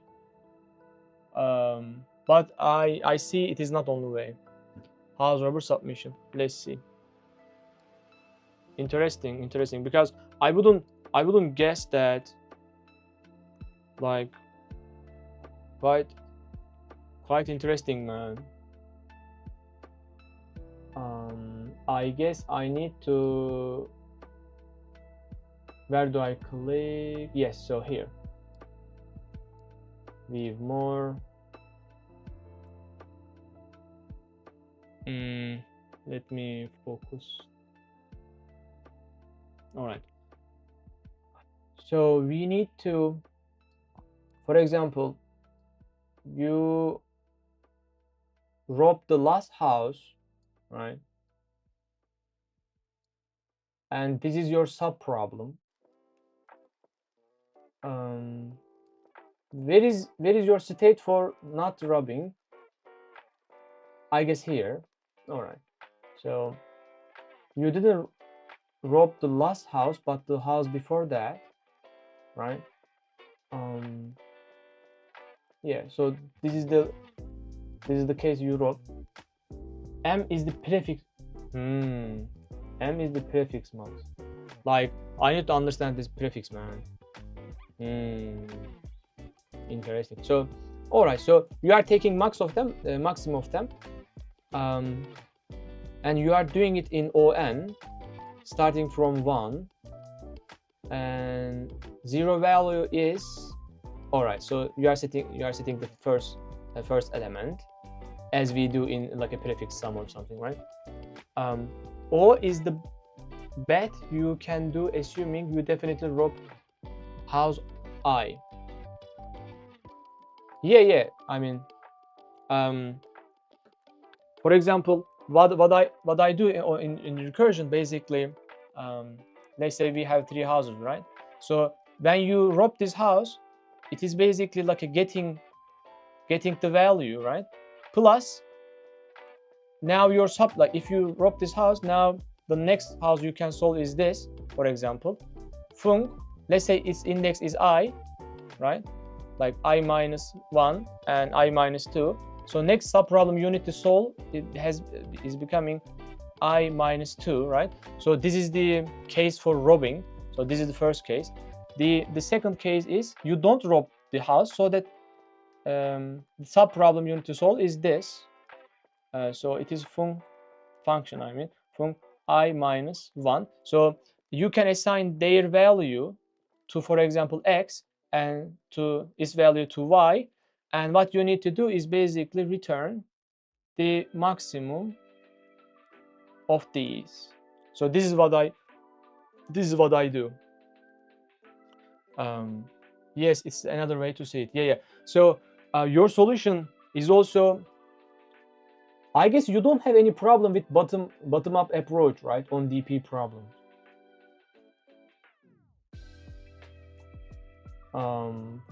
And seeing this, like applying prefix is very nice, actually. I guess this is the another time I see prefix is used. Prefix is kind of hard to me, man. I understand, but there are some questions where you need to do some manipulation on prefix sum, but it is totally understandable. This is the case you rob the last house, but this is the last house, but we are in that house. You can rob the current house, and the next sub problem is this. All right, and you don't rob. Oh my gosh, interesting, man, interesting. Your solution would be that, let's copy. Let's see.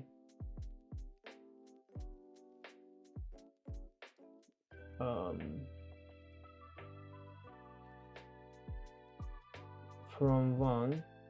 Oh, you are saying that these are different? These are different. Let's see. Let's see. Max. Oh, I thought. What is the difference between them, Solaris? I thought they are the same. These two. Oh my gosh. Two approaches. Yes, yes. I was like. I mean, I thought I'm looking. I was looking at this. I thought I was looking at this when you solved. When you showed this solution. Ah, interesting. What is the difference then? I mean, are you doing anything different? Like on, all right, set the, yes. So this is robbing, yes. This is not robbing. So this is previous sub problem. Yes, this is sub problem, and this is the value we get. And you are populating the sub problems. All right, understandable. In the first one, you definitely rob house I in OI. In the first one, you definitely rob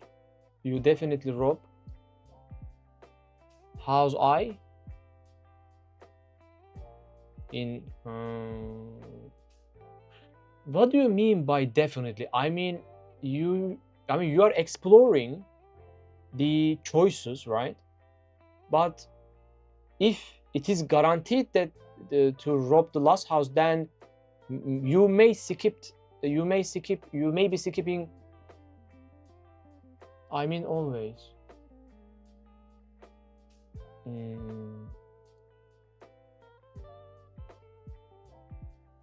I should let me save this, man. I should think about that. I will think about that, because I thought they are the same. Yo, bro, Rajkot, welcome, man. Welcome in. I thought I'm looking at the same thing. Solaris. I didn't even catch the difference, man. Face cam. No. DJI cam, man. DJI action cam. Action cam. Thank you, Solaris. I will check this out. I mean, I to see the difference between them, I need to think about them. VR, no, DJI cam, action camera. It is action camera. It is on my head right now. All right. Like I didn't thought interesting. I thought I need to use recursion. Interesting. It is. Yeah. I love that idea. Rajkot, interesting. Yes. It is good, man. It is good. Because for recursion, I need to start from basically from the end, but you are starting from the beginning, and you are solving it for ON basically. That makes it even more fun, seeing ON, right? Very nice.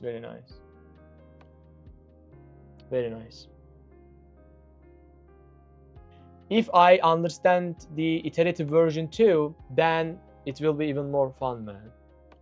Appreciate it. Love it. Where were we, man? So we were trying to write the DFS. We had a for loop. We were discovering 4 directions. But what should I return? Like let's say true. If this returns true, let's increase the counter. All right. Understandable. But oh my gosh, when am I supposed to return, man? Right? Inside DFS, we also check, for example, if the current state, if the current node, for example, if it is 0 or not. If it is not 0, what should we do? We should stop actually. So stopping means returning. But should we return false, for example? So let's say return false. All right. If it is not equal to 1, let's return false. If it is equal to 1, we will continue exploring, all right? Yes. Here we will continue exploring. But also now another question emerges. How can we prove it going backward? I mean, because we are discovering all the directions.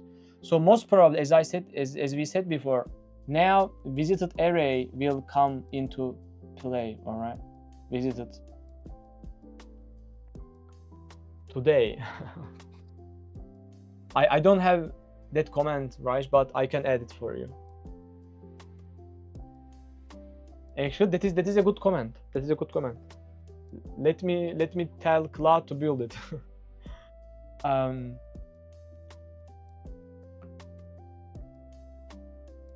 All right, so it returns false, but I mean, how can this return true? Do you take notes? Yes, I do. Yes, I do. I'm using my own note taking application, which is this. I'm using this. What algo are you studying today?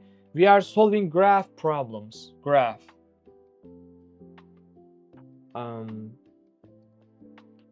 Graph problems. And using DFS. Yeah.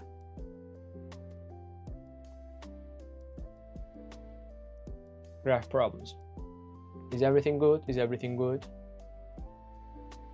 Nice, nice. By the way, how does the window in the background has a it will be DFS. Yes, let me click on that. Yes, we are solving graph problems using DFS. Let me handle something.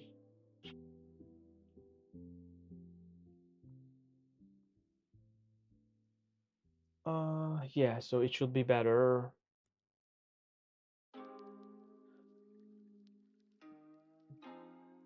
Yes, it is now better. All right. Come on, guys. We can do it, guys. We can do it. Where are we? Where are we?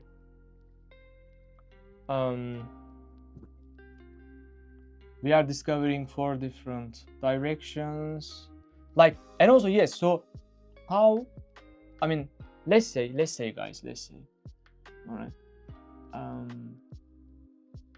Let's say we have 1, 1, 1, right? And we need to group them. Yes. Let's say 1, 1, 1, and 1. So, so it will search for all directions, but only one of them will do what?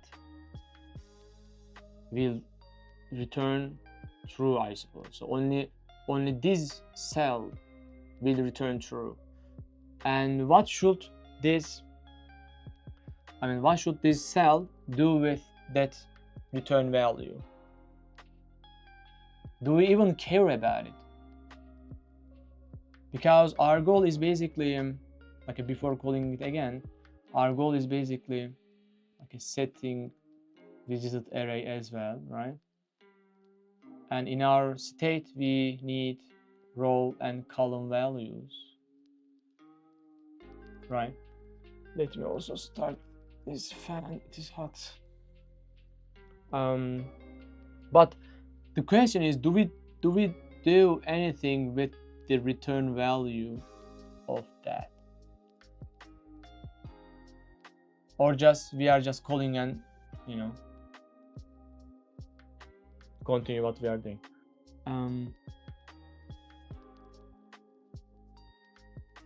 We have 1. All right, it will look for this direction again, right?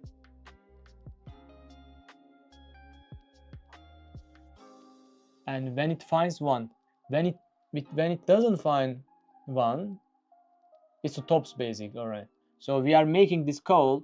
We are now in this cell, right? We are in this cell, in this stack frame, and since it is not equal to 1, we basically Stop. We don't run this for loop. Can I know why you are solving the lead code for job? I don't know why you are solving problems they I really want to understand these algorithms for interviews, right? Because for international companies and for the top companies in Turkey, they ask these questions and I have failed them. I mean, I had some interviews that I couldn't solve those algorithm questions, right? And now I'm learning this, and also I also want to make my brain, fresh or strong about algorithms. That is why we can say for interviews and for long-term benefits of solving algorithms. That's my goal. So we stop, we explore, and the question is, are we doing something with the return value? Are we doing something with the return value? I mean, we are doing something with the return value over here, and also another question is that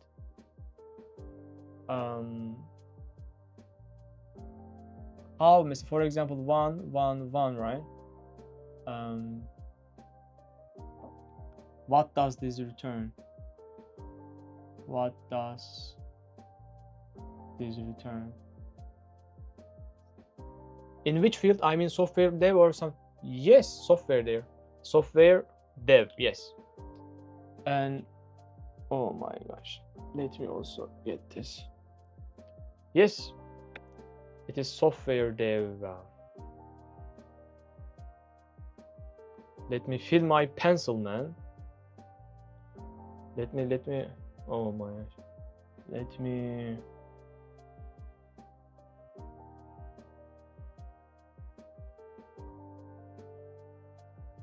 I guess this was not the correct way of filling it, but yeah. Oh my god, it was not the correct way, but we messed it up, guys. So yeah, so for example, what does this return? And for example, yeah, I mean, what does this return? I need to know this. Oh my gosh, I don't know this. And are we doing something with the return value inside the DFS? Inside the DFS. Mateus, oh damn, we have a perspective. Kinesin is going ham, man. Yes, welcome, man, welcome. Can I give you here Apex? Since you are Apex hunter, Matikus. Yes. Come on. Welcome, man, welcome. Like, I'm trying to understand these codes, man.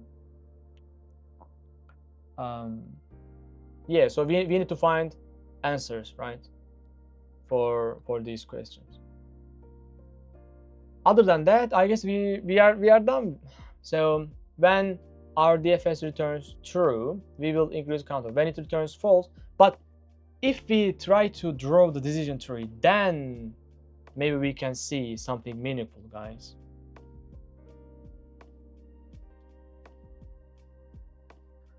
For example, what are we doing? So we are discovering 4 directions, right?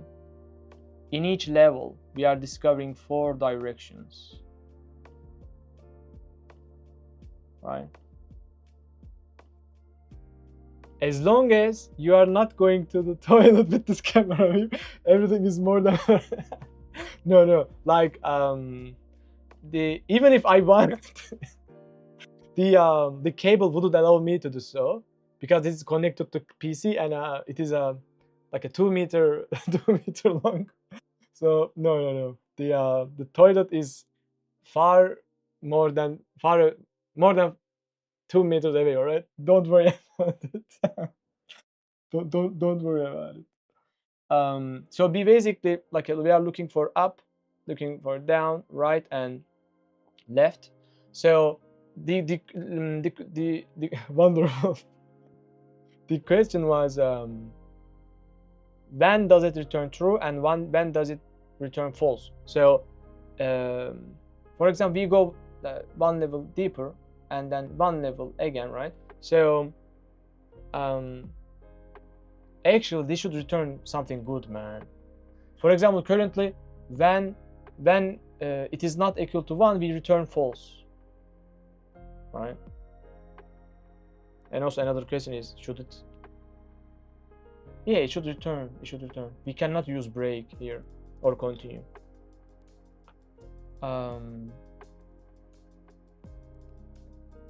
So when does this return true? Let's say this was 1, right? And let's say this was 1, right?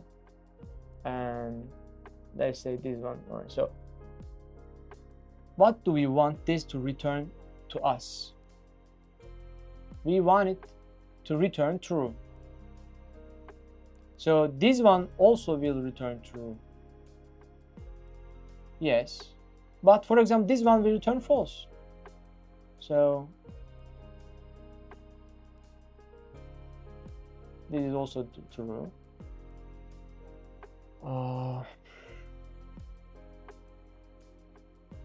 I don't see it. I don't see it. Are we doing something with the return value? Yes, so we are exploring each directions. And like I can explore each direction and I can stop exploring, but I don't understand how does this return true or false. I mean, do we have like an AND chain, right? I mean, like if this return true and then if this returns true and then if this, so then it is true, or most probably the meaning of this is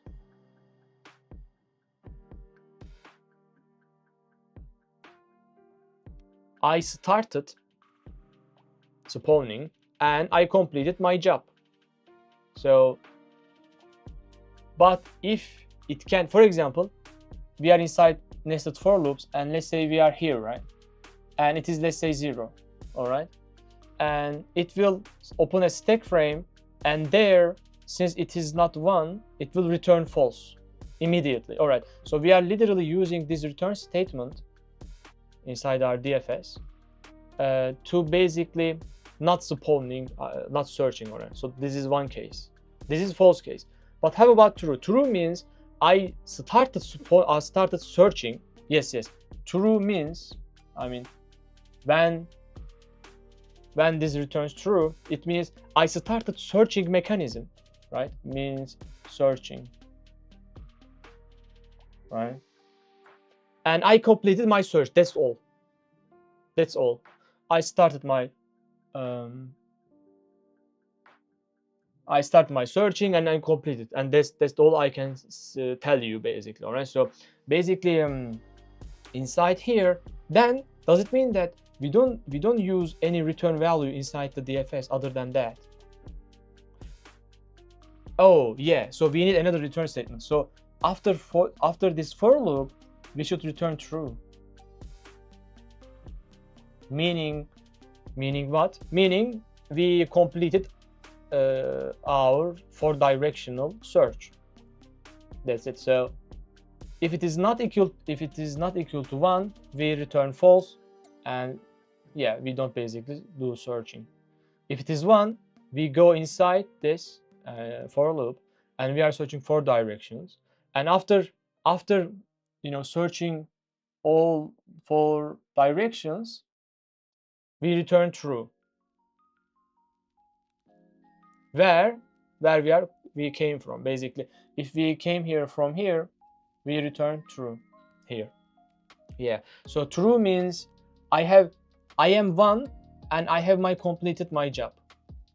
I mean, yes, if, for example, if that returns true to you, it means I am one and I also completed my search in my subtree. All right. True. All right. So I guess we have completed this question, guys. Yeah. So you won't leave stream once you get a job?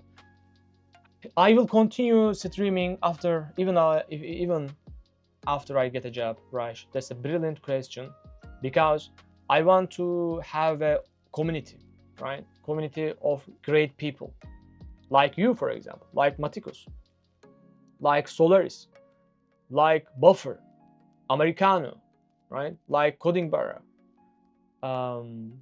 Yeah, so like Mike, like Micro, like Ferdi. Yeah, so like legally stressed, and like word by word by word. I'm listing all the people I know in my chat.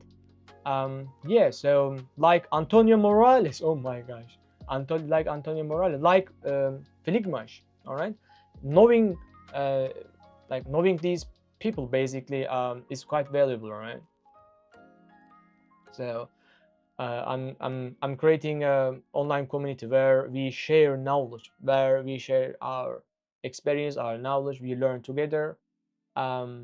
It's quite enjoyable. Why don't you start your startup instead of preparing for interview? That's a brilliant question, because I'm basically going like these LeetCode algorithms don't give me only a single thing. It has like a multiple advantages, right? Benefits. It brings me multiple benefits. One is it makes my brain, it makes my algorithm knowledge sharp, all right? Because when in the long time, in the long run, when I want to design something cool, I will use these algorithms, all right? I will tell Claude, Americano, where are you? I will tell Claude,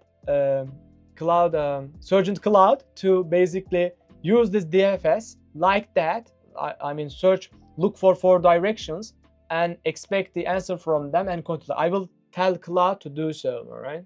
That's one thing. And the other thing is, if I want to, study or work in a company, then it will, for example, in international companies especially, they will help me. Because he wants to take over another company, he's going in the interview. When he leaves the interview, yeah, so because he wants to take over another company. Yeah, so it brings me multiple benefits, Raj.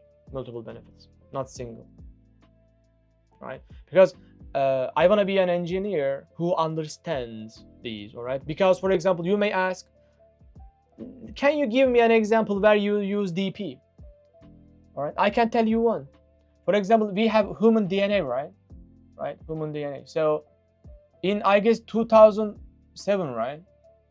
I guess in this, I don't know. They basically cracked the code of our human DNA, right? How did they do? They use DP, guys, right? So there are certain problems where DP shines, all right? So I'm not saying I will be like a human genetic, like a biological stuff, right? Biological engineering. But what I mean is that this will help me. So, for example, I want to create create a game where you fly, and the mechanics should be, unique. Then I will use these algorithms, all right? I was a bio student by, oh, interesting, right? Then you should know DP. And I use Claude to crack the code of the yes, man. Exactly. I mean, this will help us, guys. Yeah, like I'm reading like a aerodynamic books, and there are some formulas. Like they're all connected, all right. I can use this recursion, this DFS ideas to other place, and like I suppose they will give me a benefit in the long run. Thank you for the lurk, Matikos. So we'll see, right? We'll see. So these are the reasons why I study basically lead code, all right. And does anyone know how am I supposed to fill this, guys? In our chat, like most probably I should just hold this like that, right? And wait. Oh my gosh, wait a bit, right? Oh my gosh, no, yeah, that's enough. Oh no.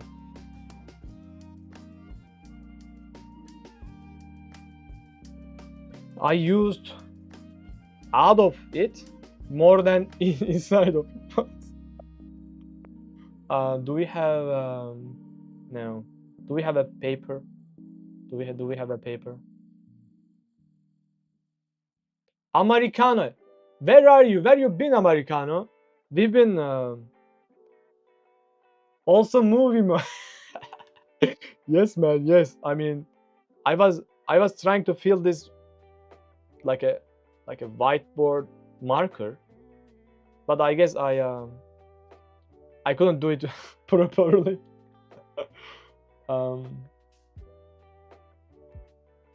I went to buy dinner from the corner store, then chatted for a while. For a while, like 2 or 3 hours, Americano. Oh, that's fine. Welcome back, man. Welcome back. All right. Let me handle this pencil, guys. All right. And because I afraid I will basically, you know, touch my, you know, chatted for a while indeed. Yes. Yeah, I actually we have this. All right, so clear it. Nice. So guys, what is our next question? What is our next question? Chatted for a while. So let me stop this because it gets heated. All right. Let's give it a moment of relaxing. All right. All right. So you see my desktop, right? So make a large island. What do you mean? in the game, Solaris? In the game, you mean? Or in the question? Or a base case? What do you mean? What do you mean? Do you mean if we have a case where all of them are one, or do you mean in the game maybe I can do something if every one of them is one? It shouldn't be a problem. So our nested for loop will instantiate BFS. No, the lit code. All right. So so here, for example, our DFS, like we instantiate DFS here, right? Here, and it will basically look for all directions, right? And it will return true, and we will increase our counter. It all, I mean, we cover this case, Solaris, so it shouldn't be any problem. So they will, you ask for the, oh my gosh. All right, let's see. Make Quick side tangent. My dog Minton ate a shuttlecock. badminton. Let's see. Making a large island. All right. Let's take a screenshot. Actually, we don't need to take a screenshot, but you are giving all right, we have a grid. You are allowed to do change Atmos 1. All right, Atmos 1. Return the size of the largest island in the grid after applying this operation. Oh, I guess this is like a follow-up of our island question, right? They resemble to each other. Join with me, let's create engine from scratch. This is my dream. Engine, we can do that. I stayed up all night to see where the sun went.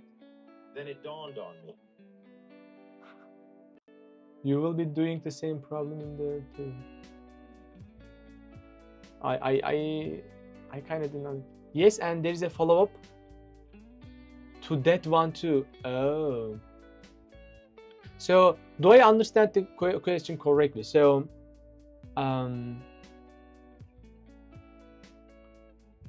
do I understand the question correctly? So, our goal is, for example, we have an island, right? Let's say we have this island, and then this island, right?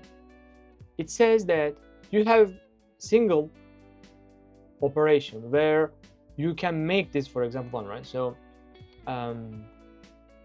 for example, its size was 3, but if you, oh, I see. It's, for example, let's say we have 1, 1, 1 here as well, right? So if we add 1 over here, like, I mean, if we don't have, this is 3 and this is 3, right? But if we add 1 here, then şimdi yani nande fantastico. Yes. So actually I have solved like a similar question where we were doing something like this. I mean, Atmos 1. Let's see what we can do. Again, our DFS will start, right? We will spawn, and it will look for its neighbors. Wonderful. But when there is a no neighbor, it can still continue. And let's say it continue, and here, let's say it makes like a search again, right? It doesn't stop, and it basically continues, right? It continues, but here we have 1, and here we also have 1. All right, it doesn't matter. I mean, we have visited array, and we visit those nodes. And also, is it also asking the size of it? What does it ask? Return the size of. It also asking the size of it. Size of it. So, for example, in our DFS, in our for loop, right? We have if it is equal not 1. All right. So we have a for loop, and we are checking every direction, and if this returns true,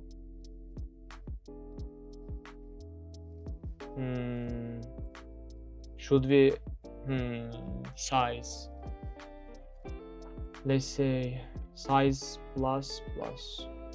I mean, but do we need to do this like this? I mean, for example, this returns false.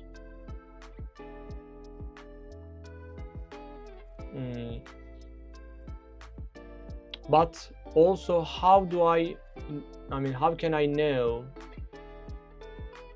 I used this at most once credit? Yes, let's call it credit, right?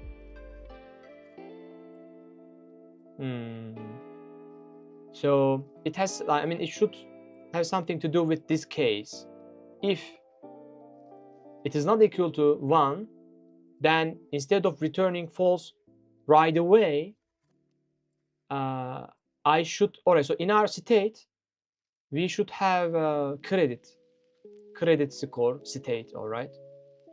And for example, if it is not 1, and I can extend this part,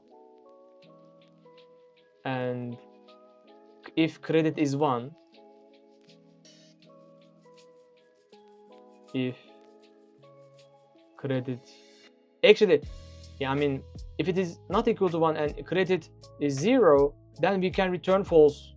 But let me move this a little bit down. If we have credit, then we should continue exploring. So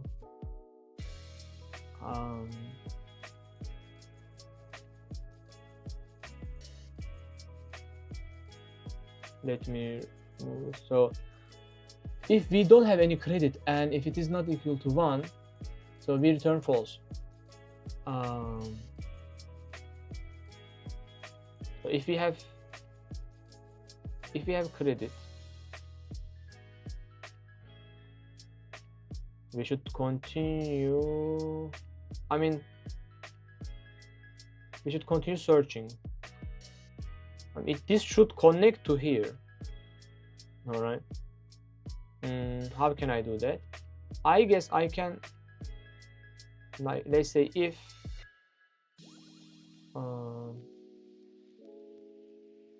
for example, this is true.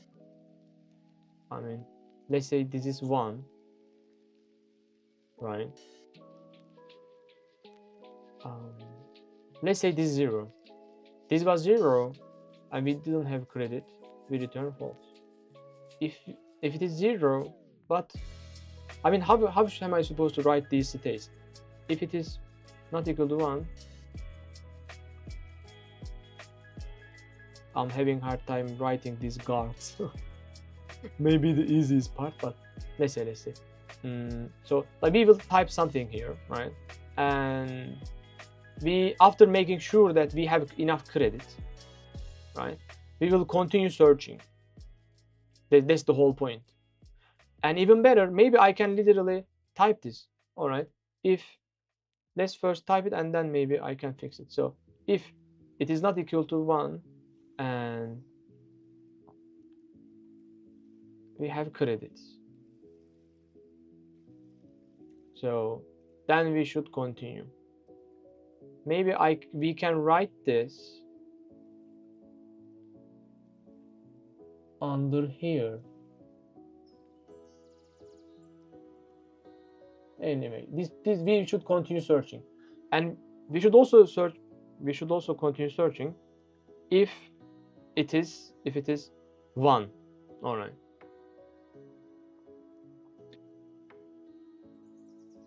If it is 1, we are searching. Oh my gosh, as we do. If it is 0, but if it has credit, where is it, man? This is just normal case, like a casual, and this is for credit. All right. If we have credit, we continue. All right, but now we also need to count, right? So for example, yes, so if DFS is, for example, here we should also have like a size, right? We should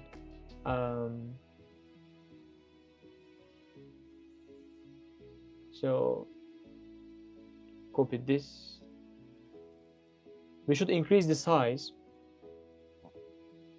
if we have credit, yes.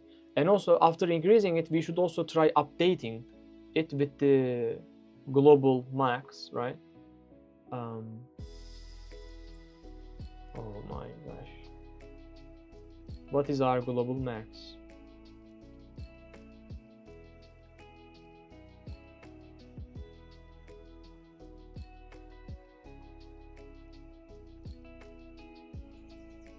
Max, what was max size? Max size equal to max size, comma what?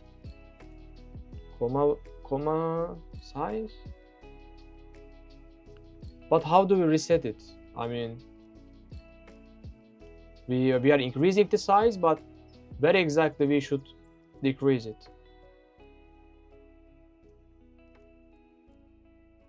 Where to decrease it? I guess it's like a backtracking or something, right? Because we should decrease it somewhere. Where? I mean, maybe let's hold this in argument, right? In our argument.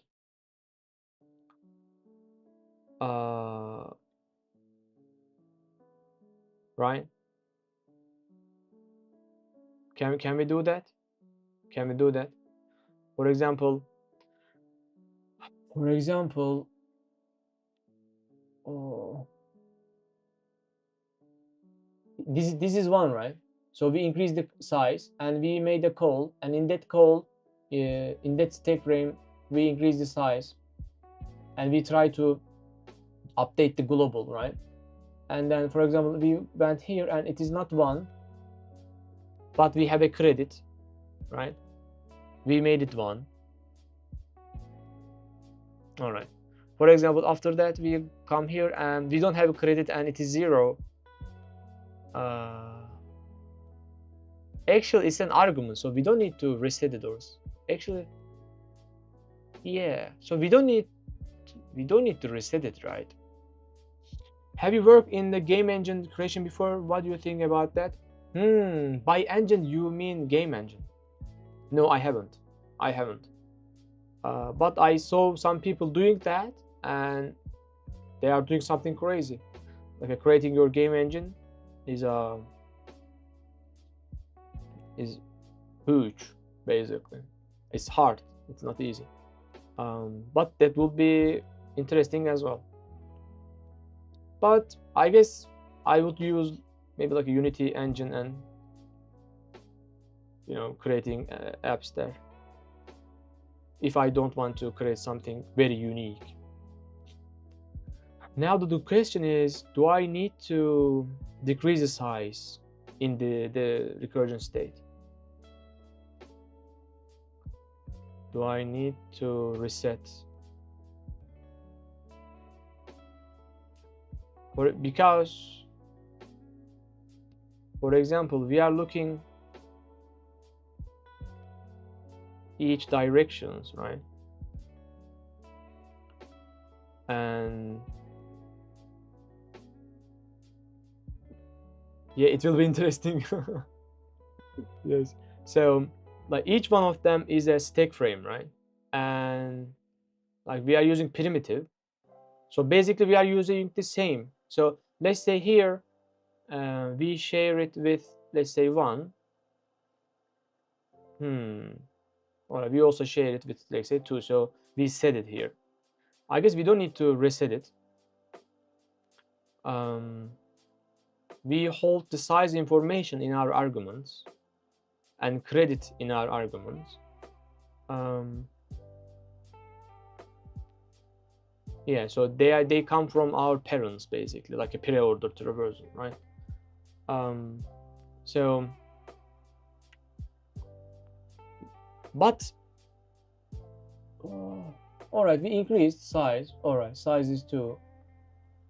We are looking for down, and size is 3. and we are updating by it. And when it is not 1, we give a chance, right, since we have credit. All right. For example, now after this point, its neighbors, like this neighbor, this neighbor, this neighbor, they will have credit 0. In their stack frames, credit will be 0. And add. How come? How come?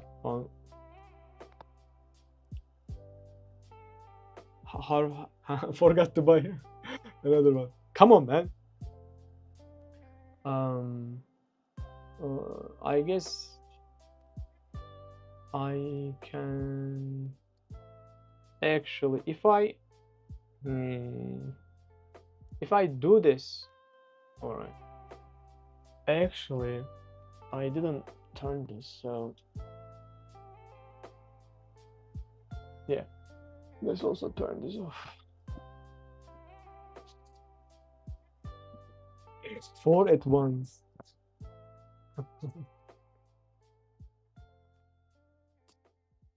So we are looking good. We are looking good. Oh my gosh! Look at my silhouette. Do I need to? Yes. So yeah. Here, for example, credit is 0. But we can come here from, for example, yeah, we don't need to reset it.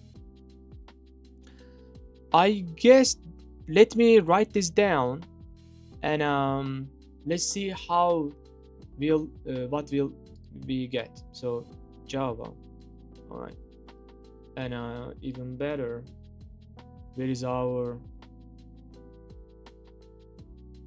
yes, I guess this one. Let's see.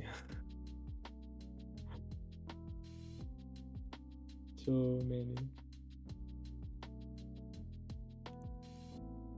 Let's type it down, guys. All right. What did we say? Move it here. We said that. All right. We need a nested for loops, right?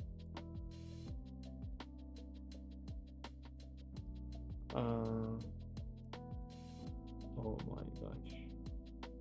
Nested for loops, and we said that we have actually what do we do with the return value of our DFS? I mean, we spawn DFS, right? And also we should have a visited array. So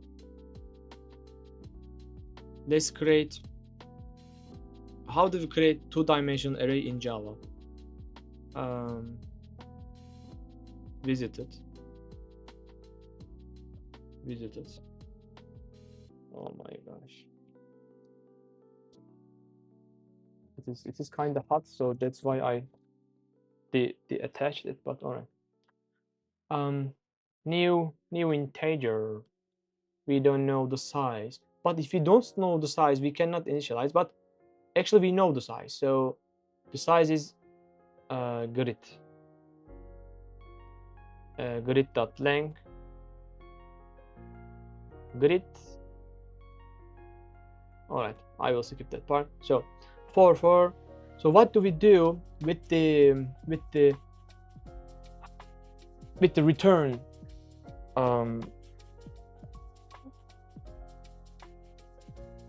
return value of DFS? In the word search, we were increasing the counter. Actually, if we can attach those DFSs and we can make them return like a 1 plus func, and we can sum them up, and maybe I don't know, but maybe we can like try to update our max basically, right?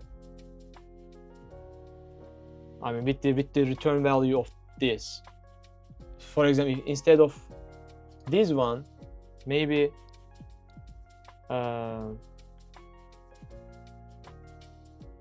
maybe like this one, but most probably this wouldn't work, right?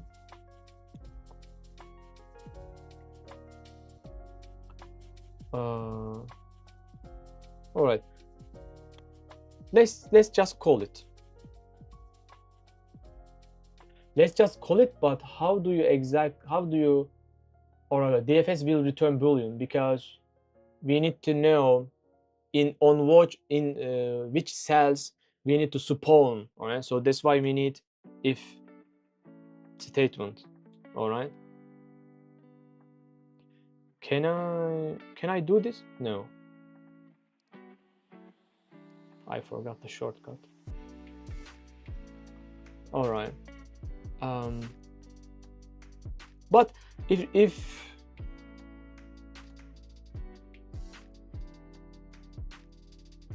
actually DFS itself can understand, so we don't need this if statement. Our DFS can, I mean, it can even be what was that? Void DFS. Why not? And we set that size and credit, integer size and integer credit. All right. We said that if it is not one, what not one, all right. So we need a row and column, integer row, integer column, right? And also we need that grid reference itself. But if it is global, or it's inside memory, so inside as an argument. So if that grid's row and column is not one, right? Not one. And also we don't have any credit, and so credit is also 0. Then we should, we are returning false, so it means this should be Boolean.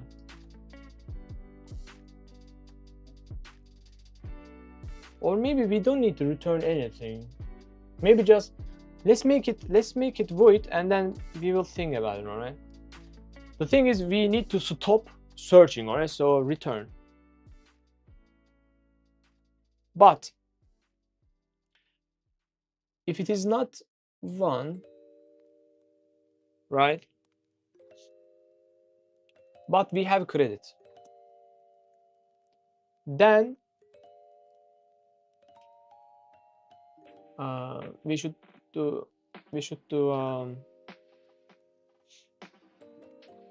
continue. Basically, we should do the same thing as we do in this for loop, and for each direction we should call our DFS. By the way, where exactly are we gonna decrease the credit? Actually, it must be here. So if we have credit and it is, so I guess we have same for loop. I mean, it doesn't look nice, but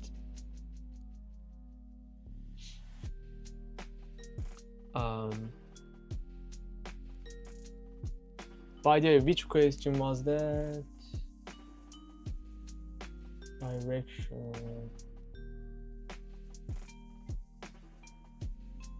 DFS with 4 directions code Java.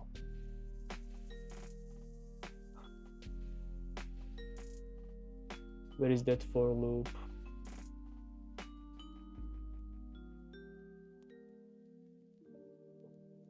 Where is that for loop? Welcome, Saron, welcome. On a grid. DFS with 4 directions. On a grid. Come on, man.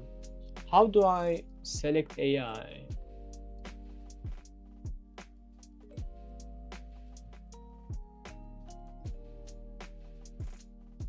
Oh my god, it doesn't understand me, man.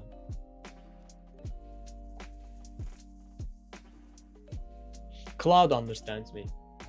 Most of the time, not always.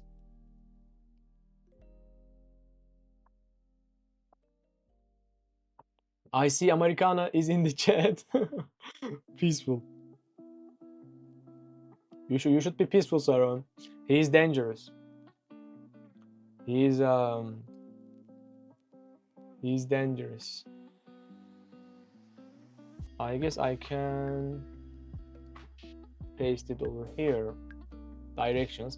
Oh, and our for loop should iterate those what? Integer. Was it integer array? Like directions is array of arrays, right? Yes, each element is array. All right, so we have I. All right. So we need to pass this. Yes, so get it. So it is D. All right, we can make it D. Yeah, let's copy this part. Let's make it D. What is row? Row coming from here. All right, we can make it row and column, right? Row and column, row and column. For all right, so this is the way how we basically do the for directions, right? We should also like, this doesn't look good, but let's copy here as well, right?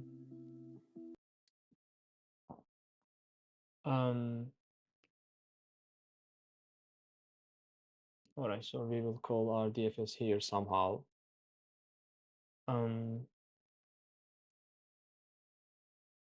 If we have a credit, all right, if it is not one, so when we are calling this row and column and size and credit, so size and credit will be -1. How about size? How about size? I guess we should increase the size, right? Haven't you just done that in the last problem? No, I haven't. I mean, this part I didn't type basically. And for the, like, in the last problem, like DFS was returning true or false, and we were counting basically. You must have done a DFS or BFS in the, yes, in the last question I have applied the DFS. Which question? The number of islands. Yes. Coding Bar is raiding with party 2. Thank you for the raid, man.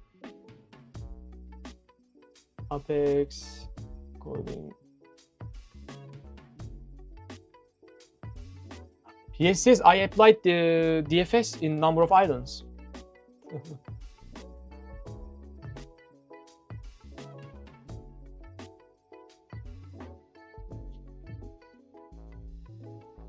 Is my piranha losing fat? Because its default limit is small, all right? So if you don't feed it, it gets smaller and smaller. You must have done a DFS or BFS in the last question. Yes, I have. Solaris. I have, but now in this question I need to count, and I have size.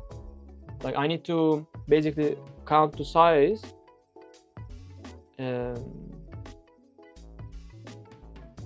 For each successful DFS, I should basically increase the size. So size +1, and credit is same.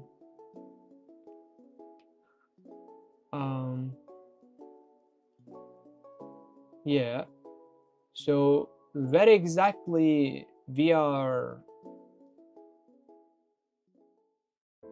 storing this size?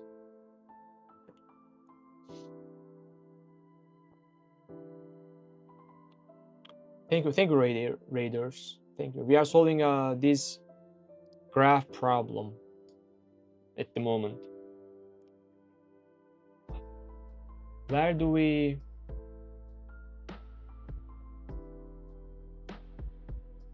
store the global?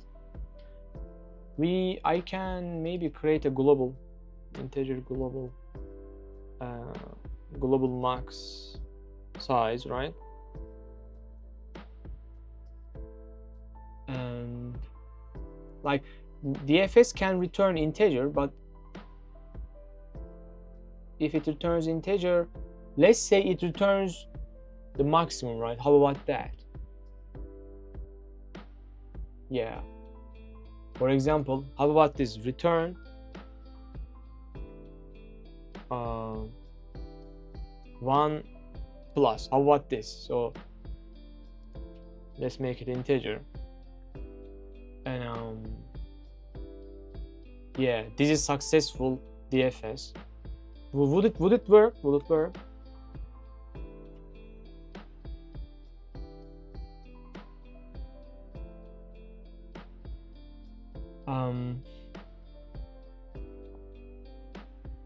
Yeah, return 1, sum them up, and the first here we will have the total, right? We will have the total, and we will try to, oh my god, we will try to update this. Would it work? Would it work, guys? Mathmax. My internet is welcome in. Thank you for the raids.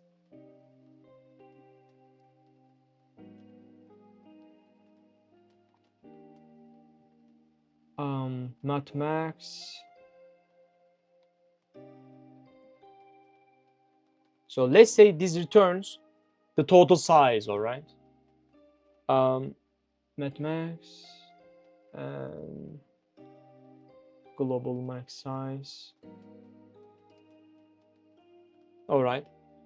The successful DFS is basically, yeah, here created -1. Return what? Return 0. This makes, oh my gosh, this makes sense. Yeah. How about this? We are trying 4 directions. We are increasing the size.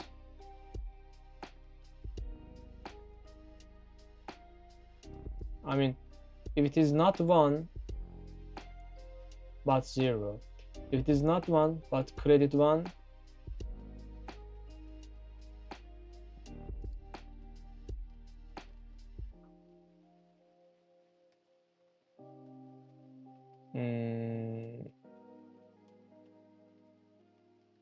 all right. So if it is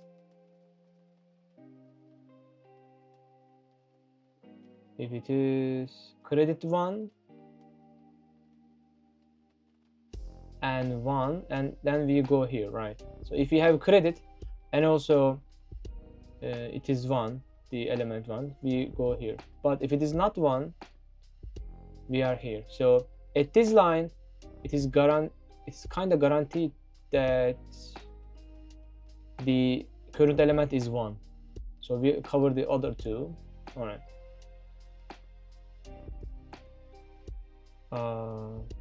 Very nice. So let's type these for loops and let's see if it checks out. Integer smaller grid length, I suppose, and integer plus, right? Integer I and j. Integer j 0 grid dot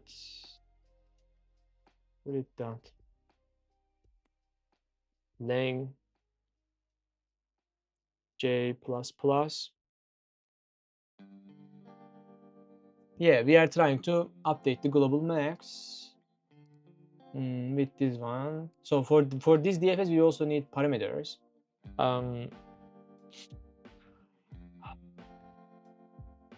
Actually, even better, integer x is equal to dfs, right? And let's pass this x. And for this dfs, our parameters are size, credit. What is a credit? And row and column and the grid. We also need to do some boundary check. For boundary check, I guess we need to use this one, right? Inside the FS it says. Oh, we also need to visited array.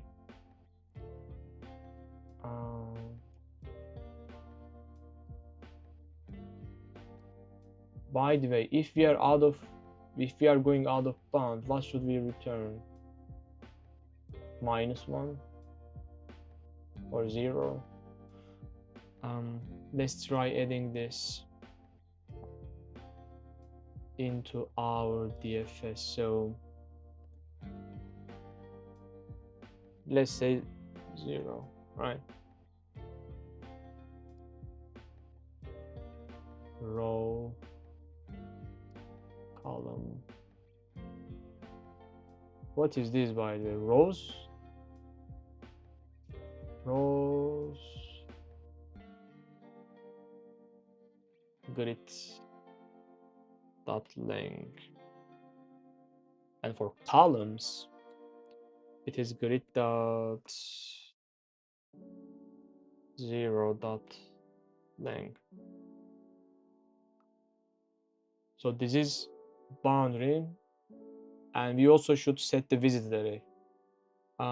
For visited, we can have a global. Yeah, we have visited already.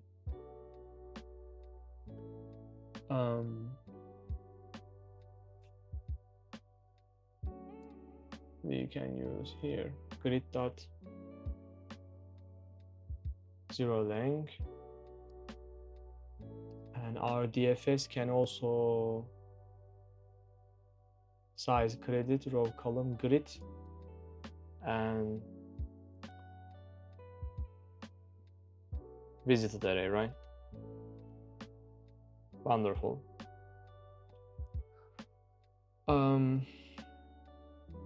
Visited. So when exactly should we set the visited to 1?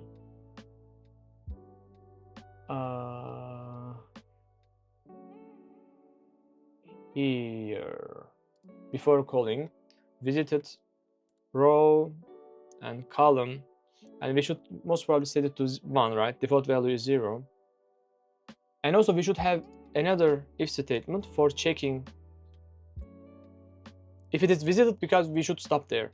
If it is visited true, not true, 1. If it is equal to 1, we should return, let's say 0.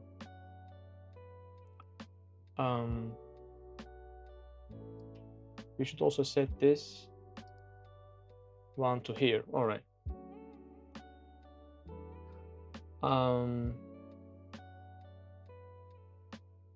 Visited 1, and we add. All right, this looks nice.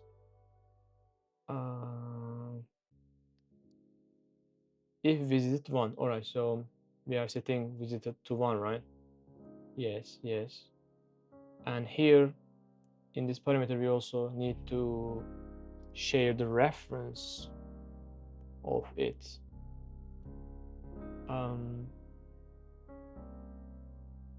Nice. Let's see. So we have global max, and inside our nested for loops we basically making our DFS, right? And it will return us the length, right?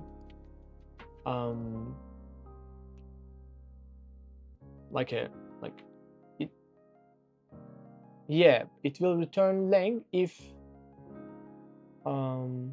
yeah, the lang of that group. And we are basically trying to update the global max. Global max size is 0. All right. So inside our DFS,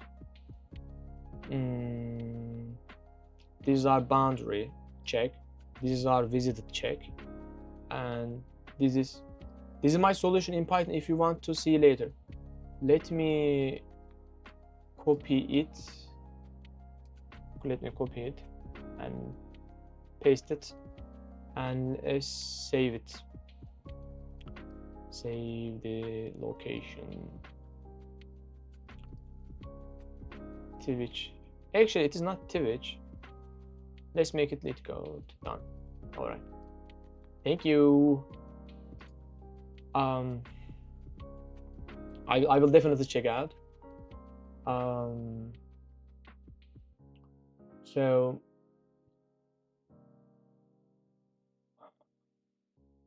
if it is not one, we are stopping there, and if we don't have credit. If it is one, I mean, if it's not one, but we have a credit, we will continue, and our children will have 0 credit. All right, and all right. So yes, this looks legit, and let's run and fix the.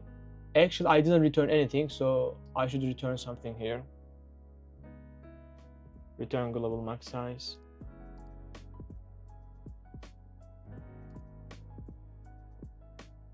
Actually, it may not work because I didn't memorize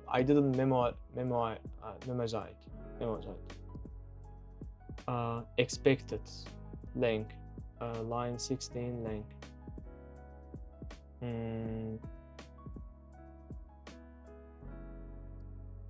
Do you mean this? Let's see.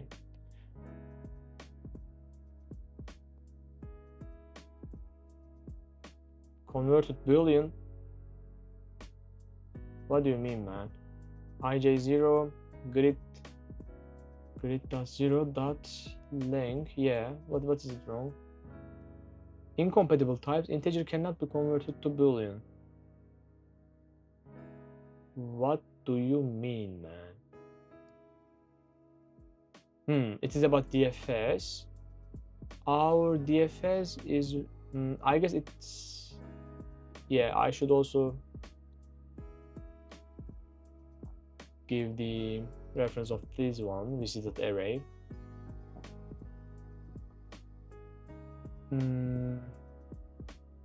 Integer f's size created row column. Oh, for row column,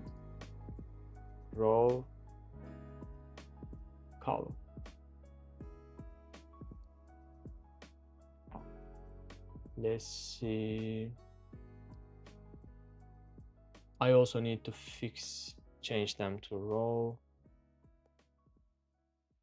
and row, column and column.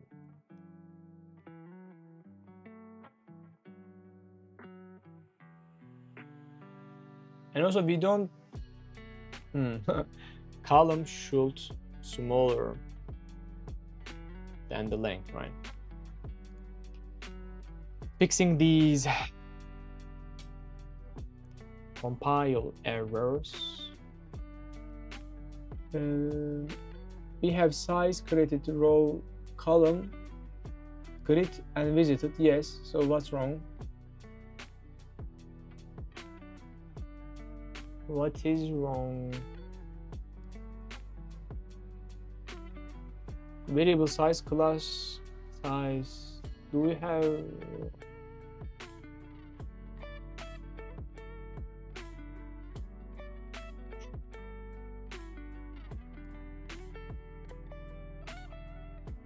variable size class cannot be applied given types. Required. I didn't pass the visited somewhere in line 28.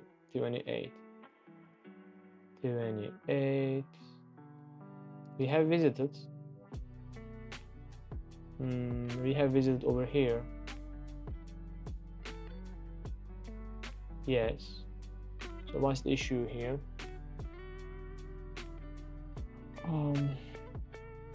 1, 2, 3, 4, 5, 6. 1, 2, 3, 4, 5, 6. What am I missing, man? Alright, typo. Let's run it.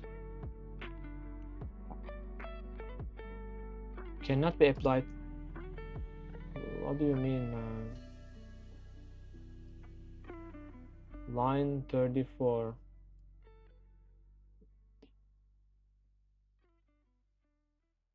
One, two, three, four. Oh, I didn't share the grid itself. Before visited at grid. Before visited at grid. Now let's run it. I get like the most random advertisements.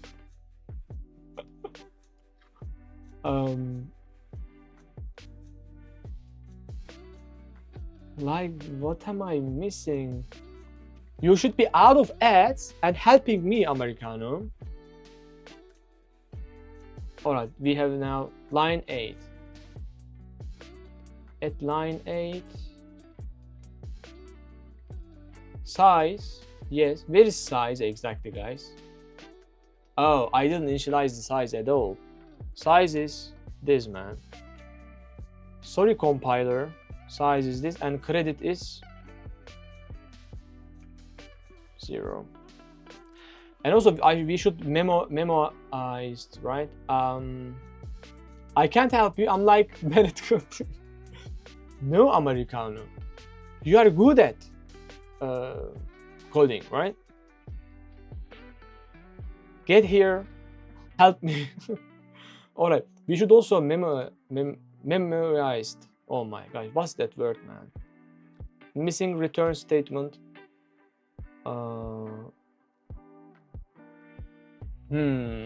We return 0. We return 0. Interesting. How am I?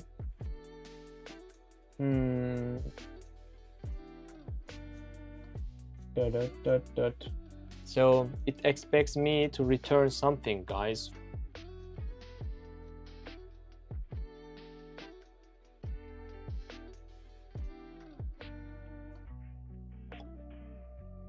Let's see the solution of number of islands. Give me the solution of this and see what do we return there and how do we return exactly.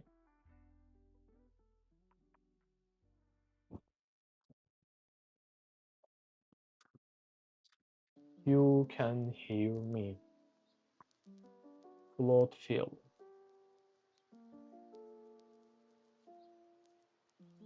Actually, we don't return anything because it is void.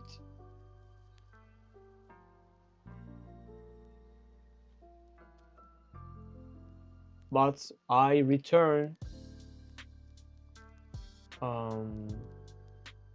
integer because I'm counting size.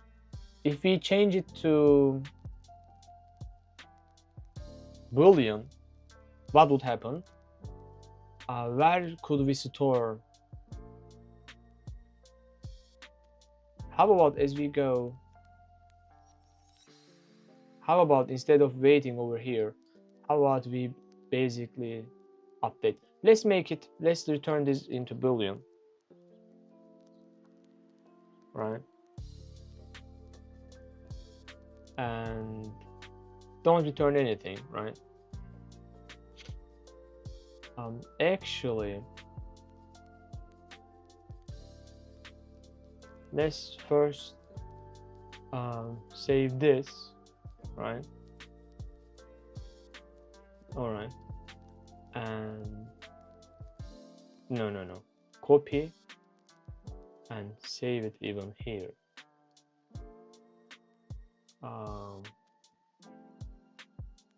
Yeah. So let's turn this into Boolean.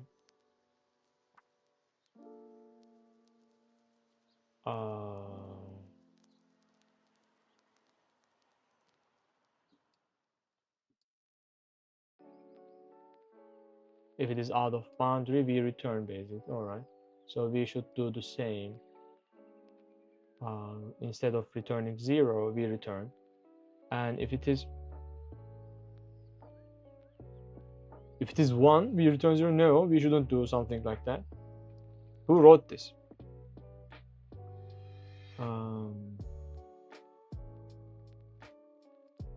If we don't have any credit, yes, we should stop there. How do we stop? All right, we include it inside the or. All right, so to even make it. All right, so if we don't have a credit and if it is not equal to 1, we stop there. And instead of returning, how about we try to update this? Would it work? Yeah, it would work, man. I suppose.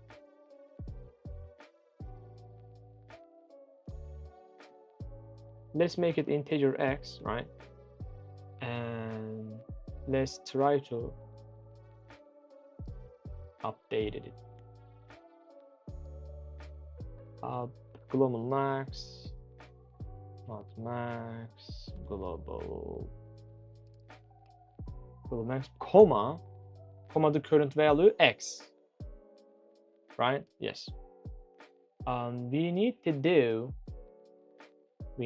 do something same here as well. So when this returns, it will bring us the total. Oh, since we made it void, then this now doesn't return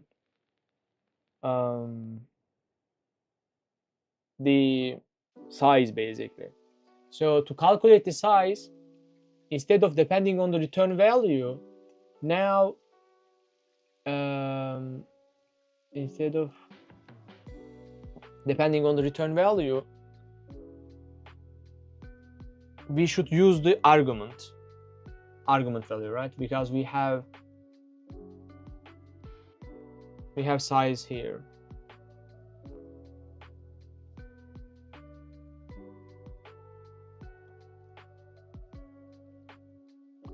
By the way, why did we decided to make this like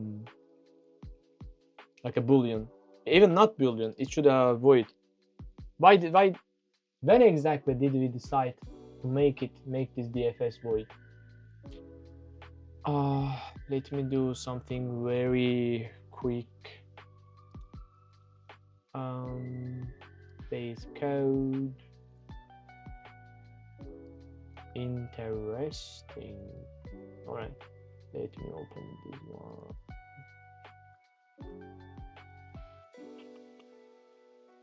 And also open this one.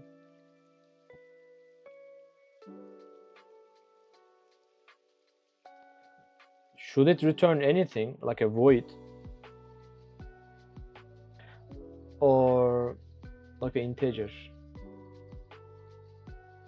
Let's make it return integer, man.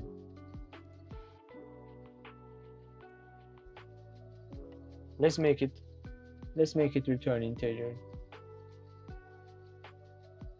Because I need to count this size, right? I need to count those size.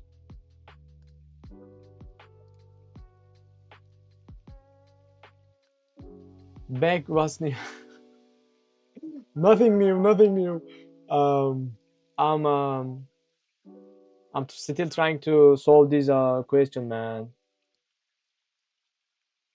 Making a large island. This question is good. If this returns, yeah. What was the issue with this version?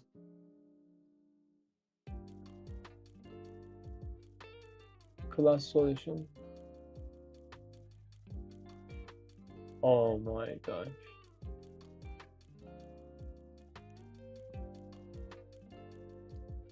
Can I do this? Global max.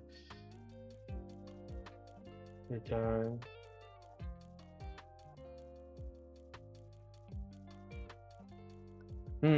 Because of this last return state actually, the issue, you know, let's copy this first of all. And let's paste it over. Oh my god. Hasn't blocked because it reduced.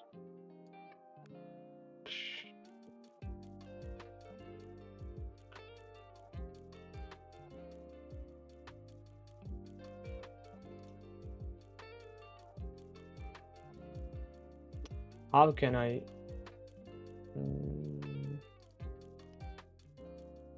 Java compiler?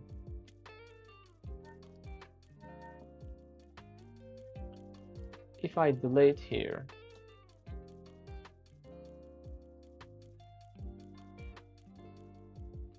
all right.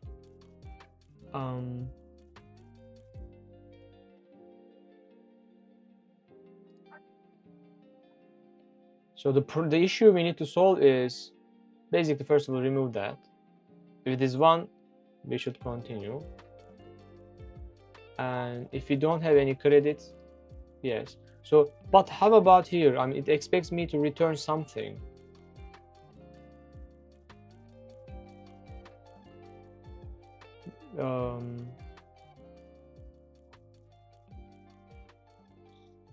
If we have credit, we continue. If we don't have credit,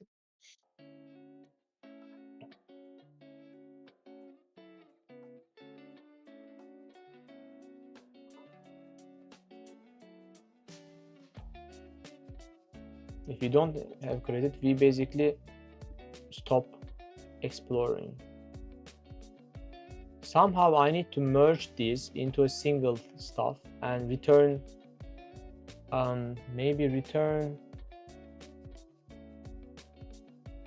maybe take the maximum, like, I mean, return answer. Yes, Americano, yes, I need to do that, man.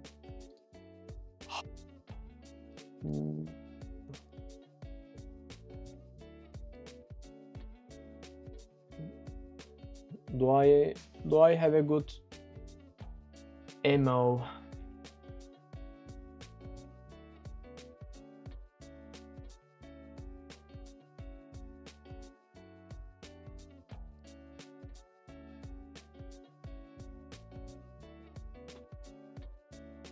We discover four directions, right? We discover, oh my gosh, I got tired, man. I got tired, guys. We discover four directions, but what am I supposed to return at this line, man? It wants me to return something here, but I don't return anything.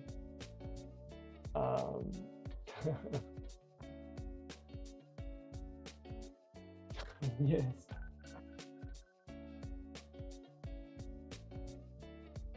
Maybe I should store the result of DFS somewhere and maybe get the maximum of them and use that.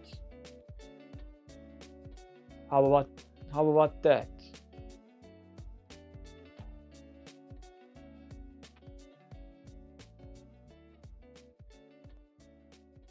How about that, guys?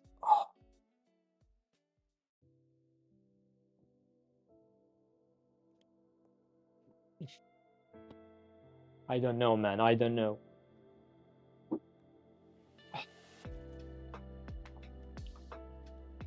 Let's save this question, all right? This is a good question.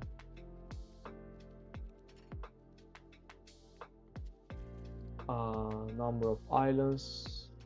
Create another map and put it over here, right?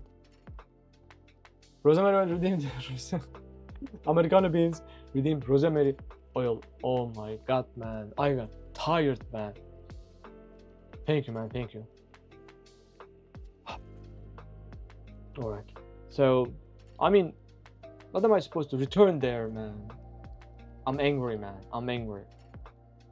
Making a large island.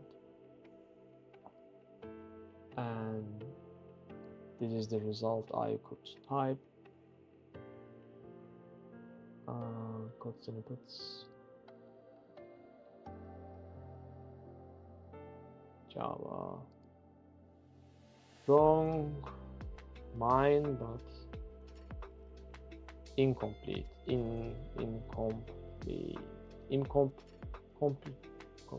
Complete. Let's save it. Let's paste it.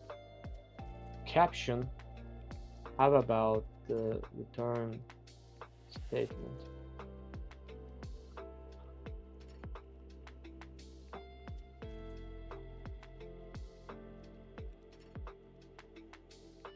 Let's take a screenshot. Paste it. What else do we have? All right.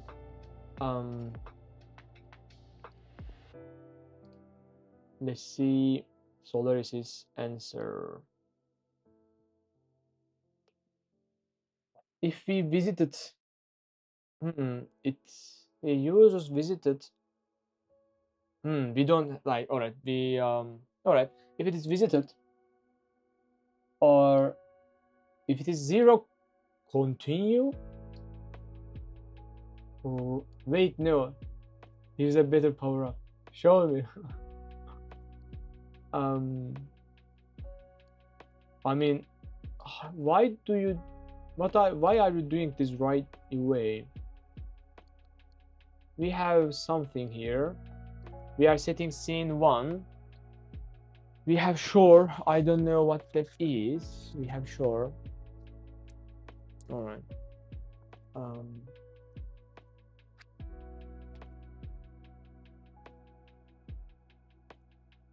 We are looking for directions. What is this? Q and XI and XJ. So we are looking for each direction, and if we are in the boundaries, and if we didn't visit that part, we are doing something, and I don't know what that is.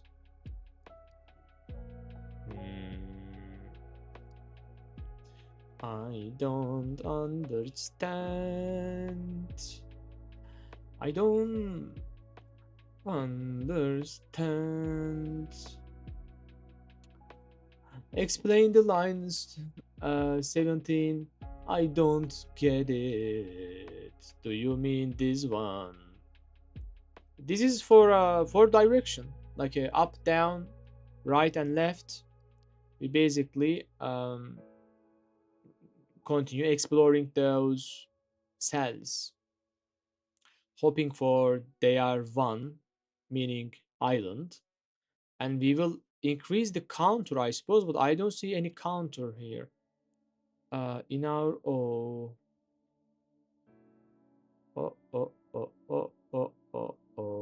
I don't understand, guys.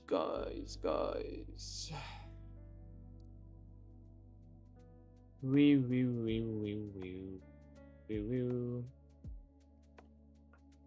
You got it. With one precision to nail down. 2 separate things happen here. On the heap, always erase our objects. Yes. The rule that resolves it.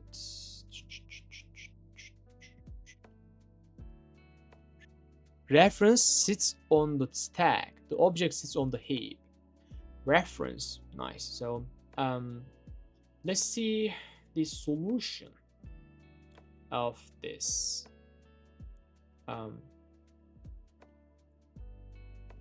Now about this, man. Like I wanted to solve this using DFS, and my idea is basically as we have done in word search problem and in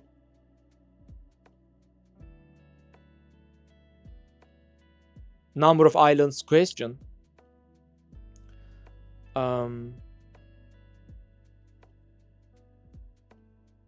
We basically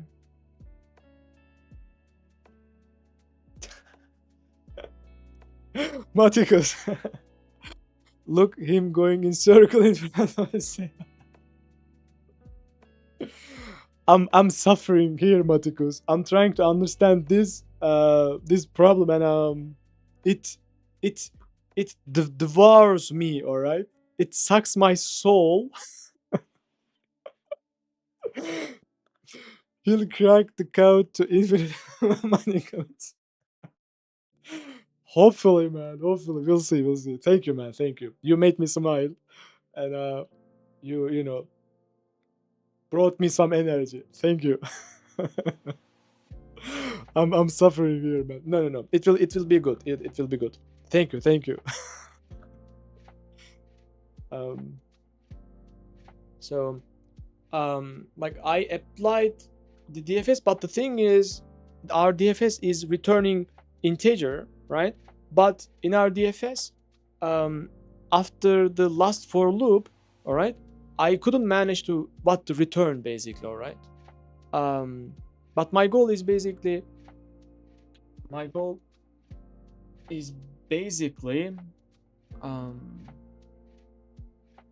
like like in the outer nested for loops, we are basically evaluating each cell, right? And we are basically spawning DFS there, and DFS will do the rest, right? I'm familiar with this approach, but somehow I couldn't manage to what to return after the second for loop inside the DFS. All right, where am I making a mistake? Ladies and gentlemen, I'm going to beach now. Catch you later. I'll stay in Lurk. Take care, man. Thank you for telling us. Enjoy. Oh my gosh. Like in that island, I assume the beach is great too, but I'm happy for you, man. Enjoy, swim well, and enjoy the nature, man. Thank you for the lurk, man. Let me give you a shout out. Yeah, I was working so much the last days. I need yes, you are. You do, man. Ciao, amico. Ciao. Take care. Appreciate, man. Appreciate. You made me, relieved and smile. Thank you. When you come back, Maticos, I'll understand. I'll understand this. All right. Things take time. Just keep grinding. It's the only way to survive and learn the thing you don't understand. Exactly, Raj. Exactly, man. Exactly. By the way, did I give you a shout out? Yes. All right. Thank you, man. Thank you, guys. Thank you, chat. Thank you, chat. I love using the chat. Let's see what we are doing. What am I missing, guys? What am I missing?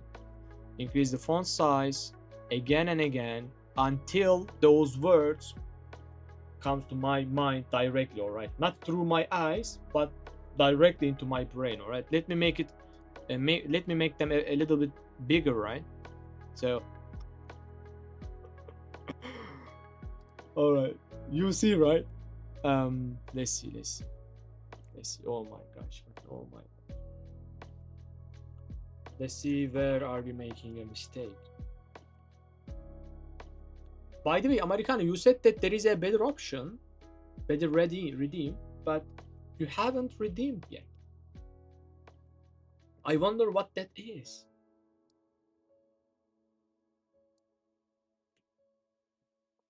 In a size measuring DFS, you accumulate. You don't return early. Compare the two problems DFS contracts. Number of islands, DFS return void. Its only job is mark everything reachable as visited. Order doesn't matter. This problem, DFS returns an integer. How big is the blob? Yeah. Size. Size is like 1 plus up and down left. Yes. You must add all for neighbor. I mean,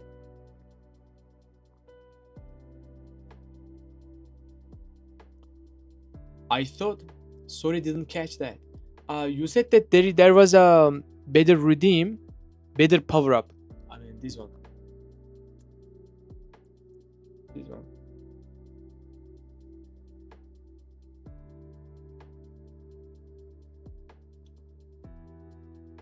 What do you mean by that? So, but I thought I already was doing that. Like each time we are here, we basically increase. So that shouldn't mean. Yeah. I mean, we redeem or power up. What do you mean here? Yeah, I guess.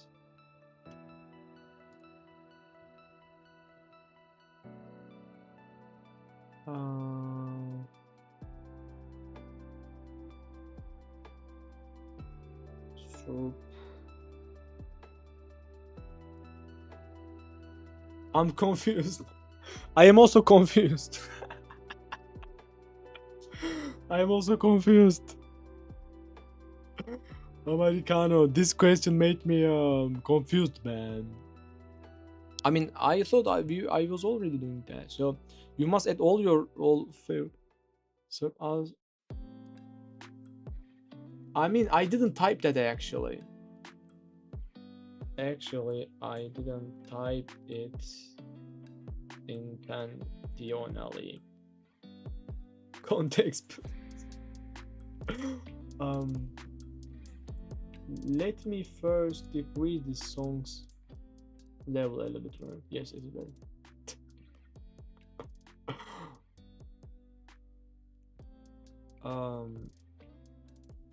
You must add all for neighbors. Wow. So the 4 recursive calls have to all happen and their result gets summed. Count myself. Mark once before the loop.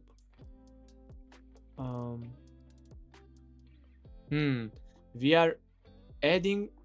Oh, I wouldn't guess that.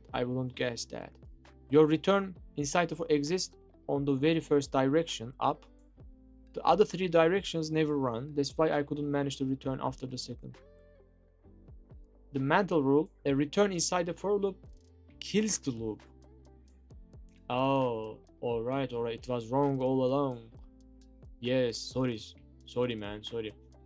So if I can fix this issue, let's remove that. How would I return that? So I'm basically trying each direction, right? But we should but we should store them. But I mean, integer current max equal to 0, and I would try updating.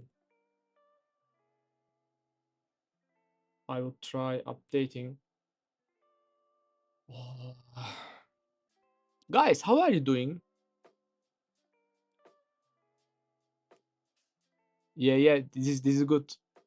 Yes, looks cool.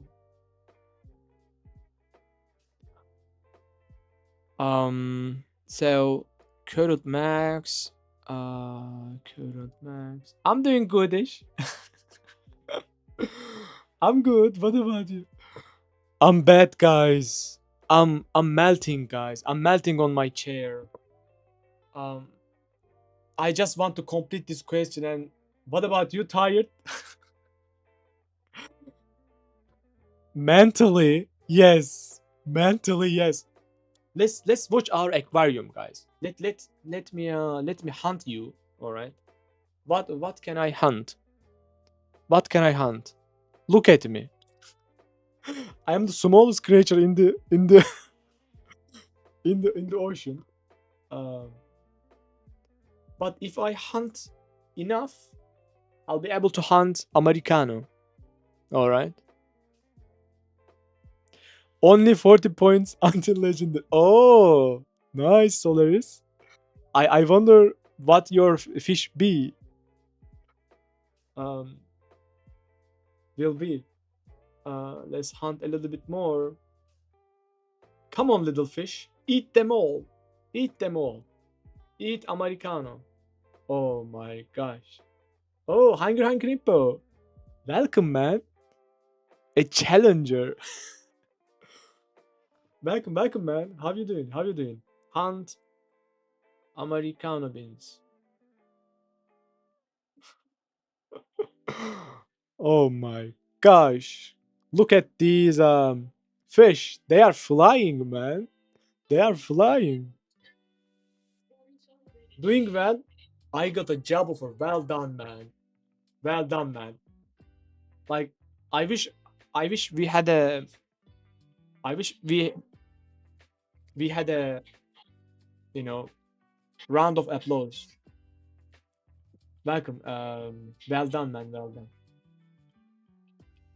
Well done, man. Mm,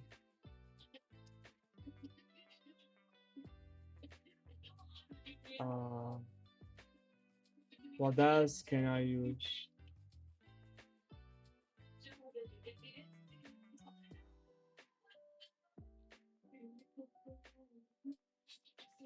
Clap. Yeah, yeah.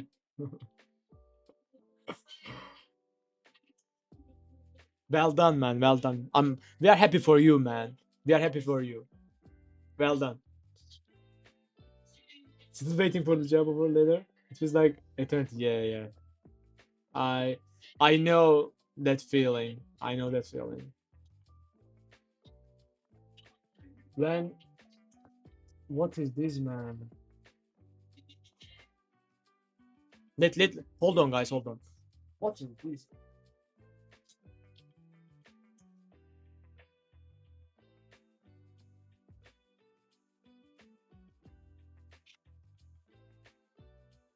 Like there was a music coming from the street. Um, so during college, like after I anticipated college entrance exam, like there was like a 1 month duration, right, until it's published, right, the results published. So I know that feeling from there. That 1 month was like was like an eternity actually. Yeah. So you you you were like in the space. All right.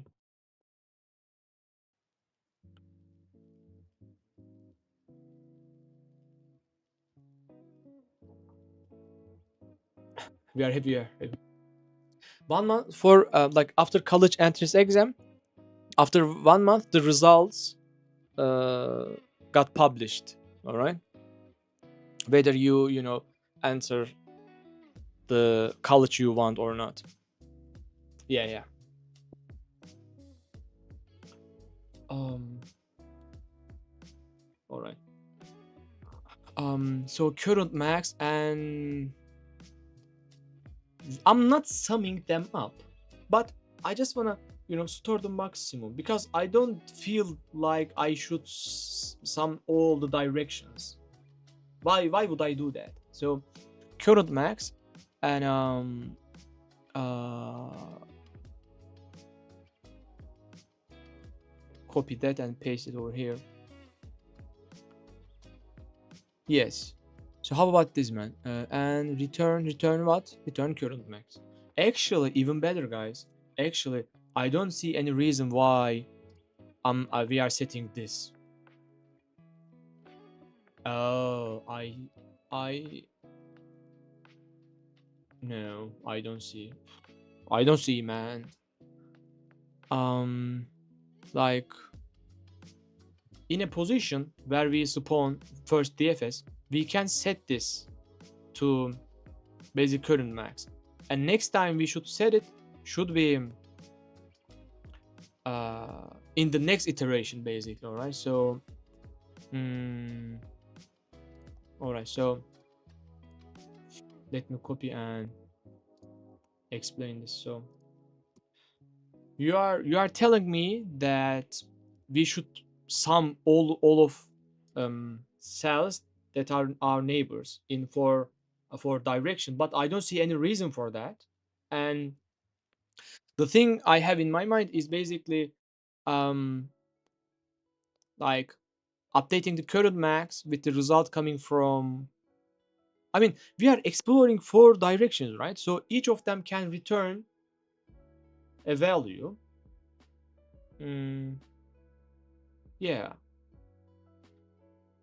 So for example, for current max, the place where we have this, where we should have this, is inside the nested for loops, right? I mean, in each iteration, before we start DFS, right? We can set this current max to 0, and then inside that DFS we can use it. Like this looks more logical than your solution actually. But what am I missing here?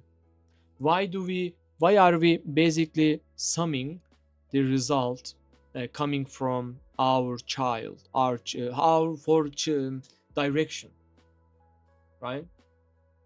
I mean after you said it, I mean it makes sense, but I think, like, let me explain what I had in my mind, all right, and why I didn't think of summing all directions.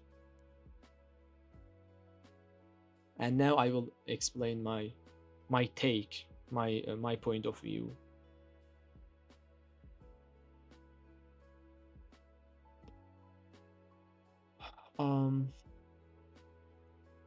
My point of view is that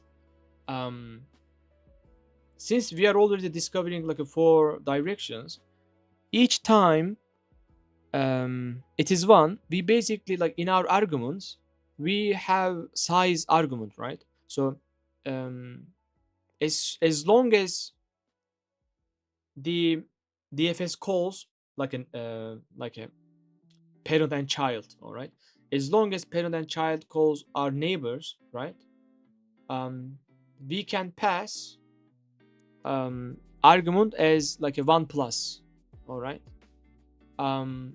So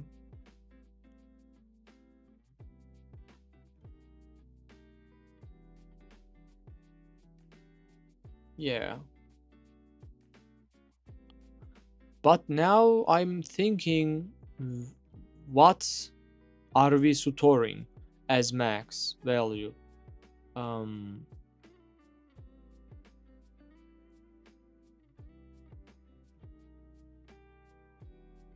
Let's say we call our DFS, right, again and again, like a parent, child, grandchild, and at that point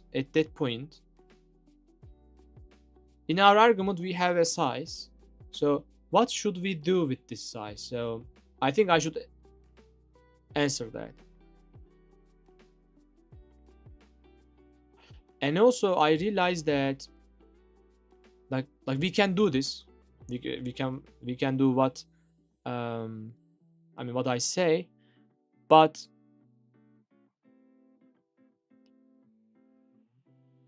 we wouldn't get the total size, I suppose. All right, like each path individually stores a value, right? 2, 3, 4. But let me show you the image I have drawn. All right, I think this is what I do. So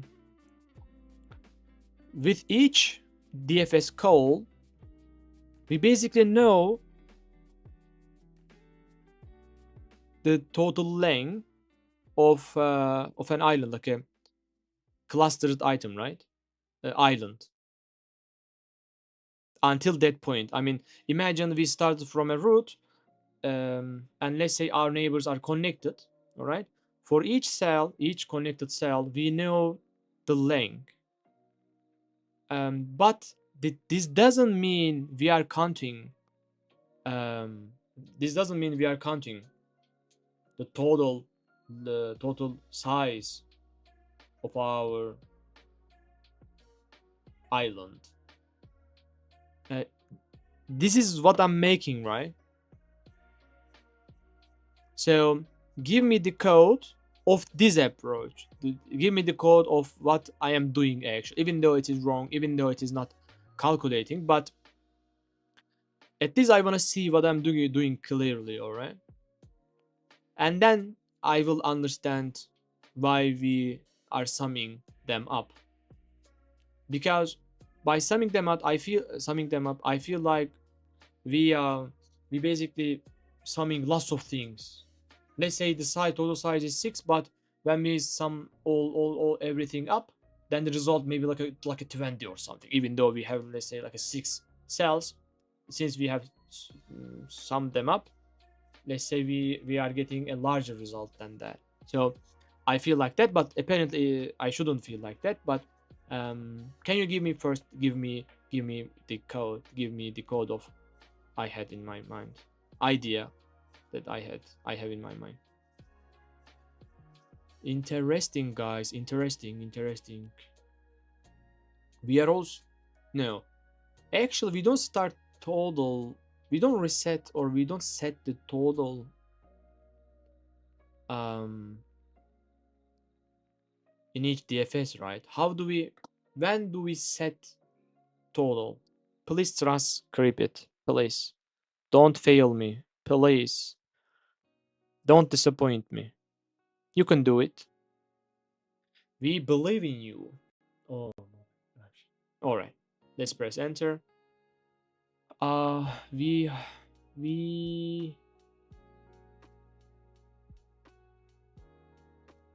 where are we exactly, guys?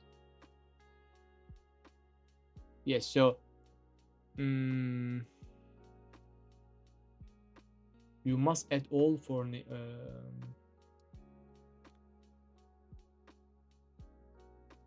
I suppose we are setting total to 1 in each DFS call. There's another interesting thing. I should understand this total. Let me take a screenshot. Let me take a no, not this one. How can I? Oh my gosh, even the app doesn't work. All right. Let's see. You have earned this. You sense the two ideas are different, but can't see the gap. Let me code your idea exactly, then your drawing will expose it. Let's see. Come on. I was going to say, to not be disappointed, one needs to not have any expectations earlier, but I forgot to click send. Ah ha ha.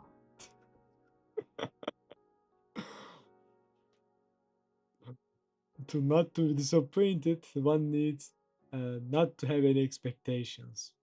Yeah.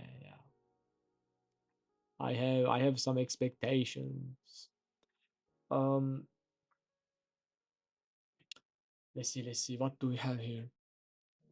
Your approach, size in the argument, max over directions. The path that stops here. I mean, Yeah, so size. Yeah, so at least I should have fixed this best.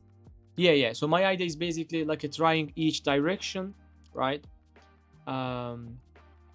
Yeah, they return something and we are updating the best and we return that best. And why are we setting best with size? Oh yeah, it's the size that until that point. Let me open the window, guys.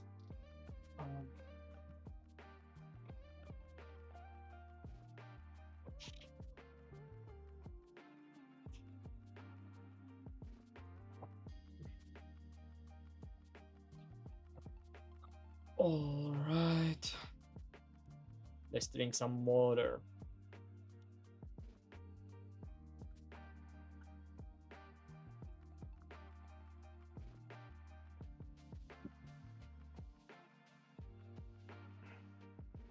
Yeah, so this is a valid algorithm. It just computes a different quantity.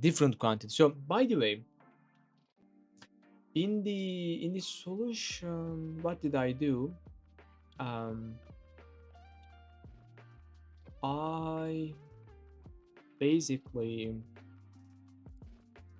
try to sum them up, and yeah, so the mistake I have done is basically after first iteration of for loop, I just returned so that even next iteration it cannot basically process the next iteration. That was the silly mistake that I have done. All right. The length of the longest single path. The length of the longest single path you can walk through the island. A snake. Yes. Not the number of cells. Yes. I was literally doing this. Trace it on your cross, the drawing. Your plus has 5 cells. Plus? What does plus mean here? Center plus forearms. I'm not even sure it returns the best snake. I mean,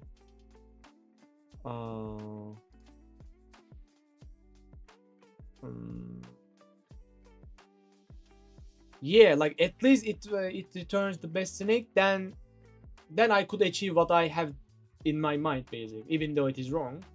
But the approach I was doing, basically calculating the snake and the longest snake, it should be the best, I guess. Yeah.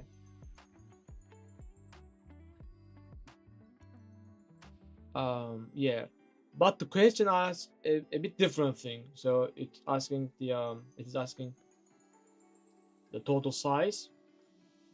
But what do you want? Yeah.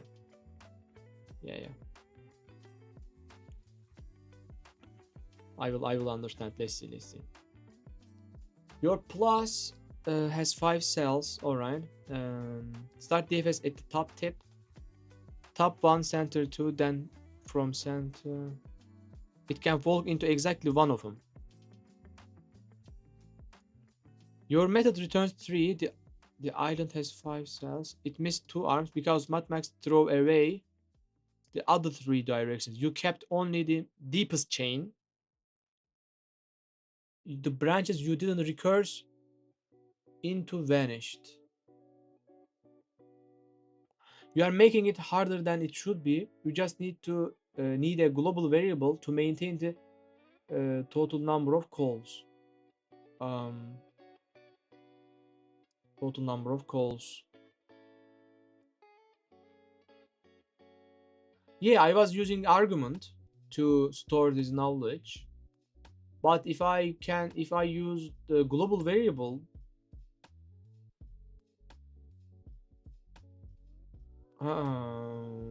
yes. So we basically we have this board, right? And we spawn our DFSs, right? And each time we spawn, we can reset and we can set this size global variable, right? Global variable to size, and then we can spawn the DFS, right? And then it can search others, right? And somehow calculate the size and save it. And then in the next iteration, it will set the global variable to 0 again. Yes, again. No, not the global one, but the current one. Yes. Instead of global, we need a current size. You don't calculate the size. The size is going to be global variable. Yeah. Let's create it here. Global total size. Global total size. It is equal to 0, right? And this is current size.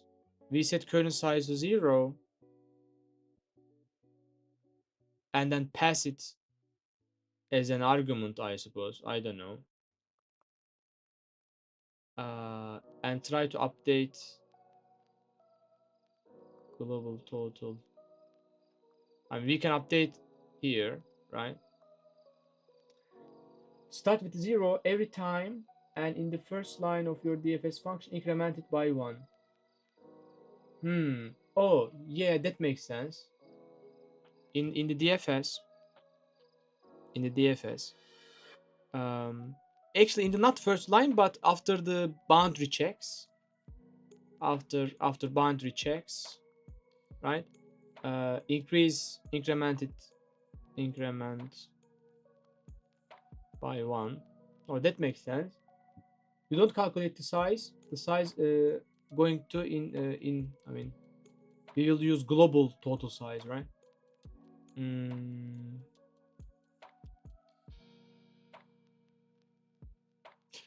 But I feel like somewhere I should reset the, for example, like this is the one of DFS, right? And here, for example, we will have another DFS, right? So between these, I should reset something. What do you want? The size of, the size of the island. The size variable is reset to 0 when exploring a new island only, yes. And where is it exactly? When I start a new island, most probably here, inside our nested for loops, here we should reset.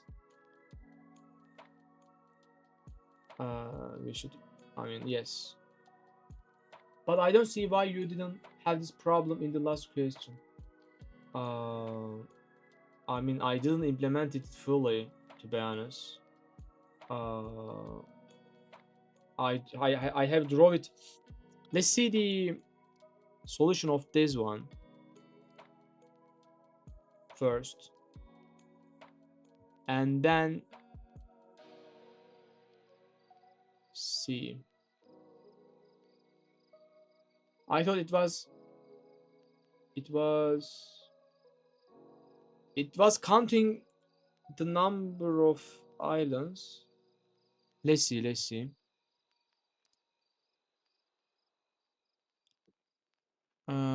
You may assume number of islands. It says number of islands. Yeah, it says number of. No, not the largest, but number of islands. We are calculating the number of islands. So we are spawning DFS at certain unvisited ones, unvisited lands. On unvisited lands, we are spawning DFS, and each time we spawn a DFS, we basically increase the R counter in this question.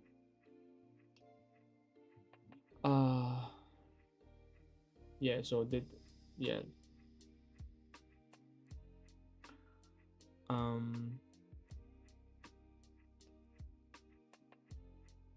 You have earned this. You sense two ideas are different but can see the gap. Let me code your idea exactly. Yeah, in argument, I'm passing the size in the argument through the argument. All right. This is a valid algorithm. It just computes a different quantity, the length of the longest single path you can walk through the island, a snake, not the number of cells. Trace it on your cross. Your plus has 5 cells.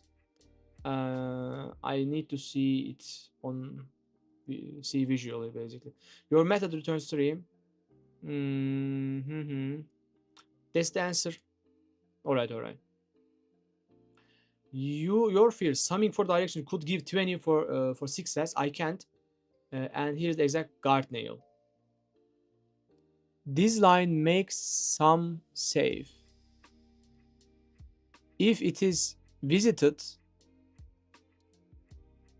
and or if it is visited, we know that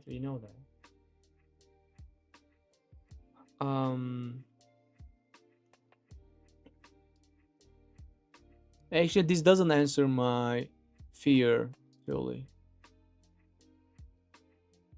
Total, and we are setting total to 1. Each cell returns a non-zero exactly once on its first visit. Every later time any neighbor tries to enter. All right. Please create me an HTML showing my approach. I mean my approach at some figures showing what it covers and what it doesn't cover, right? And also show the correct solution and show why is it working basically, right? Why summing from those works. Yes, created HTML. Use the design skill.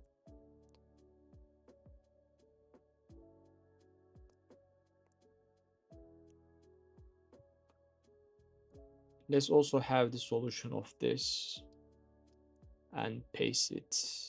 That was a really good question, Solaris. I really love this question actually, but I didn't understand why we are summing from all directions. But I will understand. So give me the solution of this in Java.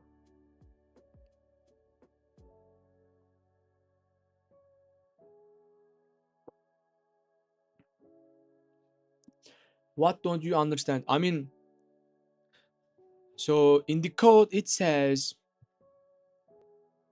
I mean, it says that, for example, come on, oh my gosh, in the code it says we are looking for all of our neighbors, right? And we are summing the result coming from them, all right, from all directions. And also in DFS we reset. So for example, we are here, right?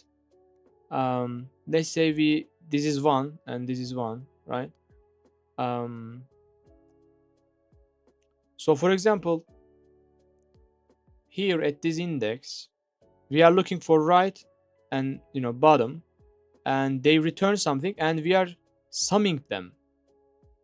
Like in our DFS, before calling the DFS again, right, inside the for loop, we reset the total, I suppose. I mean, we reset something to 0. I mean, set this something to 0, and then we are making these calls, and we basically, summing them. I mean, like a total plus equal, like we are summing the result coming from all directions, and outside of our for loop, we basically update our max, I suppose. I mean max value. We mm, we up we updated. I won't stream anymore. Why? Why, Coding Baron? I guess you were trying RTMP. Why? Whatever. Yes, every neighbor counts the subtree of its DFS tree. Yeah. Maybe being more familiar about the DFS tree. Yeah. In every traversal, you avoid cycles, even when you have cycles in your graph. So every node has been explored thanks to only one other node, its predecessor or parent in the exploration tree, save for the first node, which is the root of the exploration tree. I guess let me take a screenshot and save it. Save what you have said inside the question, Solaris. All right. We don't need this actually.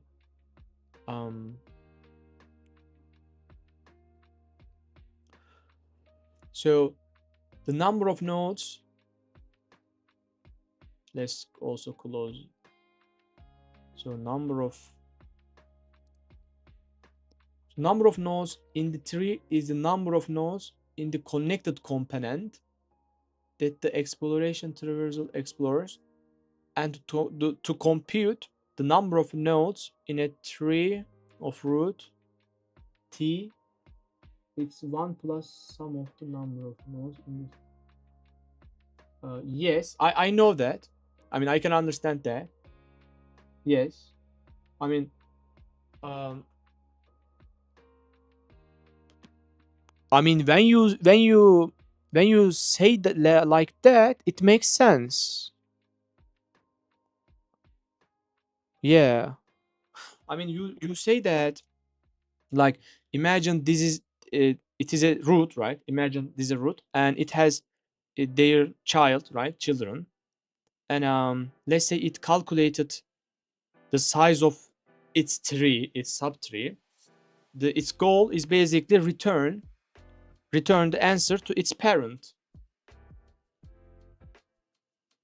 And so if we approach this, if we see this as a subtree, then somehow it is more clear. All right. Oh my gosh.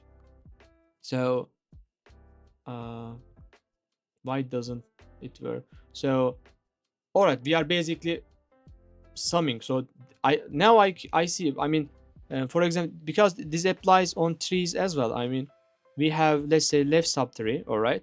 Let's say its sum is, let's say, sum A, and its sum is sum B. All right. Of course, we should sum them up. I mean, when you put it, when you express this like that, now it is clear. Welcome, Dampidon. Welcome, man. So did you place everything together? So the DFS creates a spanning tree of the connected component, and you count the number of nodes in the spanning tree actually. I guess somehow I see better. Which happens to be, by definition of a spanning tree, the number of nodes. Oh yeah, works for DFS and BFS. Any X traversal. welcome, Dampidon. I mean, let me take a screenshot of what you just said, Solaris, because it sounds very cool. All right. And why this app keeps crashing? Let's see. So it measures the longest single walk. So the thing I have done is basically measures the longest single walk. Mad Max keeps the deepest chain and throws the other two arms away. But we need them. Thorough and compressive. All right. So basically looking for everything, every node. All right. When you put it like that, I see why we should sum them up. Yes. Interesting.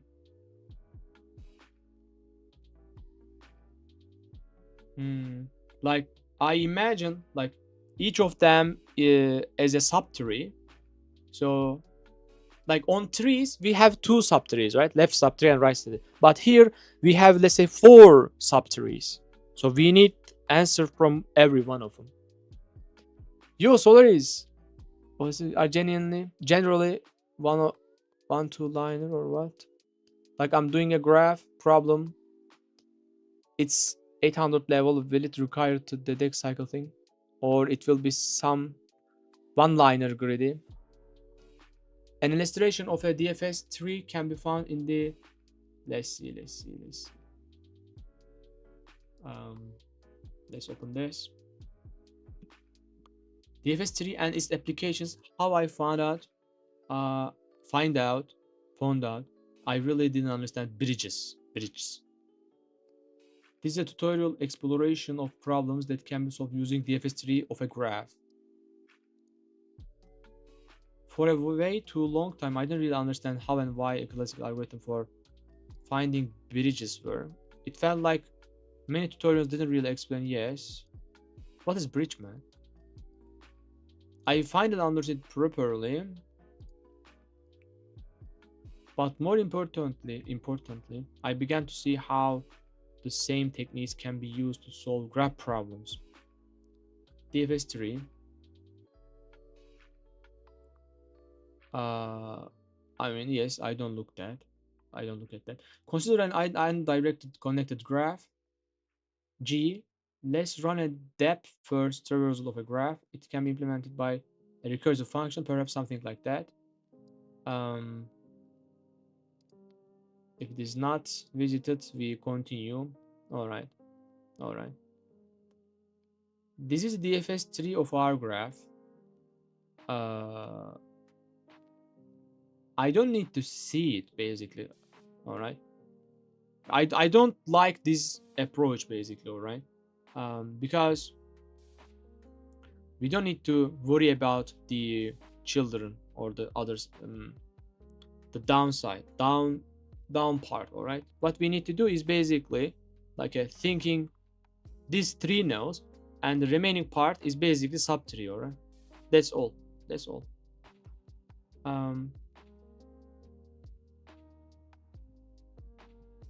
Let me save it. Directing edge to form a structure. I should read this, man. So like looking at this is wrong. This is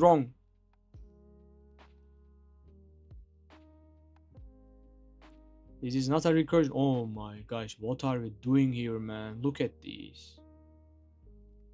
Very nice. I should check this out for sure.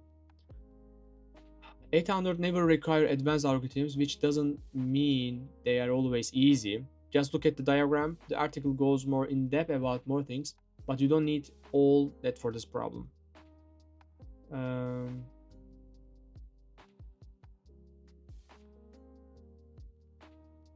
How can I see all your saved blogs? Cause you might have treasures. Yes. Solaris immediately shares a link about the related topic basically. All right. In a second. Oh my gosh. Look at this.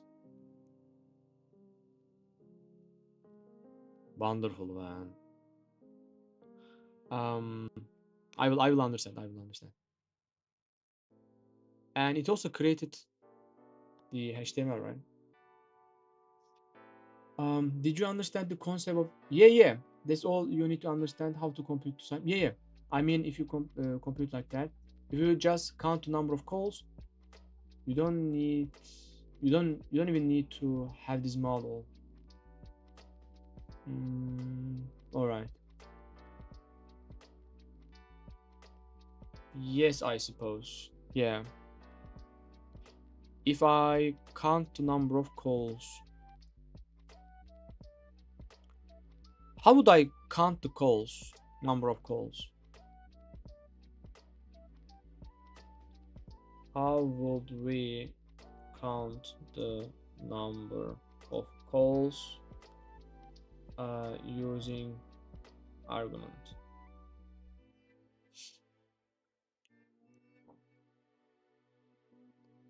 Every node is called exactly once with a global variable, like I said. Every call, add one.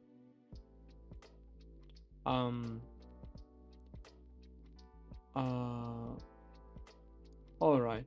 Let's try. Since I know I should sum from all directions, let me try again. By the way, we had I just understand the we should sum them up, but I didn't understand the credit part yet. So let me apply the summing. All right. This is one child.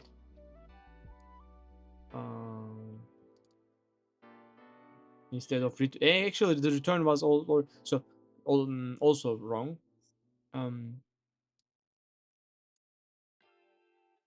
So we are calling our DFS current max. We should sum each directions, but do we need to add one? I suppose yes. Yeah, like this one.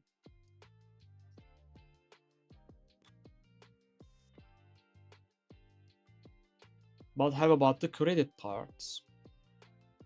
Let's see. Where is the HTML file it's created? Oh, here. All right. When you said like they are subtrees, then I am okay with that. On trees we had 2 subtrees. Now we have 4 subtrees.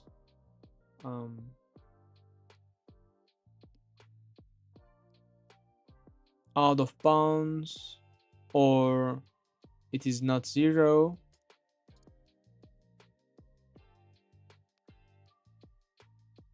But how about the credit?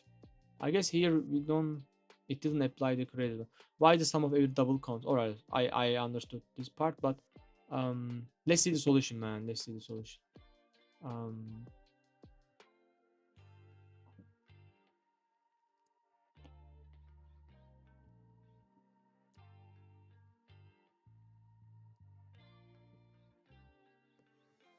Java solution. Give me the solution. First of all, let me copy and paste this part, and this is for number of islands.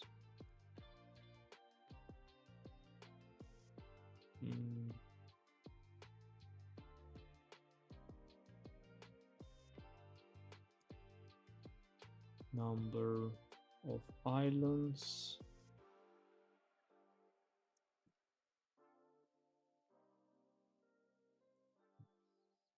All right. And for making a large island, give me the solution of making a large island.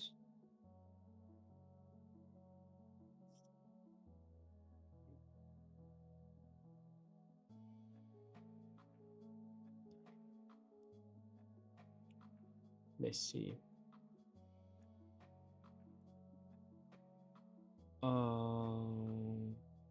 Pass 2, it says. How about the recursion, man? Show me the iterative. Is it DFS? Oh, all right, we have DFS. Yeah, we are adding. But the thing is, we don't check the credit basically. I mean, where do we are handling this outside of DFS. I was trying to do this inside the DFS. Oh my god, what kind of question is that? Hash map. Label each island with a unique ID, store its size. Actually, this is what I mean.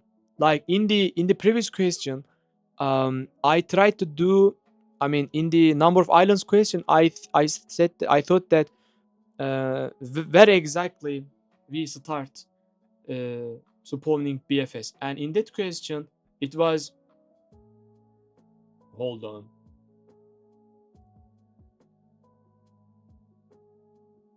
Real.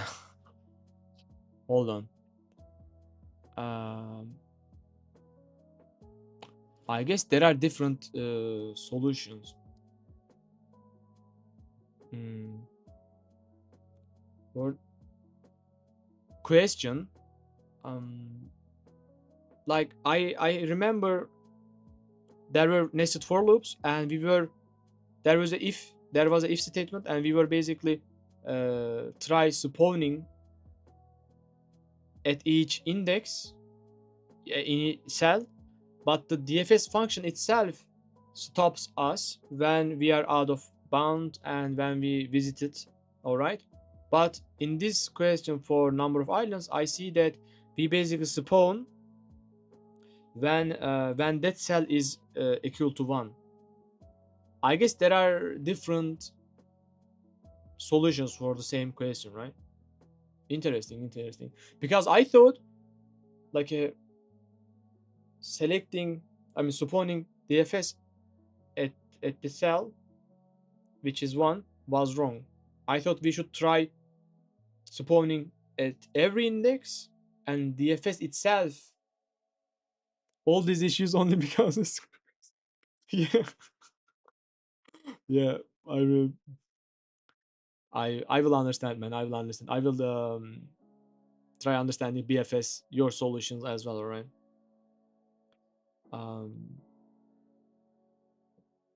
Actually suppose something important, and no, it's not the different.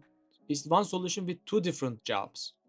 They look opposite because they check opposite values. The two conditions are ignition and brakes. Ignition, unvisited land found. Alright. This asks, is this cell a fresh piece of land I haven't burned yet? If yes, this is a new island. Huh. Alright. DFS body, that breaks. So, no, man.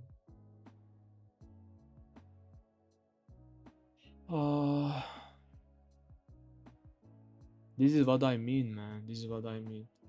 I mean, do I remember wrongly? I literally remember that in the if statement there we had DFS inside the if. You don't understand, man. You don't understand me.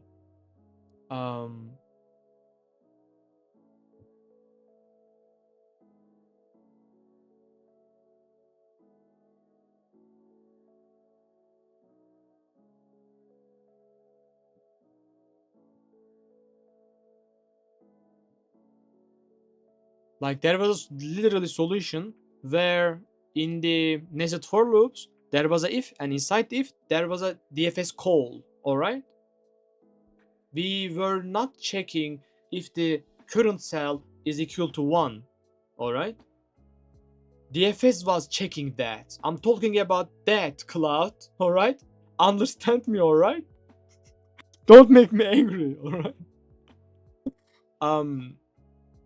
Please bring me that solution, because I remember today somewhere I have solved that type of solution. Virtual this week, let me know. Of course. Let's press enter. Was it from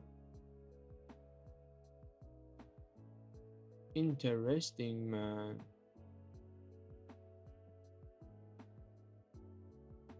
Am I dreaming or something? No, man. No, I literally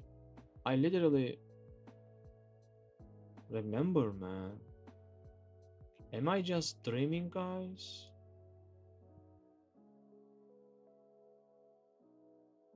Yes, this one for it. So, got it. You're right. The real cleaner variant, if perhaps DFS call itself, and the DFS returns a boolean, not one. Yes, but it was returning boolean. Yes, man. I'm talking about this, for example, the itself returning boolean. All right, and when it does, all right. So we are making these checks here. All right, this is what I'm talking about. Let's copy and DFS with boolean. DFS with boolean type, and this is with DFS with what? Grid void. DFS with void. Is this club? I don't. It is Opus. It is Opus. I mean, I guess it is Opus. Americano. It is Opus, man. It is Opus. Let me check something. All right. Do we have any friends streaming? I suppose no. All right. Let me pause that. It is America now. America. All right. If you like me to say it like that, it is America. So, oh my gosh, guys, like look at this. We can make DFS. We can make DFS void, all right, and each time we see one, meaning one, we start spawning our DFS, and we basically say that we find a new island. But inside that DFS, do we have a place where we set this value to 0? Let's see. Yes. Oh my gosh. We have because otherwise we would count same island twice. America in London. Oh my gosh, coding bara. That was funny, man.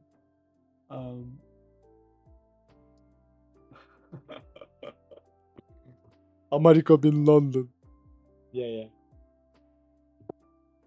All right.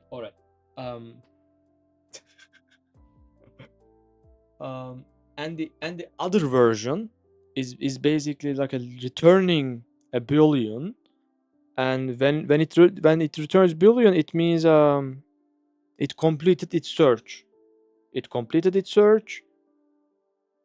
Yeah. And yeah, it is one and completed its search. All right, because inside it we check if it is one or not. All right, if it is one,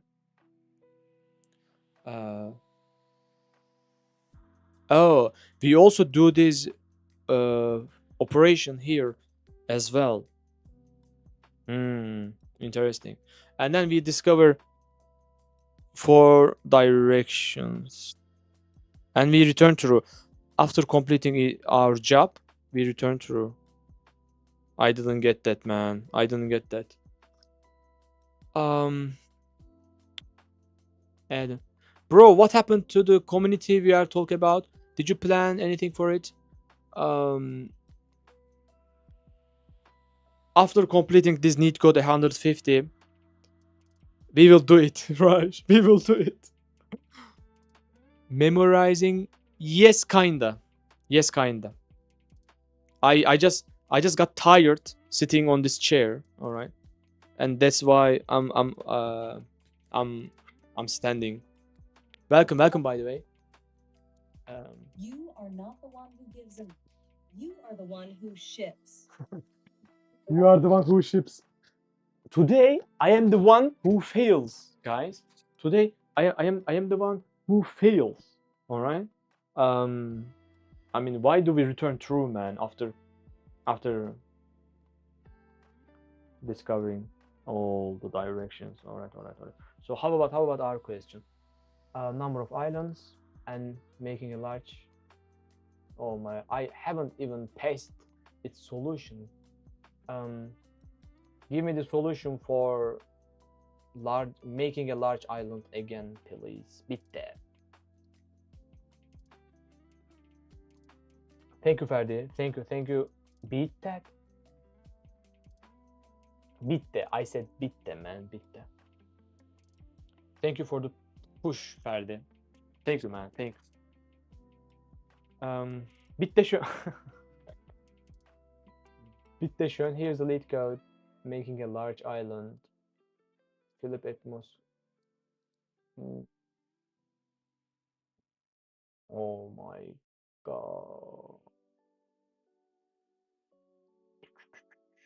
And by the way, we are instantiating a new headset.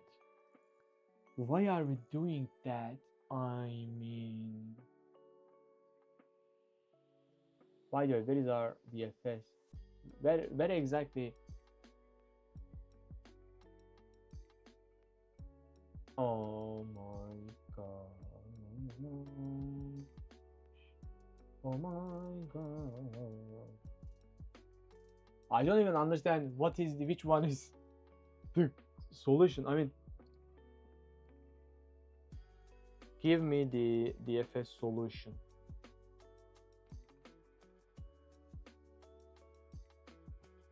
Complexity is n square, space is n square. What could it brings, man? Pure brute force DFS solution. No ID labeling, no hash map.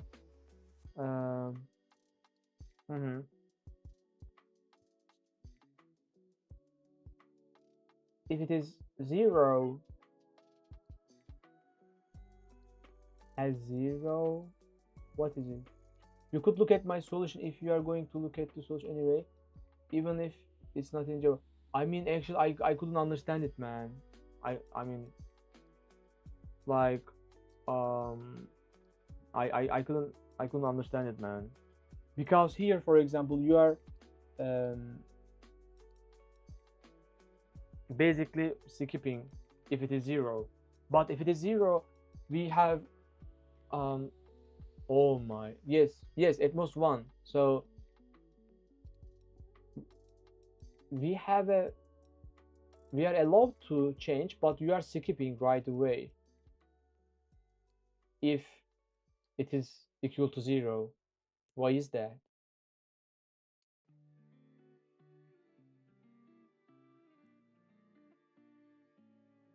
We are not giving any chance. In the first step, I just add the size of each island on their shore.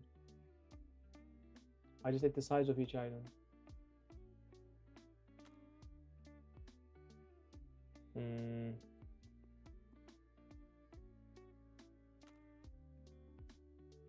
All right. So if there is no island, I don't do anything.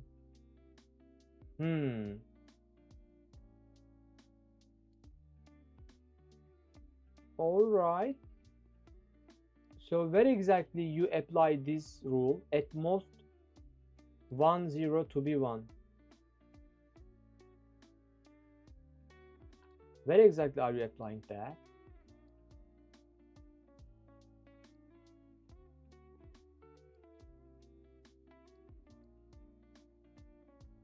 Actually, even better. Let me convert this into Java and then see.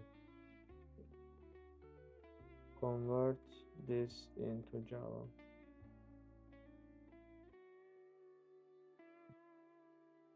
After the double loop. Let's see.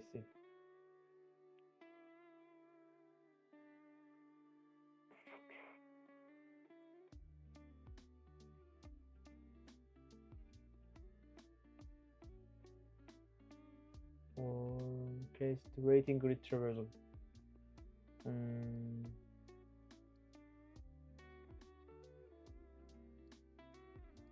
Visited. We are creating a new visited.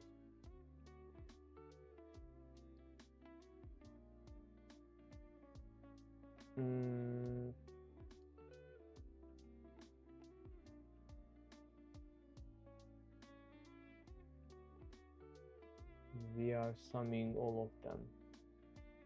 They are subtrees. Alright. Tried and sneak into code already. What do you mean, Raj? It was greedy one-liner. There exists a three size. So we have scenes, directions. We have an array list. We are adding those that location, that cell as an answer. I mean, into our this list, whatever, I don't know what that is, and we are marking that as seen so that we don't recompute it. We have sure, I don't know what that is, and iterate by index, so we pick up cells appended during BFS. We have a for loop, and we are getting the from Q, from this array list, we are getting xi and xj, which will, I mean, what meaning they hold. What was Q? Q was that array list, and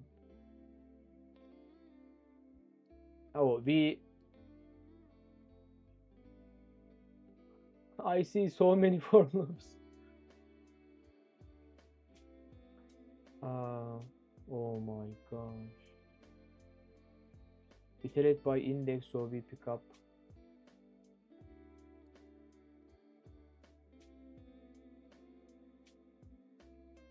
If it is one,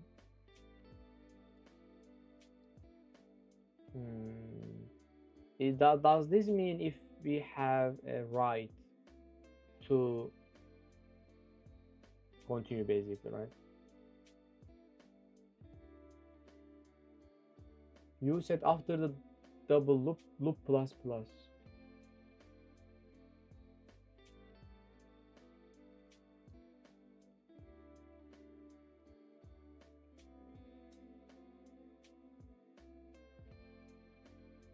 No, man.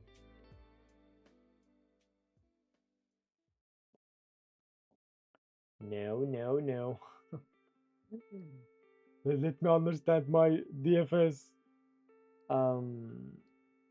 So we basically sum all the subtrees. All right, that made perfect sense. All right, you said that they are subtrees, and we are done. Yeah, so even better, let me share this insight. They are subtrees, like from trees, left subtree and right subtree. All right, each DFS is a subtree. All right. So what I understand and why what I don't understand. So I understand that we are summing from all directions, and when we visit, in this stack frame, since we visit, we mark that location, that address as visited. I understand that too. And if it is out of bounds, or actually we are doing the same. I thought I had friends. One second. It is. If you mean, do you mean that?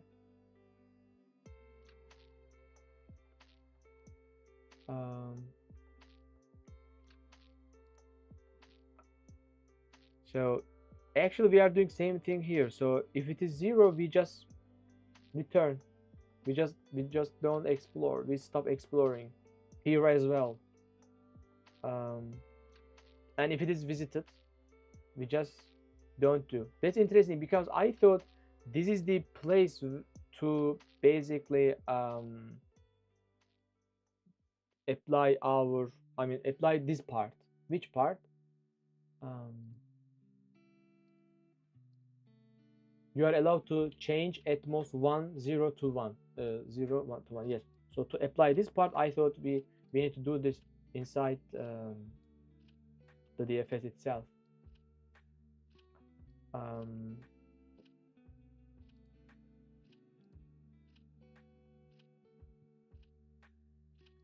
At caption, I thought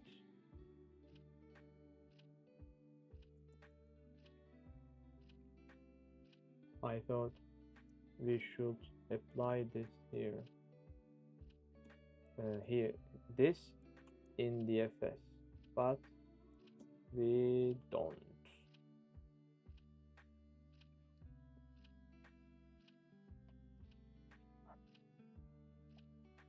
We just skip. So, all right. We spawn DFS. It finds, it calculates. When it returns, it has the answer. It has which answer? The maximum size of that cluster.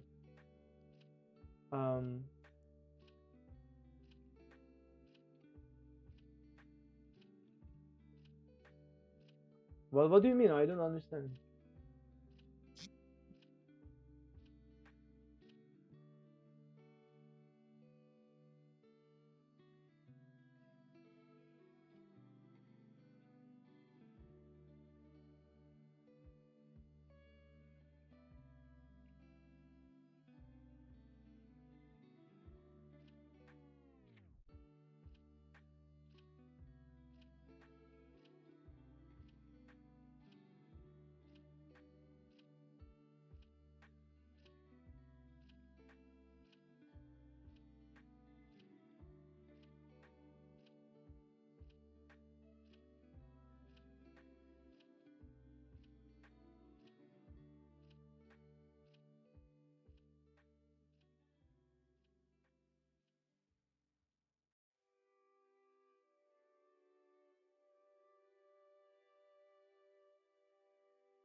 Hello. All right, it's charged, its battery finished. So thank you, man. Thank you, guys. Thank you.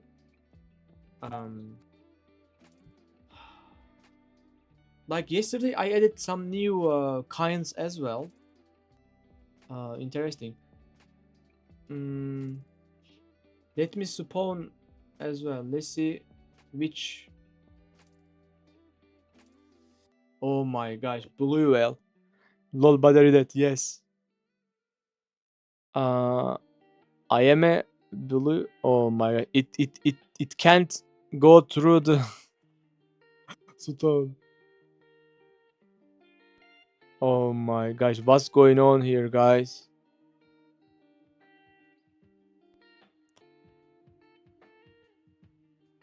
The aquarium started, started being crazy.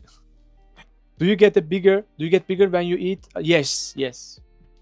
Yes, you do. Yes, you do. Hunt. Solaris hunt.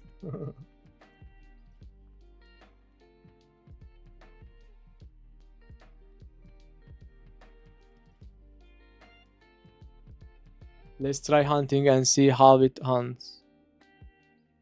Blue whale does not move. Cool. Its hunting does not. Let's see.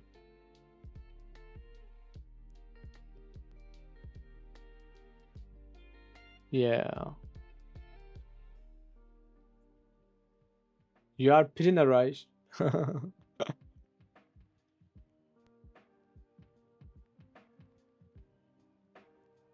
What a lovely creature.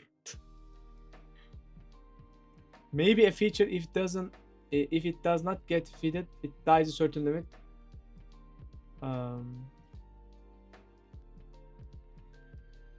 Yes, we can add that. We can add that coding, Bara. I don't understand feed. Like you can use channel points as well. You can use your channel points to feed. There is a redeem. So that you don't need to feed every stream. If you don't, it dies. I don't understand what it does. It gets bigger. I mean, as you feed your fish, it gets bigger. And basically you can hunt others. Because based on the size, there are some fish you can eat and there are some others. But the command is free. 3 times. 3 times it is free. I don't want to waste my channel points. My fish gonna die anyways. Raj.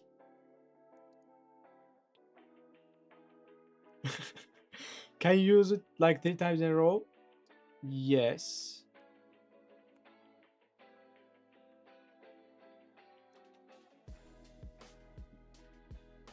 There is a in redeems. There is a 5 as well.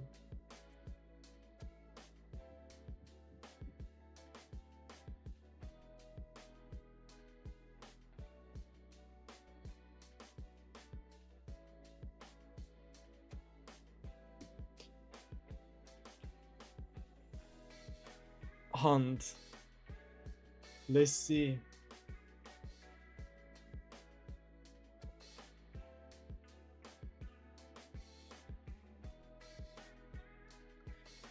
So I mean, I understand this part. So we call, it calculates when it comes, it knows, and what do we do with that? Update our global. But why do we need this? Like we are literally instantiating a new visited list, like an array, and we are giving its reference to here in our DFS. So why? Did you understand my solution? No, man. No Solaris. unfortunately. Unfortunately. Maybe after understanding this, I will be able to understand yours. We have two cases. The largest island is an island that is already there. All right. Yeah. And also another case where you turn 0 to 1 and then you get. Or the largest island is the fusion of some islands. And yes, I loved that case analysis as well. Yes. I loved that case analysis as well. Yes. I didn't think of it basically, to be honest. Yes.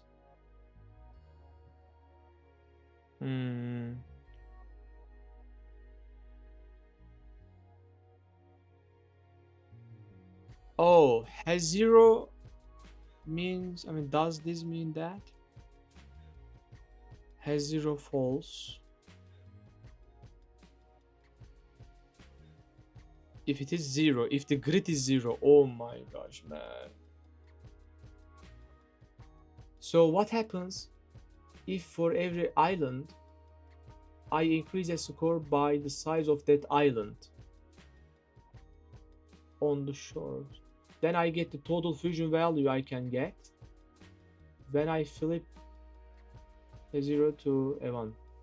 So what happens if for every island I increase the score by the size of that island? So the first case is just the largest island, and the second case is the largest score plus 1. Largest score plus 1.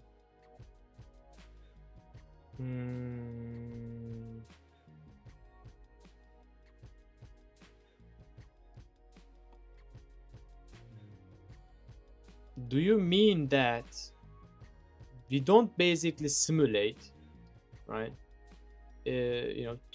Converting that 0. Oh my god, where is it? But instead, I have a 3 feet longer aquarium too. I don't want to kill my fish because of my careless. It would be better if nobody can kill our fish. So if you are in a peaceful mode, if you run peaceful command, your fish is safe forever. The score is the total additional number of cells from the neighboring islands. Do you understand what the score is? Score is the total additional number of cells from the neighboring cell. I should understand that, but I don't. I mean,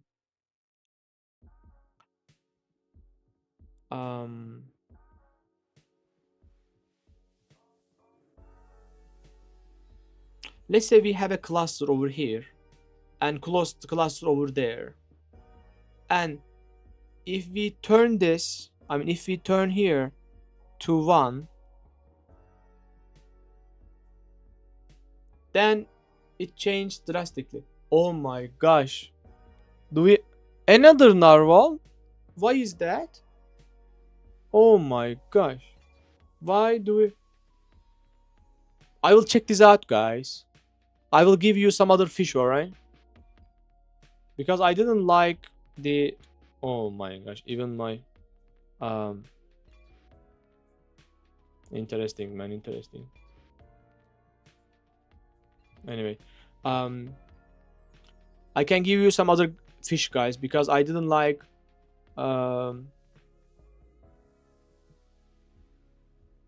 when are we getting no AI for 30 minutes? We need more whales with giant. Too late. Make it stackable so it can Alright. Let me save it. Let me save it, guys. I will add this redeem. I will add this within to the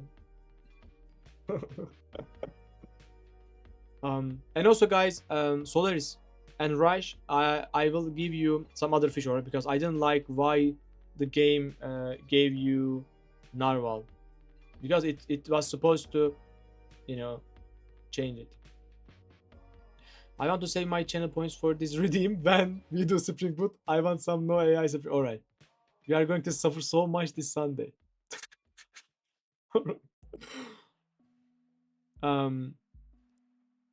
Do you understand score? Try to draw an example grid and draw the corresponding score. Yeah, I mean, maybe I should continue, man. I feel a bit tired, and understand what score means.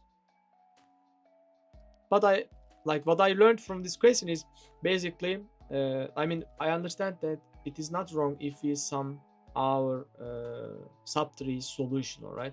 Because I thought it was too wrong, but now it's not. I mean, so that's the improvement. But beyond that, I just don't understand. So let's make it. You don't need Cloud for this. Just make a drawing. He streams for, yeah. yes. What happens on Sunday? I mean, I can draw, but the thing is, if person wasn't chatting, make a fish disappear after certain time. I don't know. No. Like there are some fish in our tank from other friends. So when they join, when they see their fish, they feel happy. So I don't understand what score is actually, you know.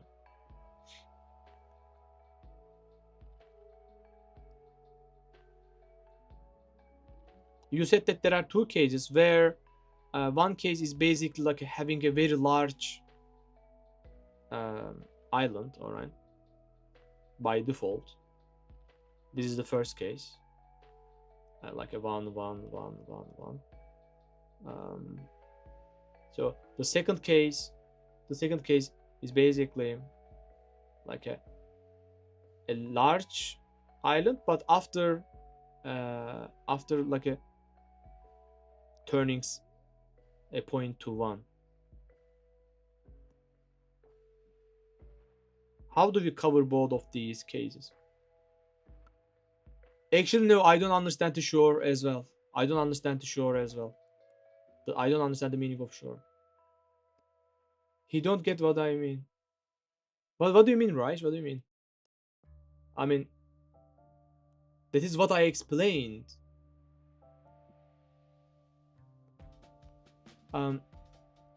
The score is the total additional number of cells from the neighboring islands. I mean, I guess I need a time, Solaris. I need a time, man. Oh my. When I paste this many of images, there's one thing, and you have two cases. All right, let me take a screenshot of this part as well.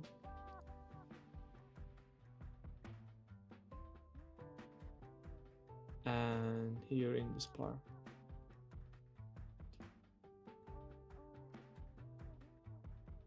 Did you get? Not sure. I mean, yes.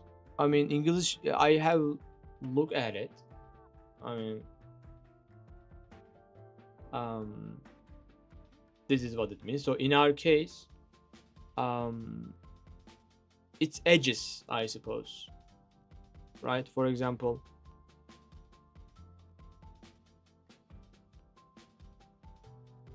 if you have one here, maybe this is shore.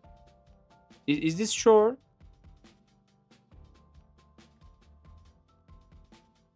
For example, if you have one here, like yes.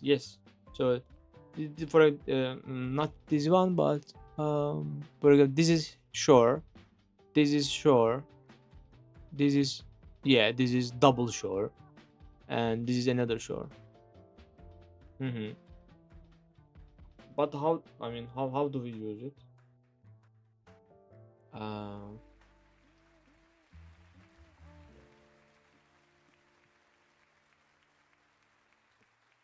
We are creating a set,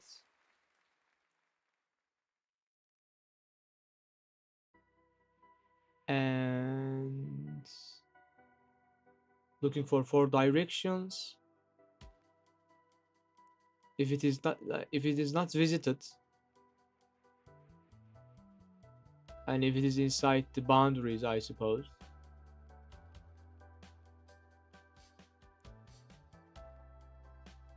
we are visiting that cell and we are increasing our size basically. What is this for? Now on shores, you write the size of the island whose shore it is. You write the size of. Oh, so you say not. All right.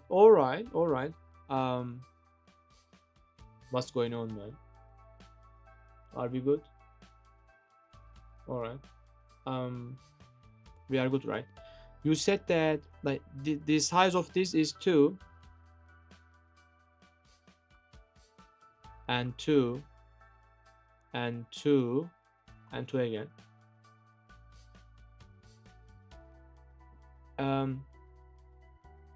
Both sides. By double shore you mean this. If it's a double shore, both sizes added. Oh my gosh. Both sides. Both sides added. Why it is too large, man? Anyway, 2 means 4. If it's a double shore, both sides added. If it's a triple shore, all 3 sizes, etc. All right. You are counting. You are picturing it as if they are connected. Yes, because I mean, yes. For example, this is 2, and this is 2. We sum them up 4, and I suppose we will add 1 to this shore value.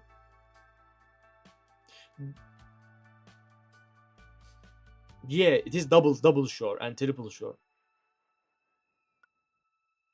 If we see a cell of water as a neighbor to us, is in the shore. So all cells of water that are neighbors to one island cell, kind of the value written is now everything you will merge when flipping that cell. Yes. Everything you will merge when. So all right. But the thing is, how do you know they are double shore, triple shore? Actually, you don't know, but you just increase here. All right.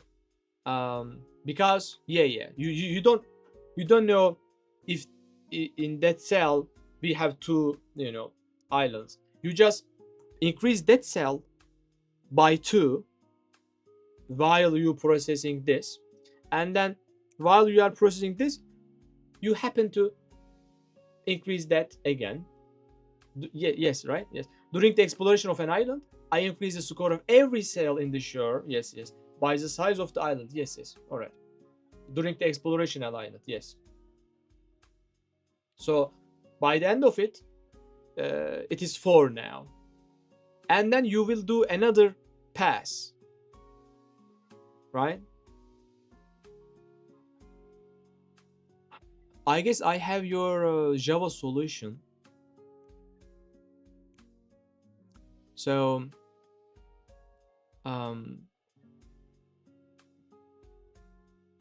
we are creating a list, adding that location, setting this as 1, and then it's just one line after that.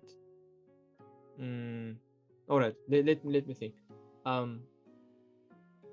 We have the location, we visit that location. Now I understand. Sure is this. So all right, and you store sure in a headset. I thought why it is not like a double array, like a XY coordinates, like a, I and J values.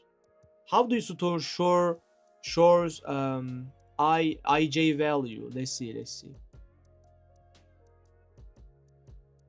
What is this, man? What are you doing here? Encode as one int. Nande?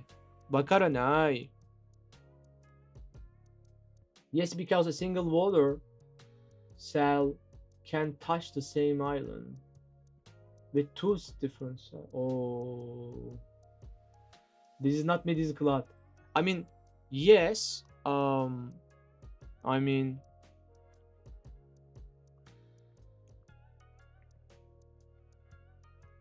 like in the case of on L.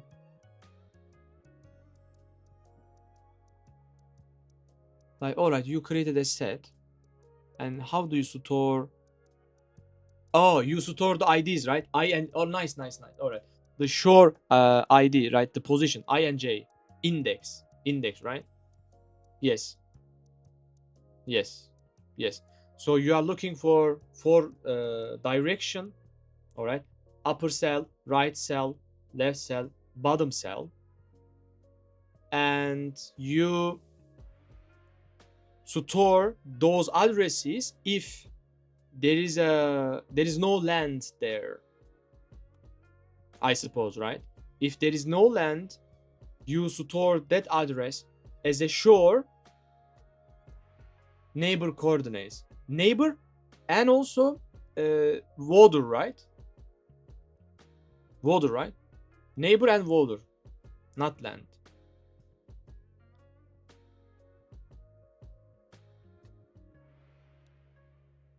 Yes, if it is land, you visit that address and you increase. All right, increase the size, I suppose. Water can be a neighbor. Yes. This is for neighbor water. I mean, both neighbor and water. In which case, it's in the shore. All right.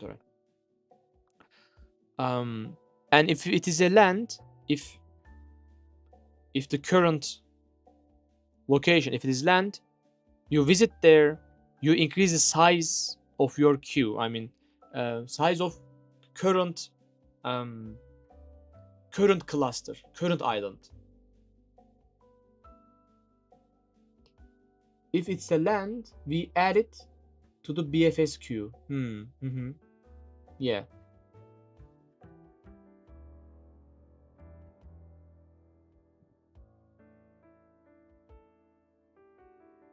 All right.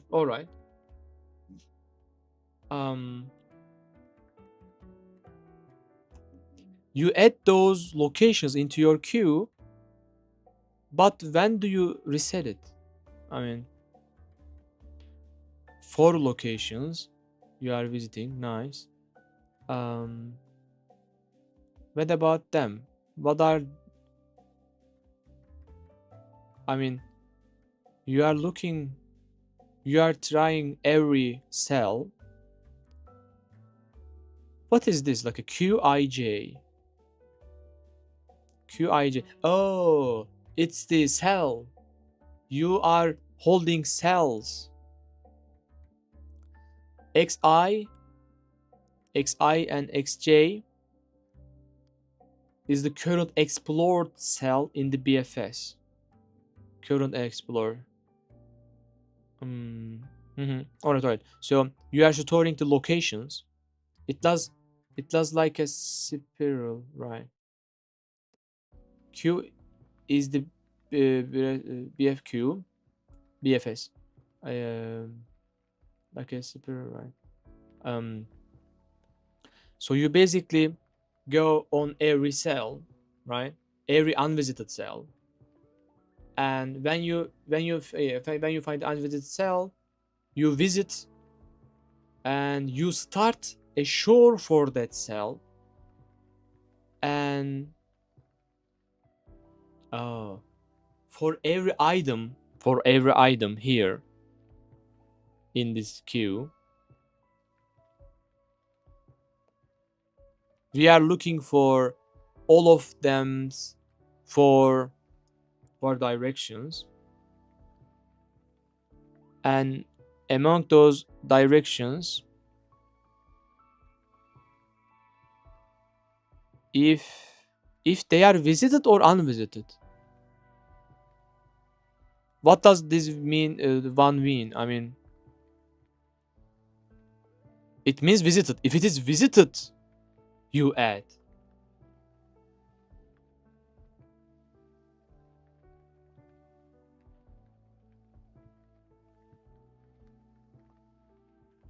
They always need to be unvisited first. Yes, I mean, here you are checking that if the, I mean,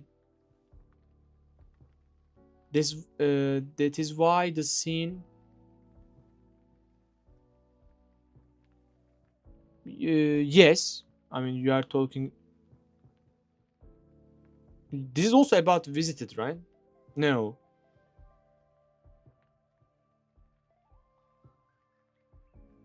line 18 here. This means unvisited. All right. One means visited. So what is this? Oh, it is unvisited. It is unvisited, but you skip. No, this means something else. This means visited, but this M is another array.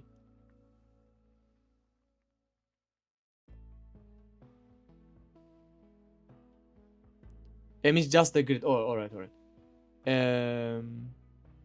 It means water. If it is water, we skip. Scene is 1 when visited, 0 when unvisited. All right. This is water. If it is water, skip. If it is visited, skip. All right. So what we are doing basically,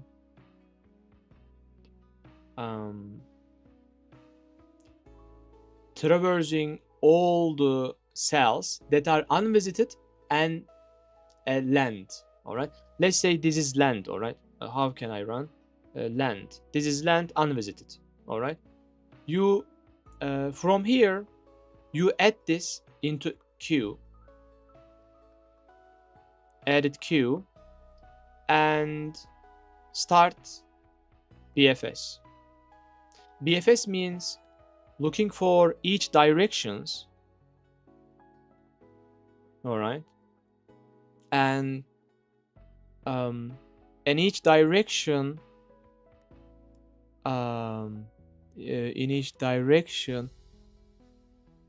what does this mean?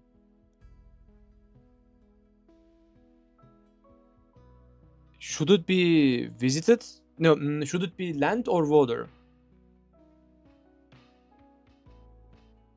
If it is land, so you are looking for each direction, and if it is land,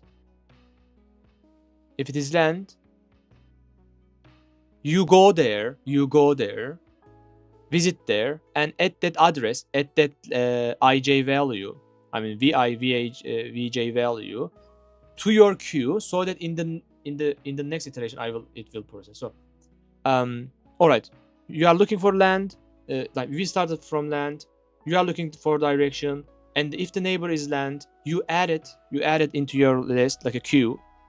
But if it is not land, you add it to shore. So let's say this is shore. I mean, yeah, if it is water. This is water, right?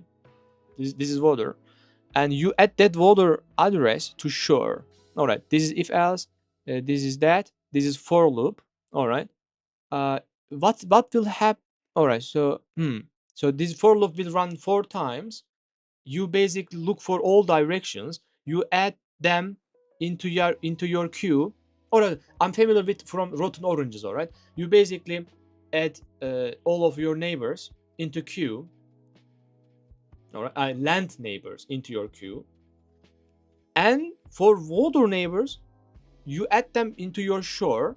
All right, after this for loop finish, what will happen here? All right, you will process your queue again. All right, this is queue.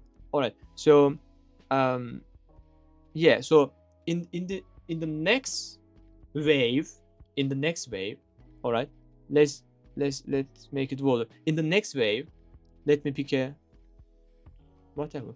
Let me, all right, in the next wave, you will now process these lands again, and then at their, all right, you keep enlarging. So all right, this is we are looking for lands, adding them into your queue so that in the next iteration you will process them. All right, you are basically like getting larger and larger. All right, then what?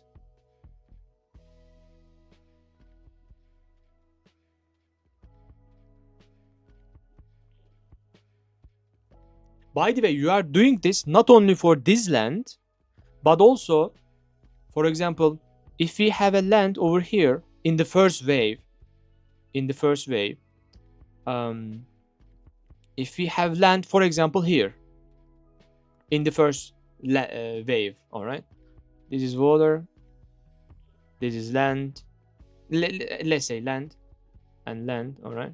So in the first wave, you add all of neighbors into queue and all of this, right? Yes. All right, you are doing everything at once basically. All right. Then what? All right, I see. I guess I see. I understand this part. All right, now how are you gonna use this shore? No, I'm exploring island by island. No man.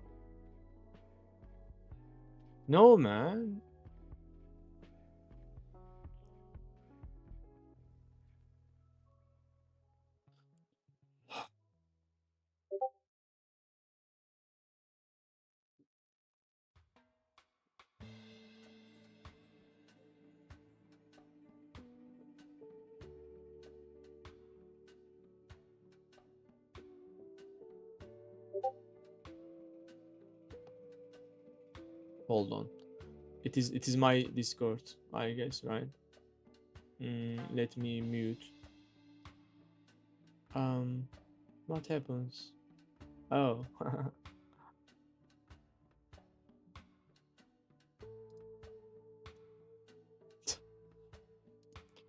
Hold on.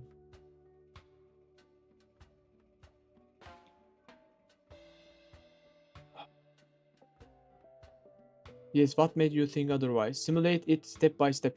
What made me? I mean, we are adding like in queue we have a single. All right. Since we are inside these nested for loops, we started from a location and applied BFS there. Interesting. Yeah. All right. In waves, I mean, for example, in the outer nested for loops, all right. Let's say this was our first land, right?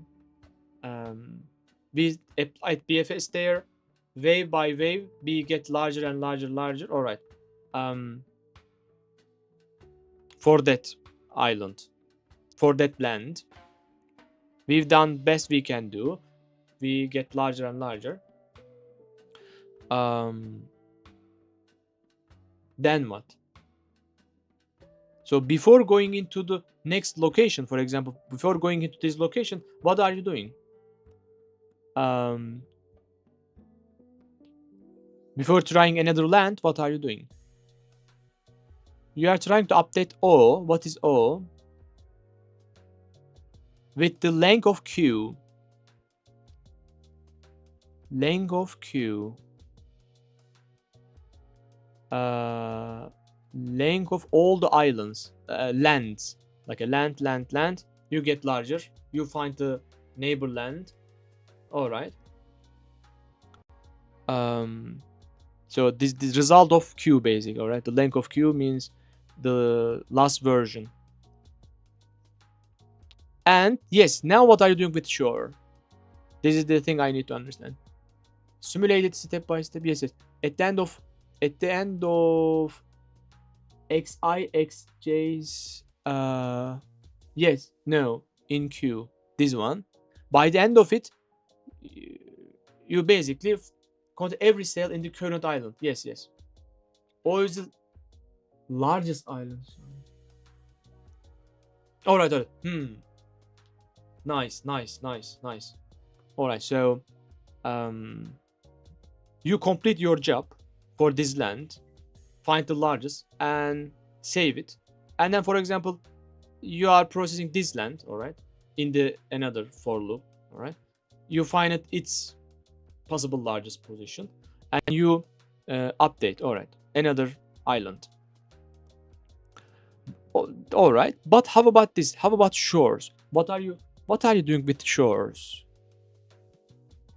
What are you doing with shores? So after finding the largest version of the current island, for all the shores, you are adding length of your current island to them. You said this earlier. You said that when there is we are basically for shores, we are adding size.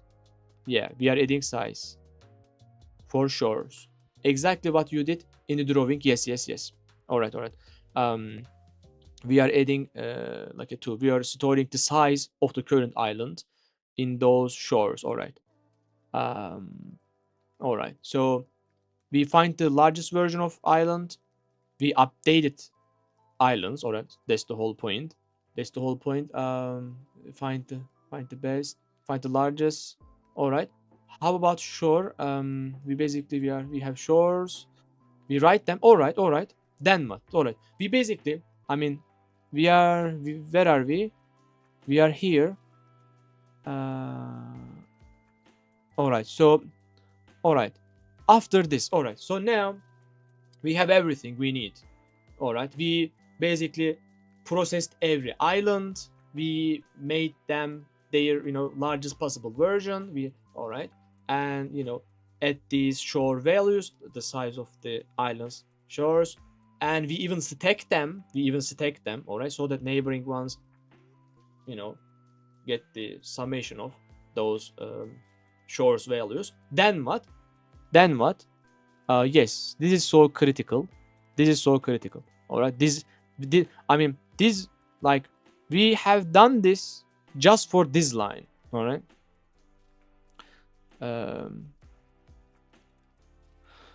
What are we doing? What are we doing? So max E for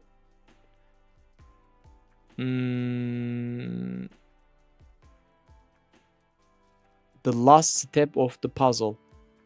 What are we doing here? For all the shores, we are getting maximum of them. By shores, do you mean, let's say this is 2, this is 4, this is 2, maximum score of every cell. Maximum score every cell. By cell you mean shore cell. The values written in green. Yeah, shore values. Shore values, right? Because we are iterating SC. All right. You are iterating every shore values. All right. This 2, 4. Getting maximum. Finding the maximum of them. Let's say this is 4. And the values of are by 0 by default. All right. I guess it is since they are integer, right? All right. What are you gonna do? What are you gonna do with the what are you gonna do with this 4? What are you gonna do with this 4?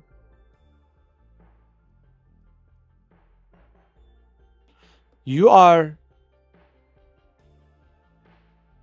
no. You said maximum. No. Yes. So you find the maximum and add 1.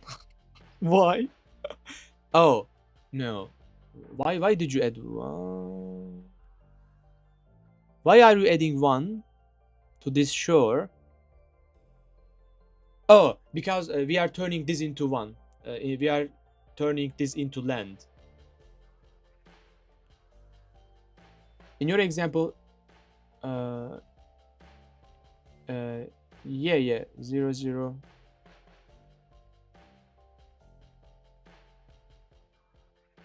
Zero zero, yeah, 002. Yeah. This is 2 also. Yeah. 0 4 2 0.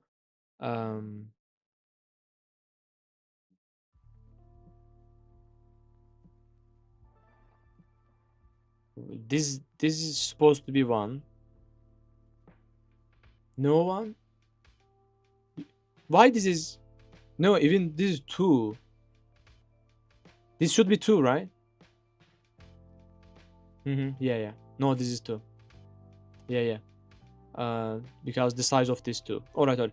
So you are adding 1 because we are able to turn this into land. All right. Now what are you gonna do with this? So this part,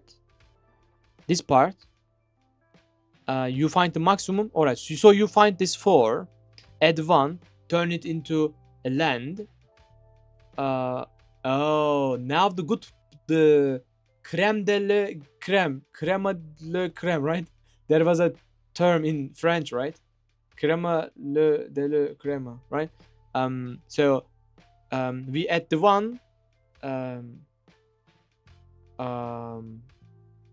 So now this will be result. This will be what we are looking for. All right, because we find the size of this island. We have find this island. We fill these locations, and we even stack them together, and even we add even 1 onto that. So this 5 should be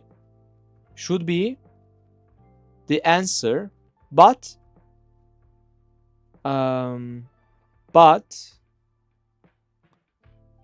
we are turning what is O, man? Well, what was O again?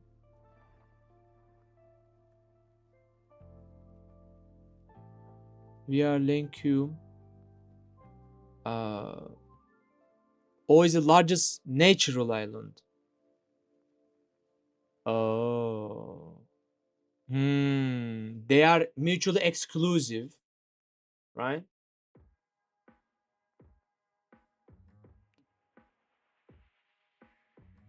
They are. What happens? Let's say we have a very large natural island. Let's say very large. All right. Let's say 1 1 1 1 1 1 1 1 1 1, right? And there is a like a quite small island, 1 1. But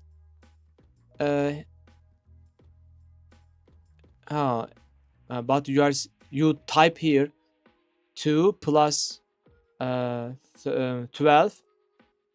Here we have 14. You add 1 on top of it, which is 15. All right.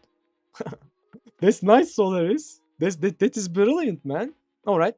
But the question I have is not this, not this, but I guess this.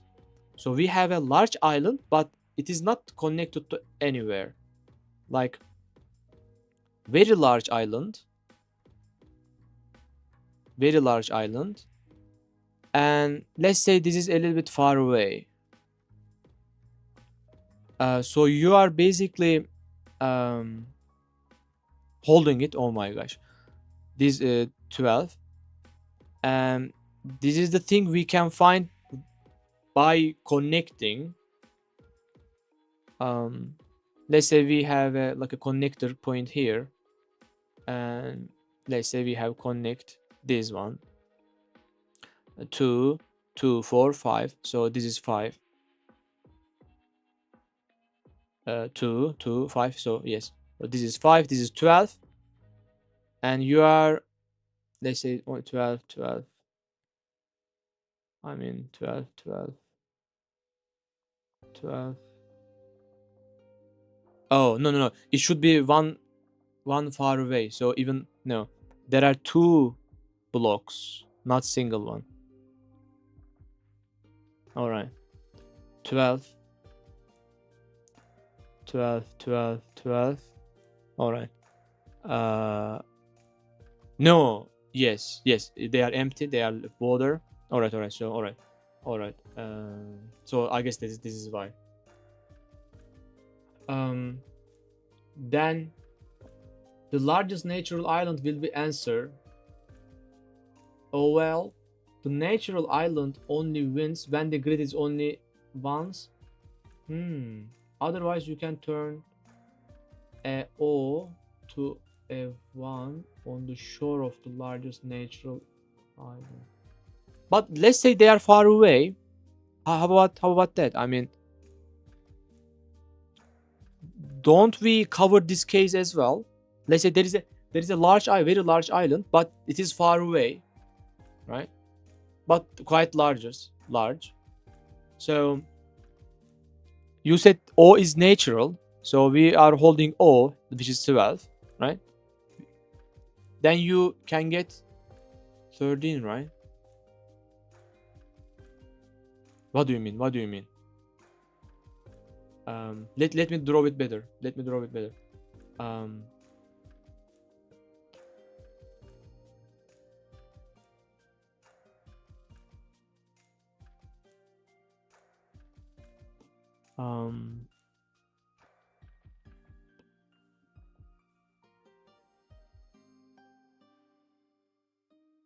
Twelve plus 1, as 12 is written on the shores. Yeah, but this is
on the neighbors.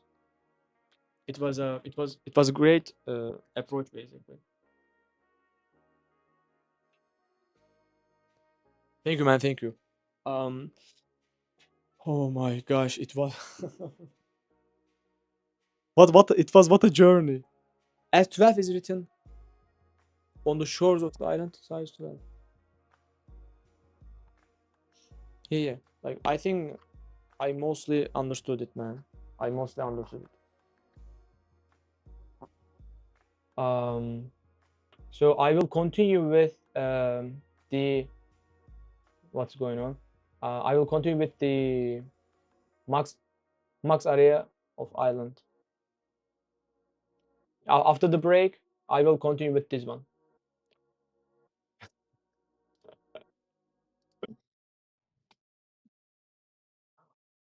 Um,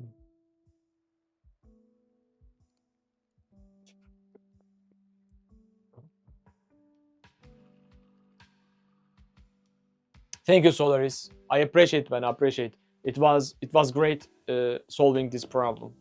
We basically store the size of them, and we have shores. Amazing. We even stack them. Take the maximum. I mean, yeah, yeah. So stack them, add one, and that's the connected. Amazing. Welcome back, Americano. Welcome back. Like now after the break, I will continue with max are these questions actually. Max area of island and clone graph, and yeah, these ones and rotting oranges. Yes. Yeah, it was so good. Did you? I understand 99%. Actually, yeah, actually we can say fully. Yes, I can say fully. The remaining part is basically how do we create those sets, right? The remaining part is just the sets. The how do you store those addresses in sets? Like I should, like we are creating a set. We are initializing a new set, and I should understand it better. But the overall, I can say I fully understand it. All right. The remaining part is about like a set. How do we use set?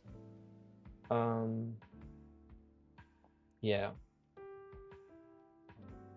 Yes, it is to avoid adding the same order cell ensure many times. Same order cell. Like if the island is 3 by 3 square, if the island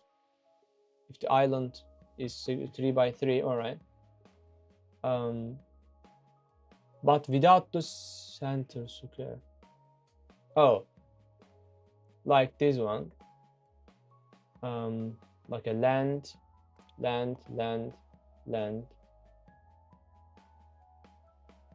All right. So,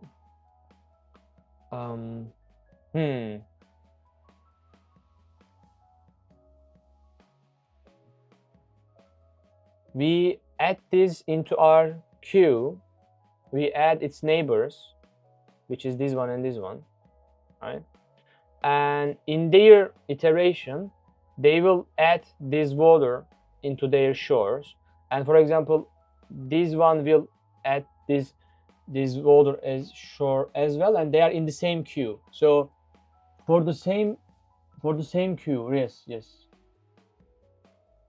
Same queue means lands that are there for that current BFS search, BFS. All right. All right.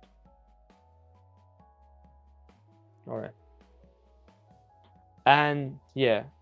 And the next in the next queue iteration, it will be there. It's all right. This and that. Yeah, in the next iteration,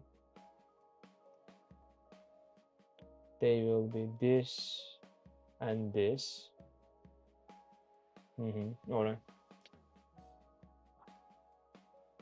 So you see the same cell is added many times in the shore, which we don't want, because then its score would be incremented many times. Yes.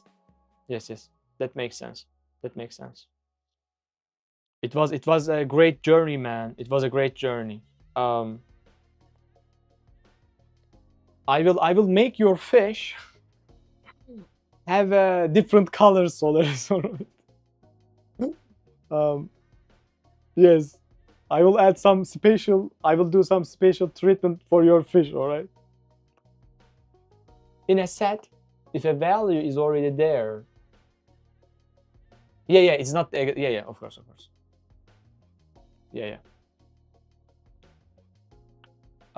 Guys, so now I will take a break actually, like the follow-up to that is make a largest component. What is that actually? Make a large component. On code versus.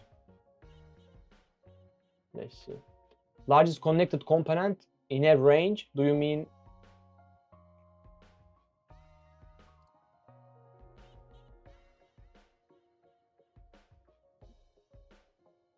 We playing tic-tac-toe. What do you mean, Saron? We are solving like a graph problems, man. Graph problems. Maximize the largest component, easy version. Let me save it to here. And also H2. I assume this is the hard version. Let me add it here. Let me check it. Hard version. Easy and hard versions are actually different problems, so read the statement of both completely and carefully. The only difference between two versions is the operation. The first line of each test, Alex selects any row or any column, then sets every cell in a row. Help Alex to find the maximum possible size of the largest connected component that he can achieve after performing the operation at most once. We basically created like a shore, like these three words meant shore. Yeah, like intermediate cells, right? Yeah, interesting, quite interesting. Thank you, Solaris. It was great, man.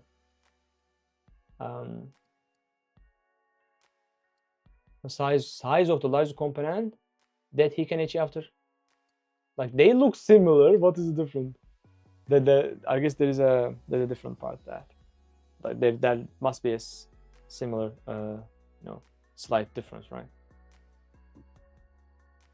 All right, let me check which friends. Oh, we have Mike. Let me. All right, guys. Like I will have a dinner and maybe like go for a walk and question my life choices. The difference is that or is, oh my gosh, or each character is either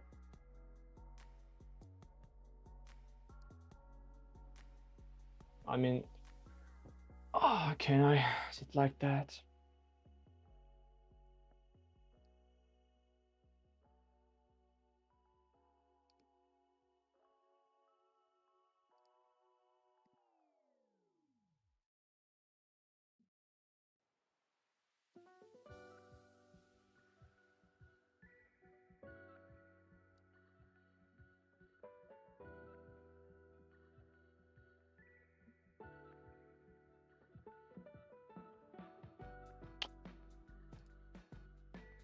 Each character is this is same.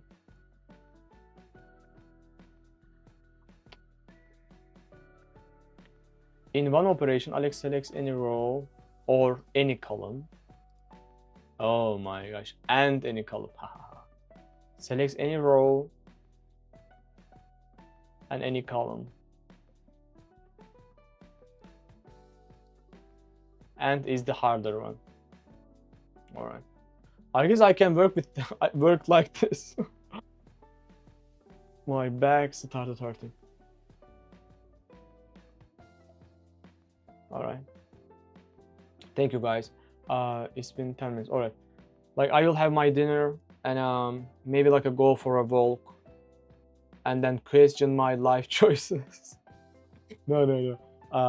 I will be grateful with what I have, and when I'm back, we will continue with these. All right, they share kind of similar logic actually. So, yeah. For example, I mean, yeah. For example, we will find the one. We will find one, right? And we will spawn our DFS. It will search, and it will search, and we will sum them up, right? This will also be it for me. Good night, man. Take care, man. Thank you, Americano. Thank you.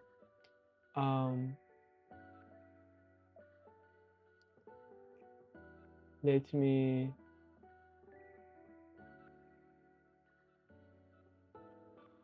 This one would be strictly easier. Yeah, like I mean, it should be. It should be. I mean,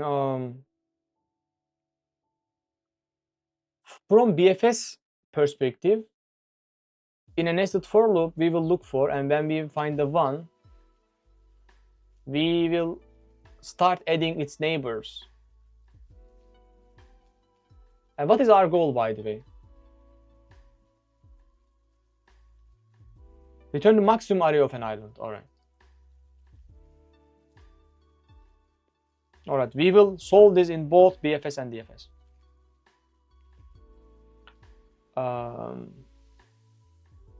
Let me check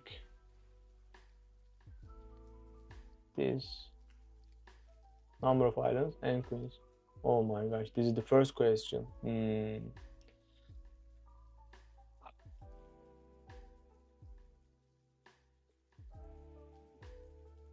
Let me find the one we increase and we going to sync it entirely.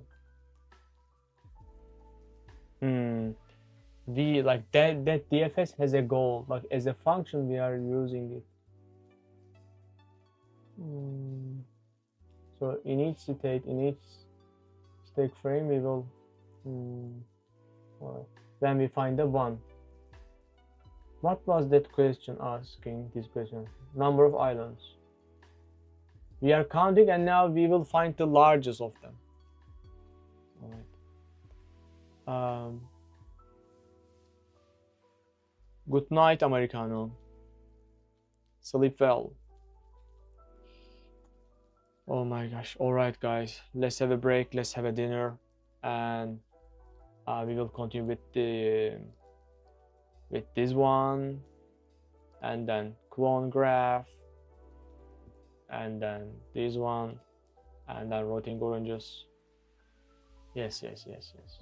Especially this rotting orange and this one. All right. After max area of island.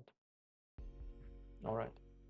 Let's have a break for, I don't know, maybe 80 minutes, guys. 80 minutes. Enjoy the aquarium. 80 minutes, man. Oh my gosh, our daemons are not working. Why is that?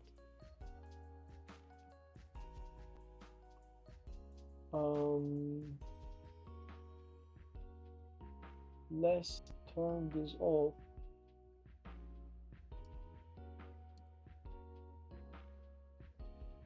Alright. Why doesn't it work?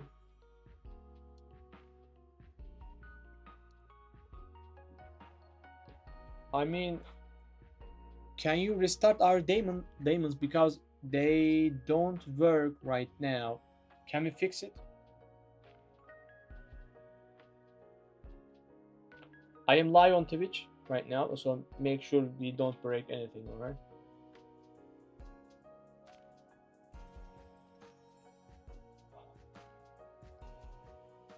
Let's restart.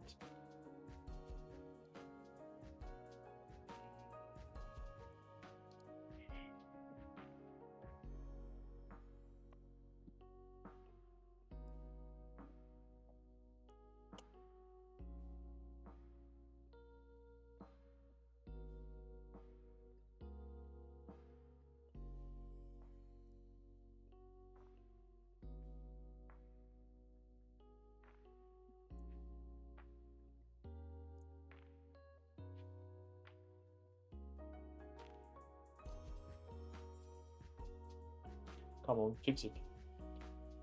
I don't want to start blindly.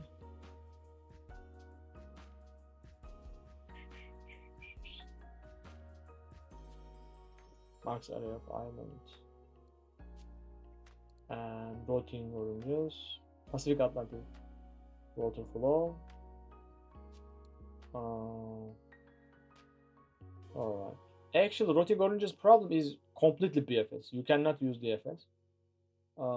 But here we can use BFS. Clone graph. Yeah, also yeah, we can use BFS. Alright.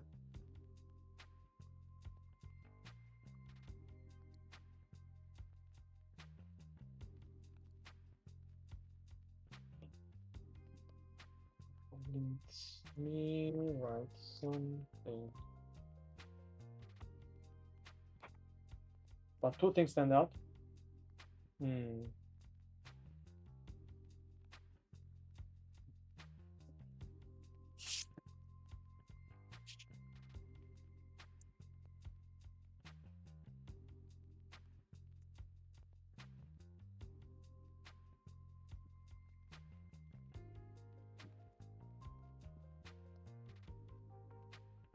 Clone graph.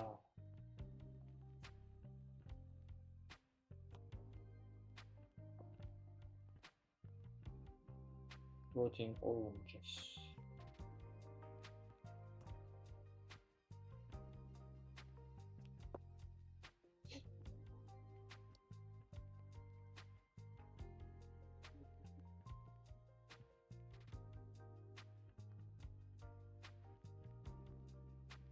Water flow.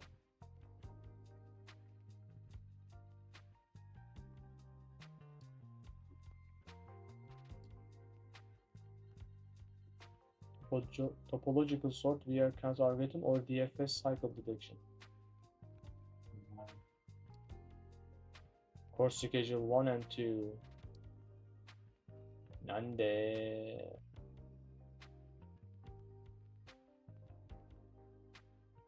Nande. Nande. Why does it exist? Yes. Let's first fix that and then we will continue.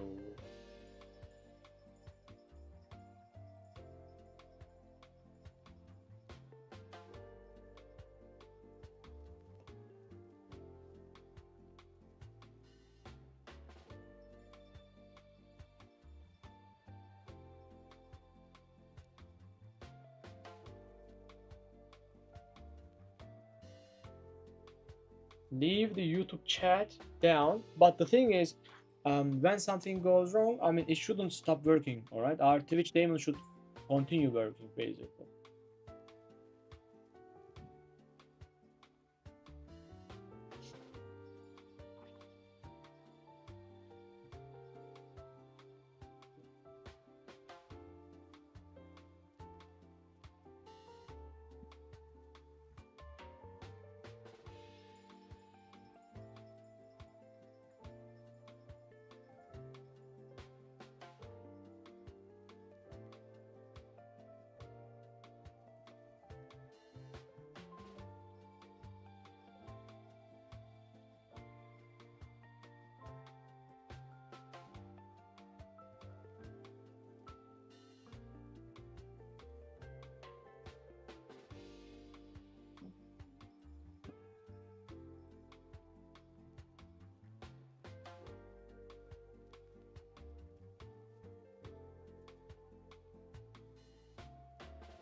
Your Twitch daemon and YouTube chat daemon are separate. Twitch daemon has two safety net. All right.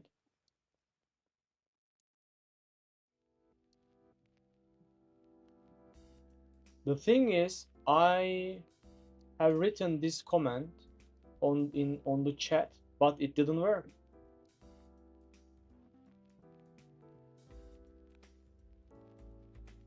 And also, like a good night comment didn't work.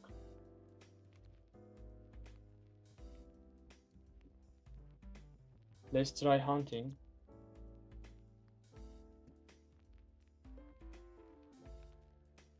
Oh my god. Oh my gosh. I ate a fish. What to do?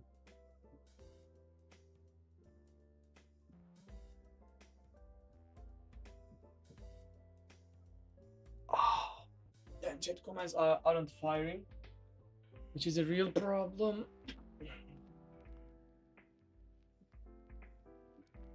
But I have run hunt command and it worked. Why is that?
Oh my gosh, thank you for the bits.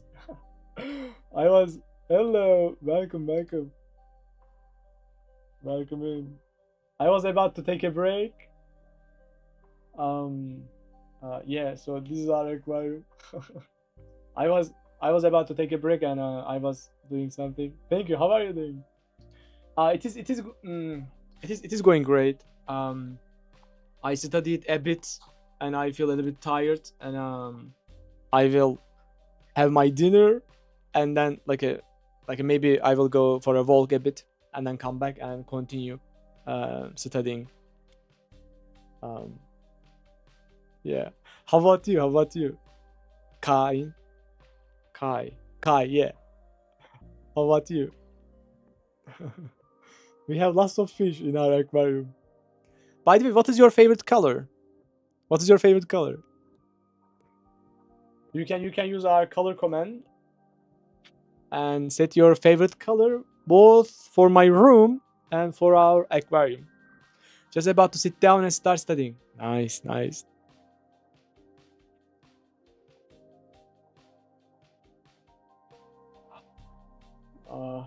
Yeah. Color green. All right. Color it green. It is. Yeah. I will make the aquarium a little bit bigger because we have lots of fish. Yeah.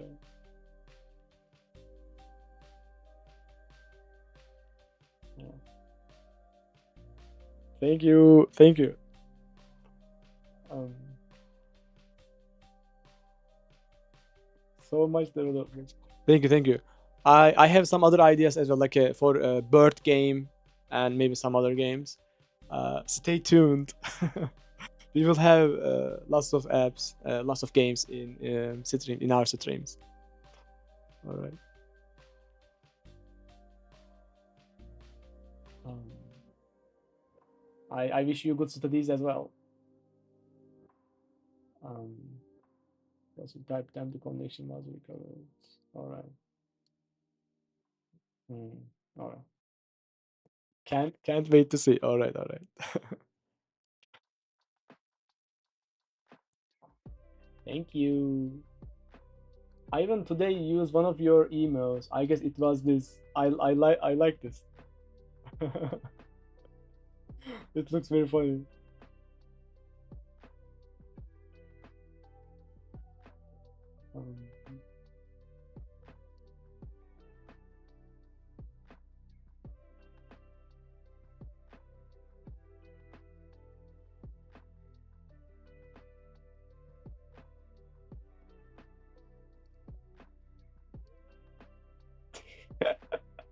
It's a funny one. Yeah.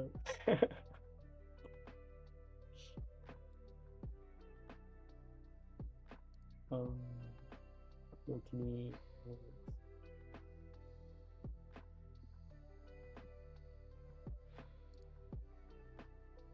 Alright.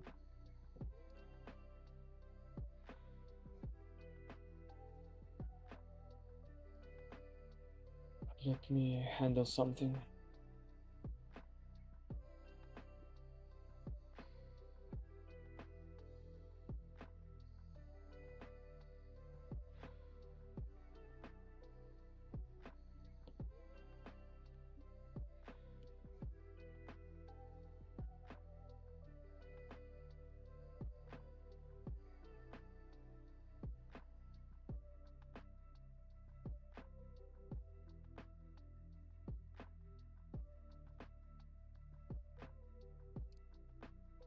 Mm.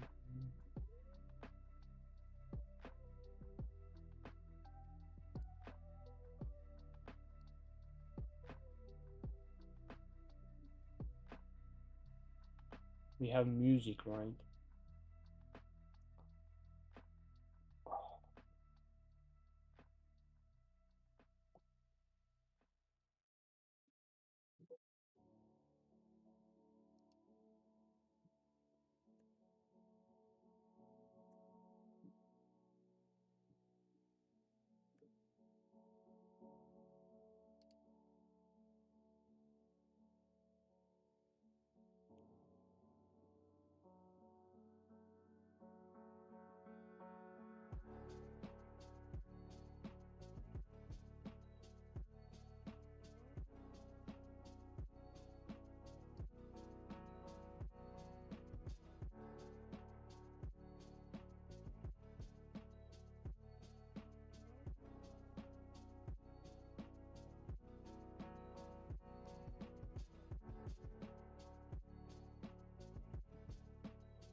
All right.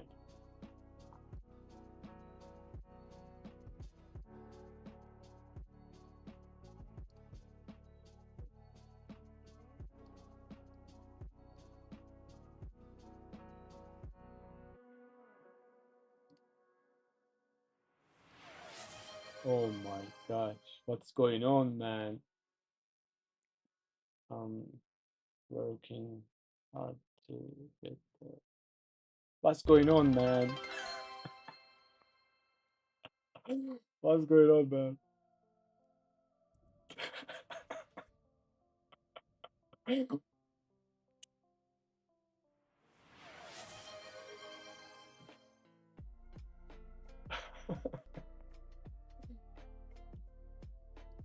Yes. I was about to get a break, man.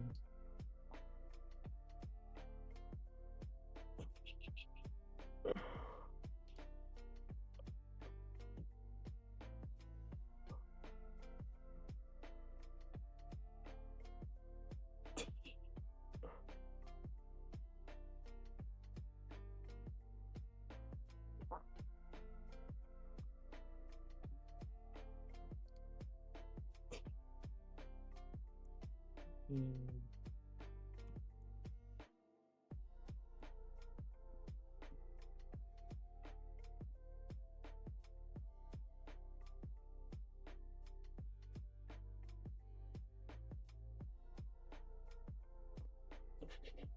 Setting a new record, keep going until the clock. Oh my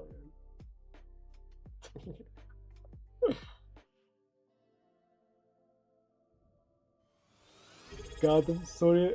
I had music plastic. Someone else building in public just followed. Nice. Thank you. um, I was about to take a break. The last it does algorithm consumed so much brain effort. Love seeing so many cool people follow each other. Welcome, man. Welcome. Appreciate it.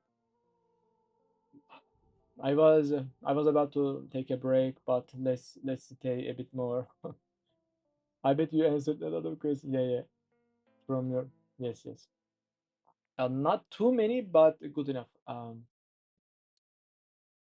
Not too many, but good enough. I mean, but good understandings I got.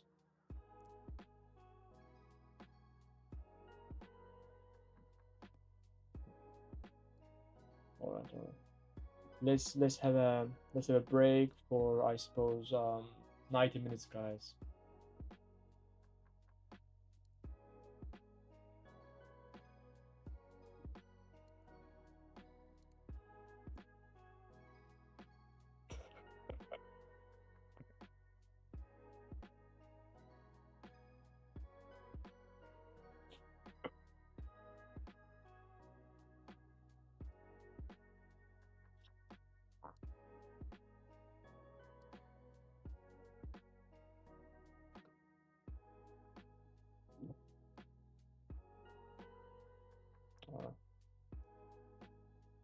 Lurking, man, lurking.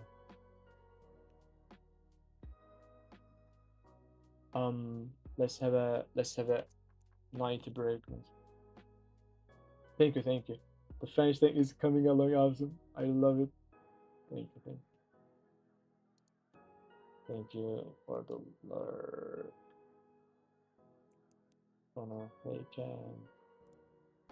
right now. What time is it? Dinner break plus going for a walk after the last breath.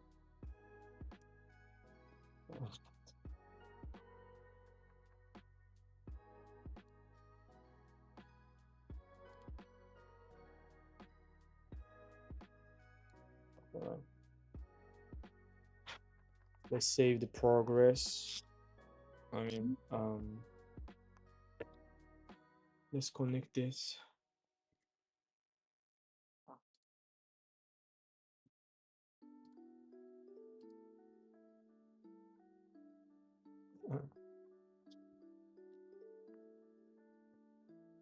Thank you for the lurk. Peptic Dev. Thank you for the lurk.